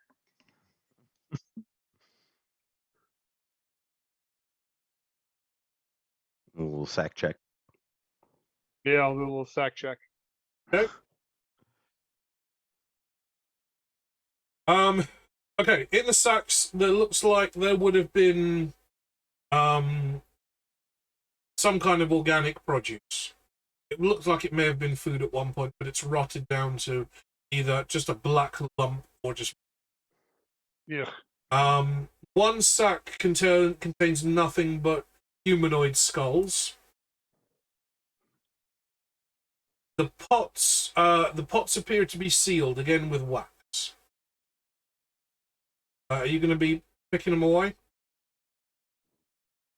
Sure.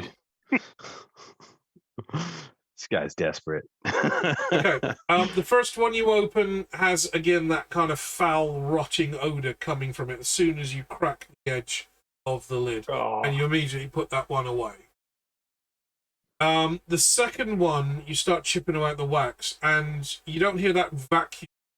But when you look inside, it has a dry, crystalline kind of powder. The crystals are quite large, not like sugar, bigger than sugar. Imagine sea salt crystals, a couple of millimeters square. And the whole pot is full of these semi-transparent, kind of cloudy, sea salt-looking crystals.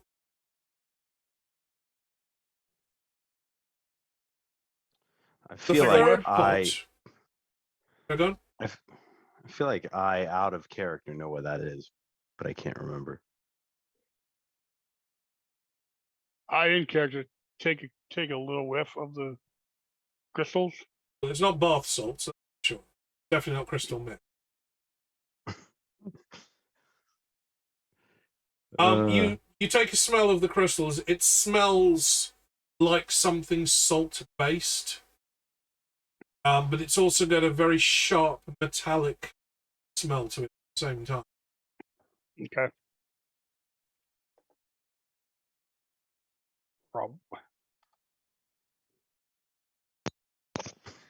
Could I take a medicine check, maybe? Yeah, go ahead.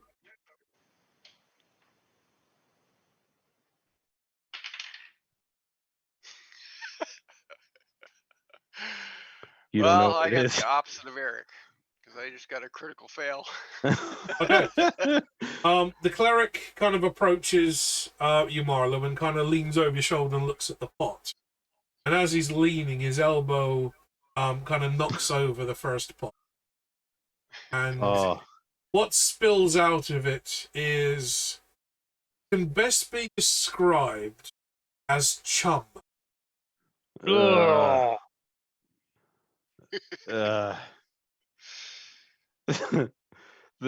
golem just like, that looks like it smells bad. So it's blood and guts and leftover bits basically carved out of the inside of something. And they've just been stewing for It who looks knows like it's how been long. stewing for some time because there's not much solid matter left. But if you were if you were shark fishing, this would be damn good.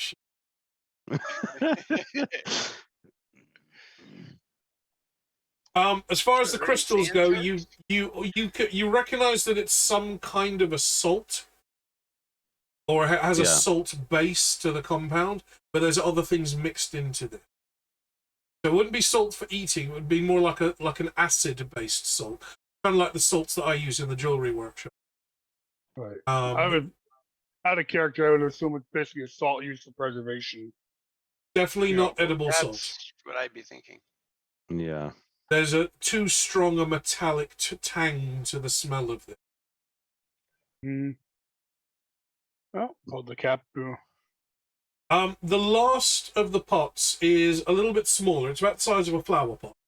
Not much bigger than that. Again, it's got a little wax seal on the lid. You chip that one open, and you open that one and find a pot filled with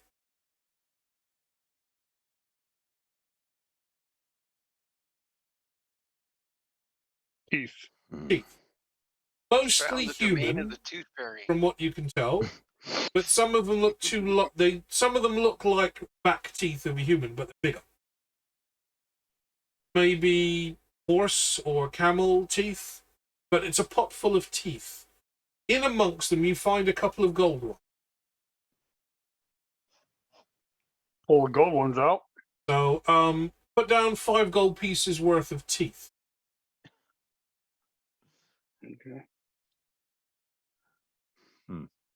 5 gold pieces worth of teeth. Give me 1 second, guys. I'm just going to close the window in the other room. Oh.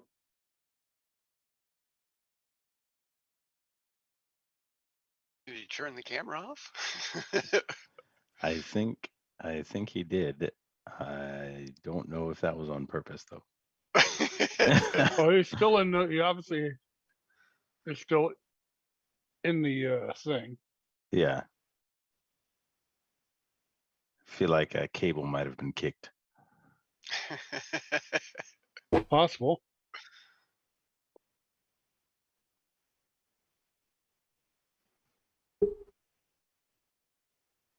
What's happened? What have I become? You've gone into hiding. Camera gone to sleep? It's the wrong kind of night vision.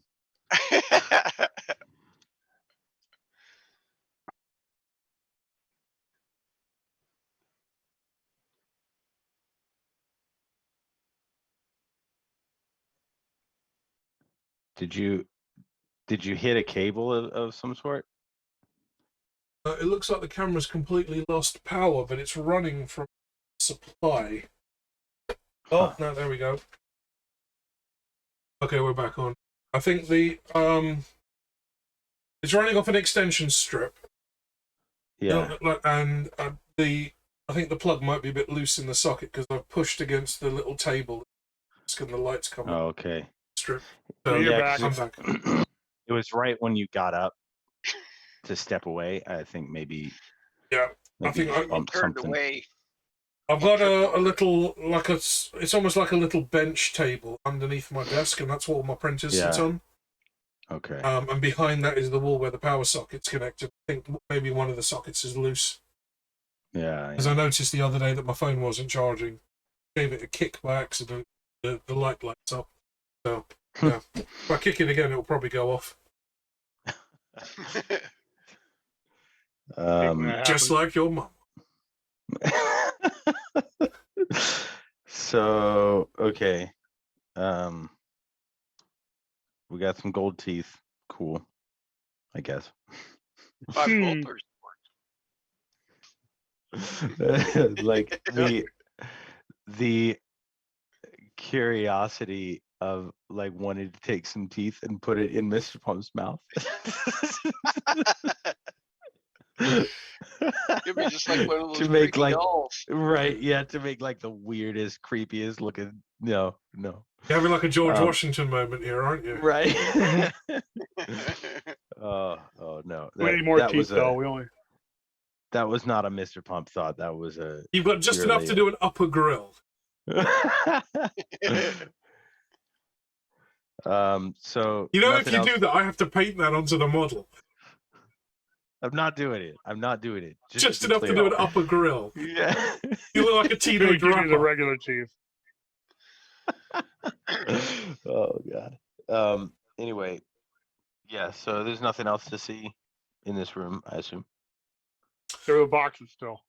The boxes, yeah, the crates have collapsed. Whatever was in them seems to be, again, either some kind of crystal powder that's just spilled out and mixed up with sand, or it could have been organic food that's basically rotted. All right. And there's the only way out of this room is the way we came in. Yeah. Okay. Back from whence we came. Yeah. Mind the pit. Be gone, thought, from whence you came. Okay, you kind of thread your way back. Can I get perception checks from everyone?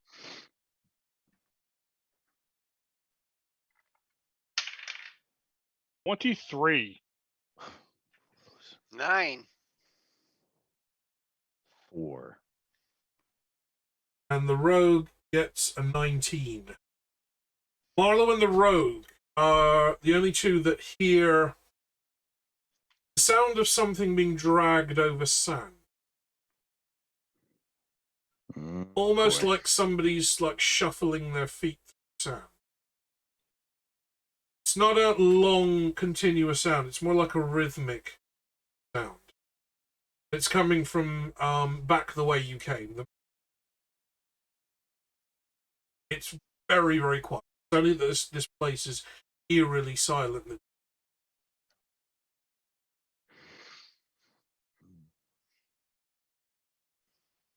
With party, move forward, move ahead a little bit slower. And it's not to possibly disturb this noise. Would be my suggestion.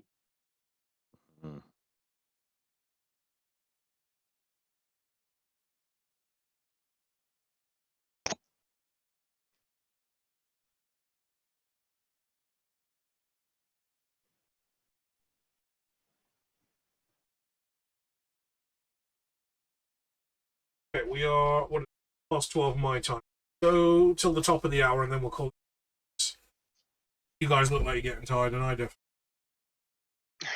Yeah. 7:30. I've been up since 3 o'clock in the morning, so yeah. I've been up since 6. Well, I had firearms license come Been round. up since about 3 as well. I had the firearms guys, the firearms unit of the police come round to do because I'm renewing my license. Right. So it's every 5 years you renew your license. They've got to come around and give you a bit of review, check that the guns that you've got are correct, check how much ammunition you've got, and check everything's secure. It's part of the process. But because I've got 14 guns in the house. Yeah. And an awful lot of ammunition, he has to check and inventory all the ammo to make sure I'm supposed to have this. And he wanted me to empty the ammo safe. It's not an easy safe to get to because there's a lot of stuff in front of it. It took me an hour to get all of the ammunition out. Safe. It's all in small cardboard boxes, taking out 3 or 4 at a time. And we piled all this stuff in the dining table. There must have been 30 kilos of ammunition on that table. Because I've got Omar in his arsenal. I've got a mix. Given that it's a mix, but there's at least 5,000 rounds of ammunition in my house. Mostly rifle, but a good 1,500 rounds of 44 Magnum pistols. How does the guy react to that? Like, my limit is 1,200 of each type. So I can have 1,244, 1,200 1,200 303. I'm not anywhere near those limits except the 44, because when my dad died, I took all his ammo. So I was basically double what I Yeah. had nearly 4,000 rounds of 44 Magnum by the end of it, and I've been using it up. They said, don't worry, extenuating circumstances, just don't buy any more. Right. So I've So just you been get down to the using. numbers. So yeah, we How do went. they? We went through that, and that took at least an hour just to get it all out and back into the safe. How do they count it? Do they do it, or you've got it in like No, cases? It's mostly boxes of 50. So you can tell by the weight of it whether it's a full box or a half box. Yeah. But he just counted all the full box and said, right, well, yeah, that's about half a box. So yeah, right. it's just part of the procedures. Yeah, sure. I was up at 8 for that, and yeah, it's like and I didn't get to have a nap earlier. I was planning to. As a Native American, as a native USian, I don't know what you call it. That's gun laws are and actual gun control are. It's interesting to hear all the details on it. Well, yeah, every 5 years I have to be renewed, which means they've got to do an interview. They've got my full history. They've got my police file, everything I've done, and all the training that I've had through. That's all in there. But they just need to come around and do a due diligence, sit down face to face, and ask me some questions. Yeah. And if I sound like I've gone a little bit loopy in the last couple of years, they're just going through a form with just tick box. Yeah. Is everything secure? Are the cabinets installed properly? Yes. When did you last use any weapon? When did you last go shooting? Oh, last Tuesday, tick. When did you last use this gun? Tick. When did you last buy ammunition? That shows on my license because it all gets handwritten when you buy ammo. Tick. It's just them doing due diligence. Yeah, but they like to do it face to face so that they can see if you're responsible and sensible. I mean, it makes sense. But 2 of my guns are getting donated to my neighbors once they get their ticket sorted out, because I don't use it anymore. And 1 of them I'm holding for a colleague till he gets his ticket, because I had a slot for it and he didn't. So he paid for the gun and it's just on my ticket. Technically, it's my gun. Yeah, right. If he never gets his license, I get a free gun. So my cabinets are pretty much full to bursting now, because I don't know if you've ever been through like a car repair shop. They have these big like plastic hooks that they hang the spray guns on, with a massive magnet on it. So it clamps to the cabinet and you just hook the spray gun in. I've got those hanging inside my cabinet to hold my pistols. Because the rifles are all full length and there's 2 sets of hooks and they've both got pistols hanging in them. He said, yeah, technically you're over your cabinet. Your cabinet's only rated for 8 guns, but you've got 12 in there. And it's very creative use of the space. I actually approve of that. He said, that's actually quite ingenious. I think that's a great idea. Oh, my. Nice guy. Very nice guy. I can tell that half of what he was saying could have been... It's like, I could answer this one where I can answer it another. It's not a leading question. But there's the little hint of entrapment. Yeah. And I've been a DM for too long. It's like you guys trying to explain a wish spell to me. That's how carefully I'm going to pick my words sometimes. Yeah. But yeah, it was all over in like 2 hours. He checks all the guns, makes sure all the serial numbers match, make sure that the serial number on the gun is the actual one that's written on the paper, because I did have one that was a digit off. I'd missed out 1 of the zeros. But they just do all that as they do diligence, make sure all the guns are there, make sure they're all correct, they're actually the guns I say they are, make sure I'm within my limits on my ammunition. Can I be seen that I'm actually using them, or am I just stockpiling ammo? Well, I bought 1,000 a year ago, there's 600 left, so clearly I'm shooting it. That means I'm an active shooter, that's all they care about. And then he was just going through all the trophies on the mantelpiece. Because the 2 that catches everybody's eyes are the 2 little copper ones that I've talked about. Anybody who knows anything about shooting, they know what those little copper ones are, and you can't win. You have to be awarded it. Yeah. They cannot be won. Cannot be. Have to be awarded.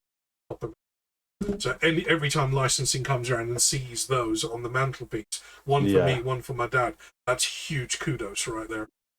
Yeah. Okay, you hear the sound of shuffling on sand, a rhythmic pattern. And both the bard and the rogue have relayed that to the party. Was it? Mm-hmm. Could you tell if it was just like one, or was it multiple things moving? What was your roll, Mark? 19. 23. Oh, 23. It was multiple. Okay. Multiple, yeah. They were rhythmic sounds. It's not like one thing being dragged. It's like a drag and then a slowdown, and then a drag and then a slowdown, and then drag and then a slowdown. And they were very distinctly 3, possibly 4 different overlapping sounds like that. Okay. Yep. No chanting. No words of any sort, no other sounds, just that rhythmic. No boards hitting foreheads. Yeah, he got it. I got the reference. I didn't. It's Monty Python. Yeah. Jesu Domine. Thwack. Requiem. Holy Grail. Good old Holy Grail. Yeah. Yep. Yeah. Classic. Anyway, I'm not a woman. I'm going to the stoning. She can't come. She's a woman. But why have I got a beard then? You've stuck that on. This parrot's dead. Sounds like Life. Wrong That sketch. sounds like Life of Brian. It was Life of Brian. Yeah. I've only seen that once. But you're living it, so right. That's true. He's not playing D&D. He's been a very naughty boy.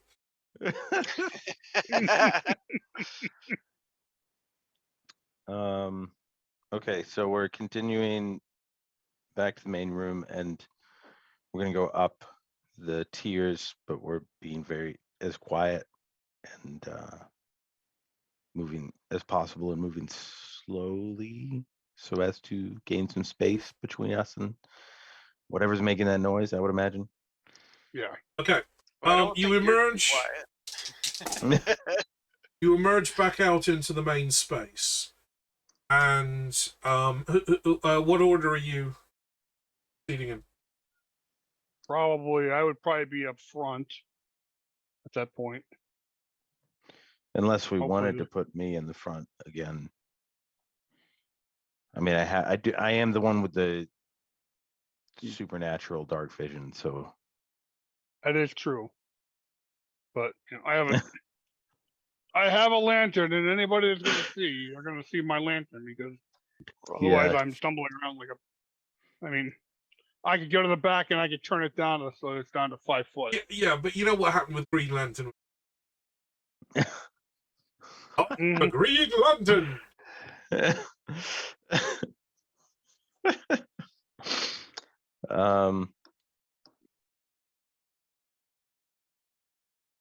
Okay, so yeah, I'll go in first. I kind of want to look in before I go in, Okay, so you go through the narrow room with the stone table. You see nothing out of the ordinary. Right. But as you step into the main room, multiple levels, you think you catch some movement on one of the upper levels to your right. It's a shadow that just disappears in the blink of someone else's eye. Because you don't blink. But it's this little shadow in a dark room, just something slightly darker than the rest of the room.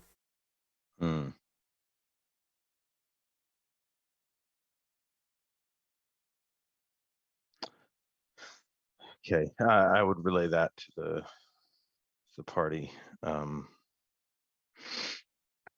Yeah. As you turn to relay this information to the party, as you're turning, you notice that the shadow has stopped, and a pair of golden eyes turn to. Do I have time to back into the space before it sees anything? Nope. That's where we're going to end it. Yeah. It's the cat people. Or it's Jawas. Oh no! They do have a Oh. tendency to drag things behind them. 'cause they're Yeah, collectors. yeah, Yeah. yeah.